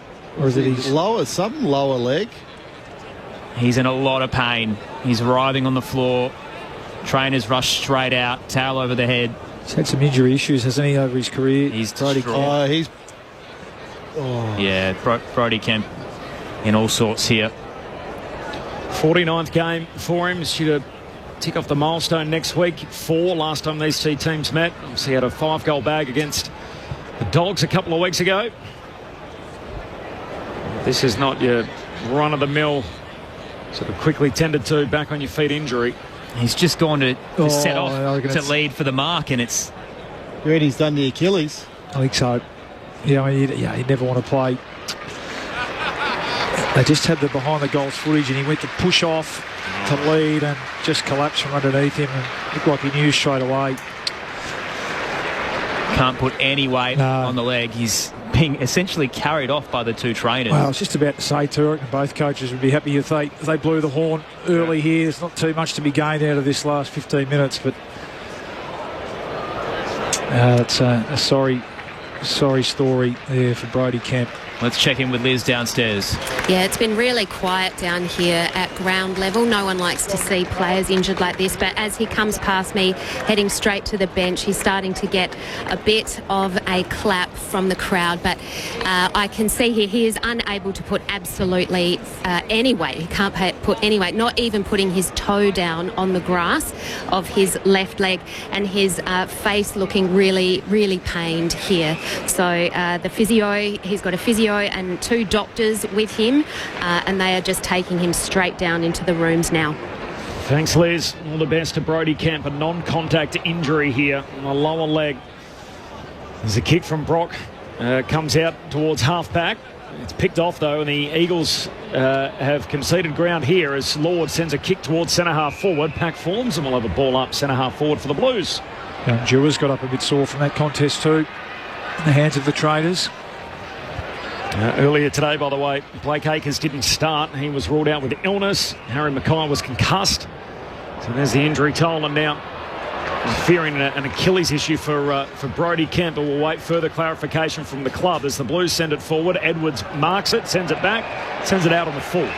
Kicks it wide, trying to link up with Archer Reid, and a free kick for the Blues at left half forward. He's kept trying, Harry Edwards. Yeah, he's certainly one, isn't he, that shows like he's got a promising career as a key defensive player. Cottrell goes to Curnow in the pocket, trying to hold out Edwards. Couldn't take the mark. Jinby goes back by hand to Marek. Gee, under pressure, high up and under, close to the boundary line. Dewar does very well to get a hand on it. Leaps up Tyrell Dewar on the shoulders of Hewitt and touched it on the way back down to earth. So we'll have a boundary throw in here. 40 out from the Carlton goal. The Blue Baggers by 41 points, by the way, midway through this final term. Coming up next, the Bulldogs and the Lions here on ABC Sport. Tossed in, Cripps doing the ruck work, beats Reid, knocked it down to Hewitt. He's collared too high from Gross. Ooh. Free kick to Carlton, and it's on. Yeah, anyway, he's frustrated, Tom Gross, and I like seeing that, to be honest. Yeah, I think they've got a player there. You can just tell the way he goes about it, even in his first couple of games. Frustrated that he gave the free kick away. Wasn't happy with the shoulder slip, was he? And let him know about it. Yeah. They'll start to settle, and it will be a set shot to Jesse Motlop. Player on the mark will be at 48 out. Probably lucky in the end not to give away a 50-metre penalty, wasn't he? But again, it just shows that he's a competitor. So Jesse Motlop, quite an afternoon for him. Just the 12 touches and yet to hit the scoreboard. Spots a target across the 50, and Doherty charging out from home takes another uncontested mark. Get the stats up. It's been all too easy in the forward 50 for the Blues. Sam Doherty a chance to join the list of goal kickers. He'll start in front of the Wanganeen stand. The sun continues to shine on that eastern side. Doherty crosses the paint of 50. Heads for home, and the crowd rises to adore him. Carlton up by 47 points. Game high margin at the Adelaide Oval. 13-17-95 to West Coast 6-12-48. And we've still got 11 minutes to go. It's Gather Round on ABC Sport, your experts, premiership players, Adam Ramanauskas and Luke Ball. Well, you talk about those uncontested marks. Carlton have taken 104 for the game, so that's just... Yeah, that's not up to standard for West Coast from a defensive point of view. I mean, there's no excuse for that one, is there? Well, it's a slow play. Slow play. Yeah. I mean, everyone shoot that. Where are the high forwards? Getting back, filling that space. And it's not Charlie Curnow leading out, taking a contested mark. It's Sam Doherty. But that's what I teach my under-16s. So we win the ball, you kick it to the fat side, and you hope someone can lead in it. Yeah. But if you're running a defensive structure, ball is right. Your half forwards come up, your wingers get back. It's all, it's the layer of the onion. Just repeating full time in the other game, a 52-point win for Gold Coast over North Melbourne. It's Carlton by 47 here, but the Eagles are out of the middle, and Jamie Cripps is on the end of all of that. It's Hutchison to Graham to Dewar, and now to Cripps. The man on the mark's 48 metres out, and Jamie Cripps is carrying around 32-year-old legs that have been out there in 34 degrees, but he's going to have a look. I had a bit of a meal of an attempt at a similar distance at the other end, didn't he, in the third quarter? Cripps from 51 metres out, the kick's out to the right. It's going to stay there and a behind. The West Coast Eagles next week, by the way, they've got a Good Friday fixture as well. So I mentioned the Carlton North game. Two teams playing this afternoon, playing each other in 6 days. And a Good Friday fixture. The West Coast Eagles will host Essendon. It's at Perth Stadium in the late fixture. So true Friday night time slot on the Easter weekend. Long ball from McGovern to the broadcast wing. Kerno nearly reels it in with one arm. Ball shoots out towards the centre square. Lord to Hewitt. Turns towards the centre circle. The homegrown talent up towards the 50. Little nudge out the back door. Cripps free. 35 from home. Looks to snap. Caught the belly of the ball and threw for a minor score on the left-hand side. Carlton back up by 47. Approaching time on in the fourth. I reckon George Hewitt will be leading their best and fairest, Rammer. Yep. Yeah. Round 5. Had another terrific day today. 34 possessions, 12 contested, 7 clearances. Him or Wiedering, I would say, at Carlton. The Blues quickly work it up that out of... In fact, the Eagles, my apologies, quickly work it up the outer wing and quickly work it out of bounds on the full. So kicks a clanger from Ruben Jimby. And a free kick for the Blues. They'll get it back. Nick Haynes is going to take it, the former Giant. 47-point lead for the Blues as we're about to tick into time on here in this final quarter. And the Blues headed towards their first victory of the season. Short to Cottrell. Cottrell swings a handball away to McGovern. McGovern loads up from outside 50. Kicks a rocket. Party time for the Blue Baggers. And it's been a minute since we've said that. Time on in this final quarter. Carlton by 53 points. The Blues to 14-18, 102. West Coast 6-13, 47. Let's try that again. 6-13, 49, in fact, is the score. It's a 53-point lead for the Blues. This is Gather Round on ABC Sport with Rammer and Bawley. Bawley again there. So Mitch McGovern's come off half back to get that handball received. Past 3 West Coast players on the way through together. So great running, Mitch McGovern. Terrific overlap running to really want to join in there, but I know I've gone on and on about it all day, but it's just it's so obvious to see, and if it's obvious to us here, it's got to be obvious to the players out on the ground. So if you drop some senior players, a premiership player in Tom Cole and Tim Kelly, and you get this kind of effort, what do you do next? You go again till you find players that are going to do it. Have you got anyone in mind? Well, they're just going to continue to go down the list. Carlton by 53. Free kick in the middle. Go the Blues' way. It's demoralising from here. Mentioned it in the pre-game, but 16 80-point thrashings in the last 4 seasons, and there's enough time that we could add another to it. In the middle, Hewitt lowers the eyes and chips it to Doherty. And pressure from the Eagles has fallen off as we close in on the final siren here. Casual kick from Doherty, though. Sits it up at half forward, and Baker cuts across Hollands. Here come the Eagles on the counter. Baker looking for Ryan, had to march out of the 50. Wiedering was backtracking and caught high. Free kick at the defensive edge of the square for the All-Australian backman.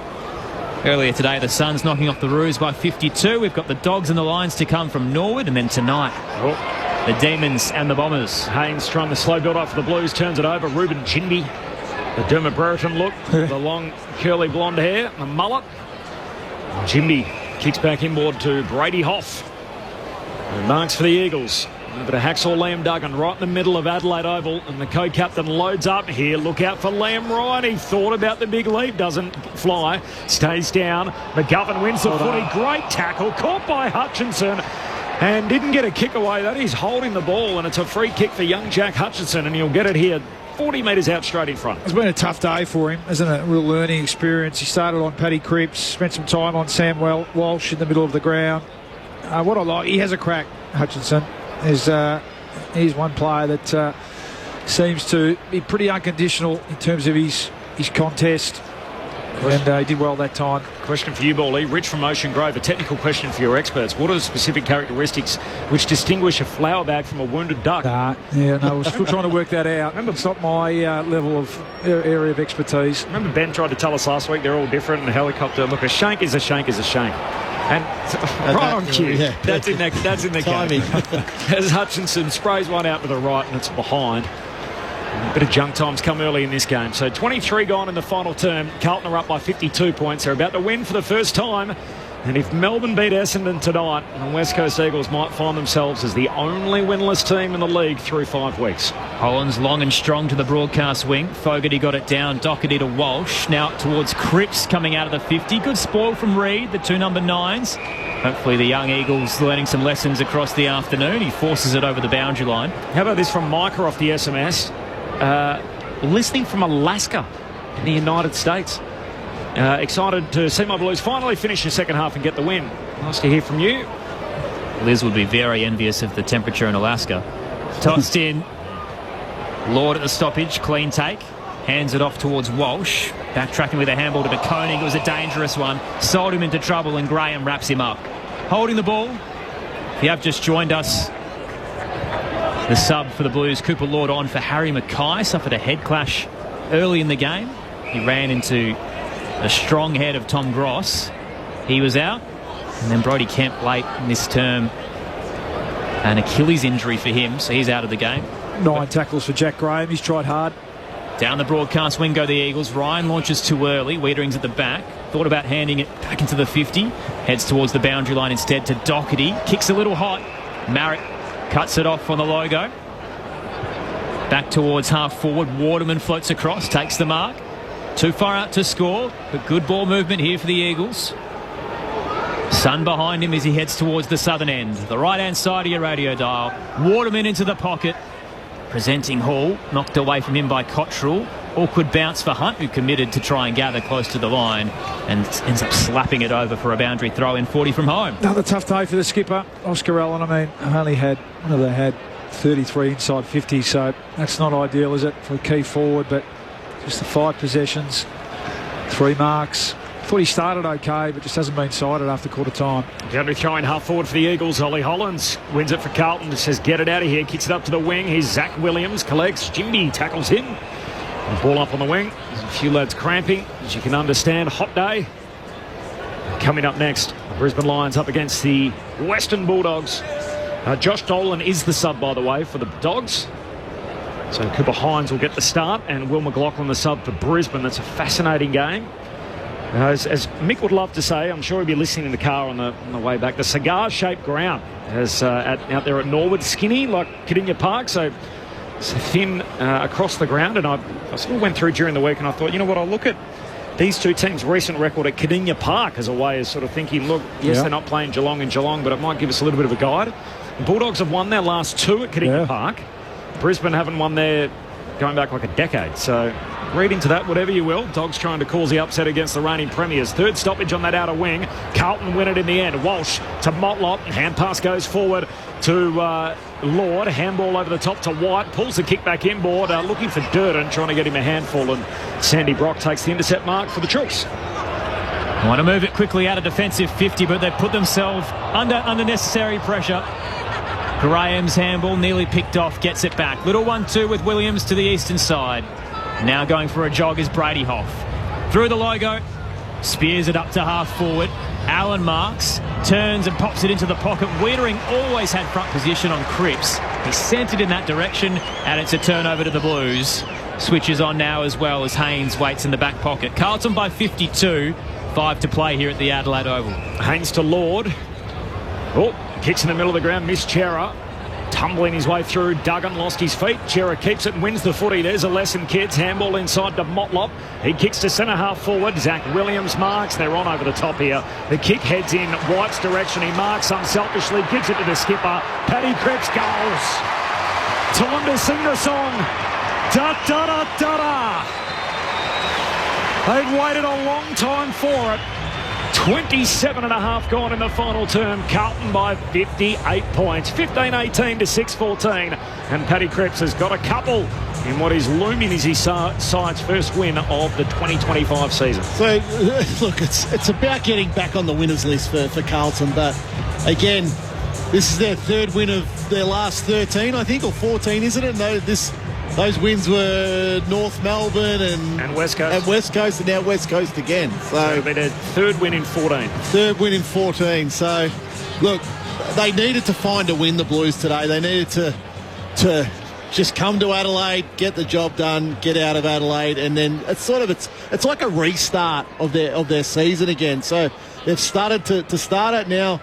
It's trying to get back to square. Can they get back to 4-4? 58 points the lead. Williams taps it down, nearly found Motlop for the Blues. He fumbled, towed out of there by Gross, picked off by Chera, hands it to Walsh, who shrugs off Graham, bursts into the corridor, hands it to Hewitt, little dummy fake around Dewar, spotted the leading option. It was a little shallow to Cripps, clean take though, gave it to Walsh, off to Hewitt, run down tackle from Hoff, shoots out, snap on the body from White, and finally Will White has his first goal in the AFL. It took 6 shots. In the end, a rush of blood on a tight play is the answer. Will White, the journeyman, after being undrafted through the VFL, missed out on SSP and finally gets a crack. He cashes in at the Adelaide Oval and puts Carlton up by 64 points. 16-18, 114 to 6-14-50. 29 played final term. Gather round on ABC Sport. Might still be on the cards, the 80-pointer. As of it, well, the other thing is that the last 4 victories that Blues have had over them have been 10 goals plus. Okay. But we're definitely there now. Yeah, that was a great stoppage work again. I mean, it's just been an absolute massacre out of the middle of the ground. We set it up before the game, and all the Carlton midfielders have joined in. Walsh involved then again, Hewitt. And, yeah, if you're a forward for Carlton and you haven't been able to hit the scoreboard today, well, yeah. You probably want to have a think about where your footy's at. They're not done yet. De Koning grabs it out of the ruck, hands it away to Motlop, takes a bounce, pushes off the would-be tackler Dewar, gives it to Walsh, kicks inside 50, Cripps the target, Jinby breaks it up. Wins it for West Coast back flank, handball away to Marek, kicks out of the defensive arc, hand on it from Hollands, no mark. Oh, he grabs it, almost missed his fist on the ball on the hand pass, got it away to Dewar, goes back to Hutchinson, and he bushes that, turns it over, and Haynes takes the mark on the wing for the Blues. Still got the better part of 4 minutes to play, so time for some more pain as Chera comes out wide with a kick back to Haynes. Some of the numbers are staggering. Like Carlton have had 130 more possessions. That's 70 inside 50s to 34 for the game. Contested possession, they're plus 80. Uncontested plus 80. Uncontested possession, they're plus 55. Oh, it's just the numbers. Yeah, what's the record for contested possession differential? Plus 55. Yeah. Goodness me. Nick, ball's out of bounds, by the way. High half forward for Carlton. Clearance there, plus 22. Like, just the numbers are... they're disastrous for West Coast. They were 2 winless teams heading into the season. The one thing that you couldn't say about Carlton, you couldn't question their effort. They tried hard in all their games, and unfortunately this afternoon for the West Coast Eagles, you can't say the same about them.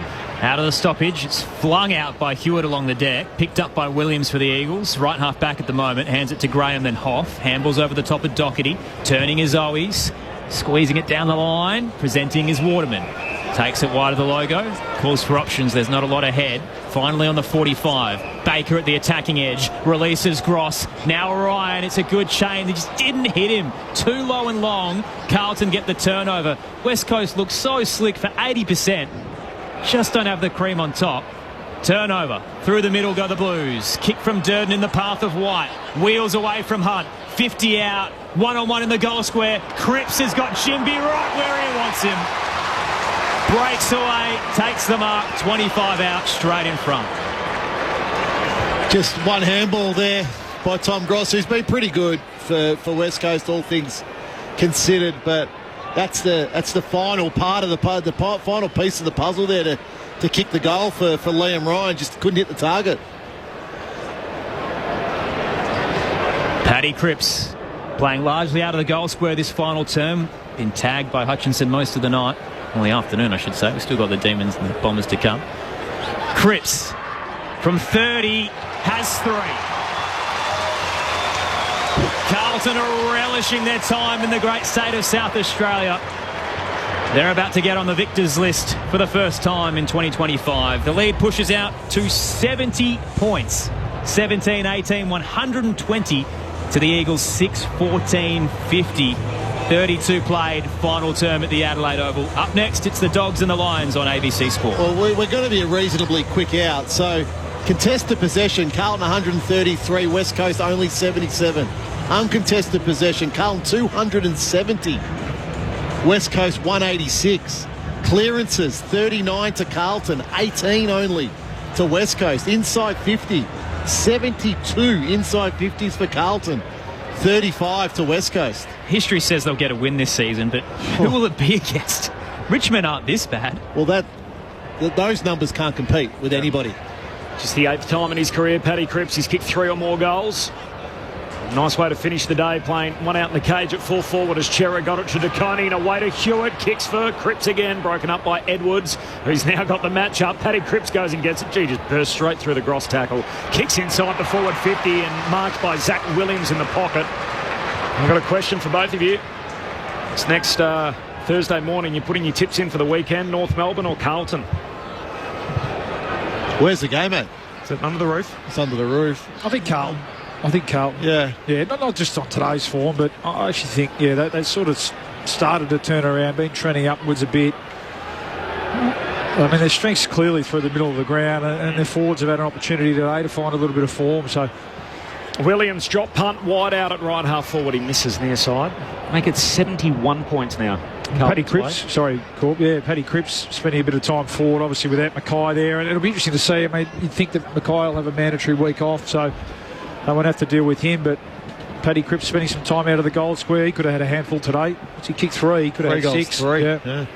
Not bad. Just spend some time as a 6'4" player. Yeah, well, Motlop spent a fair bit of time in the centre bounce just in the last second quarter. half. Marrick to left half back to Waterman. The Eagles through the eastern wing. Presenting Williams. Rose early, couldn't reel it in.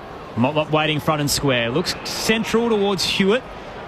Had a couple of runners. Eventually uses the milestone man. Game 200 for Adam Sard. And Carlton's Blues are finally over.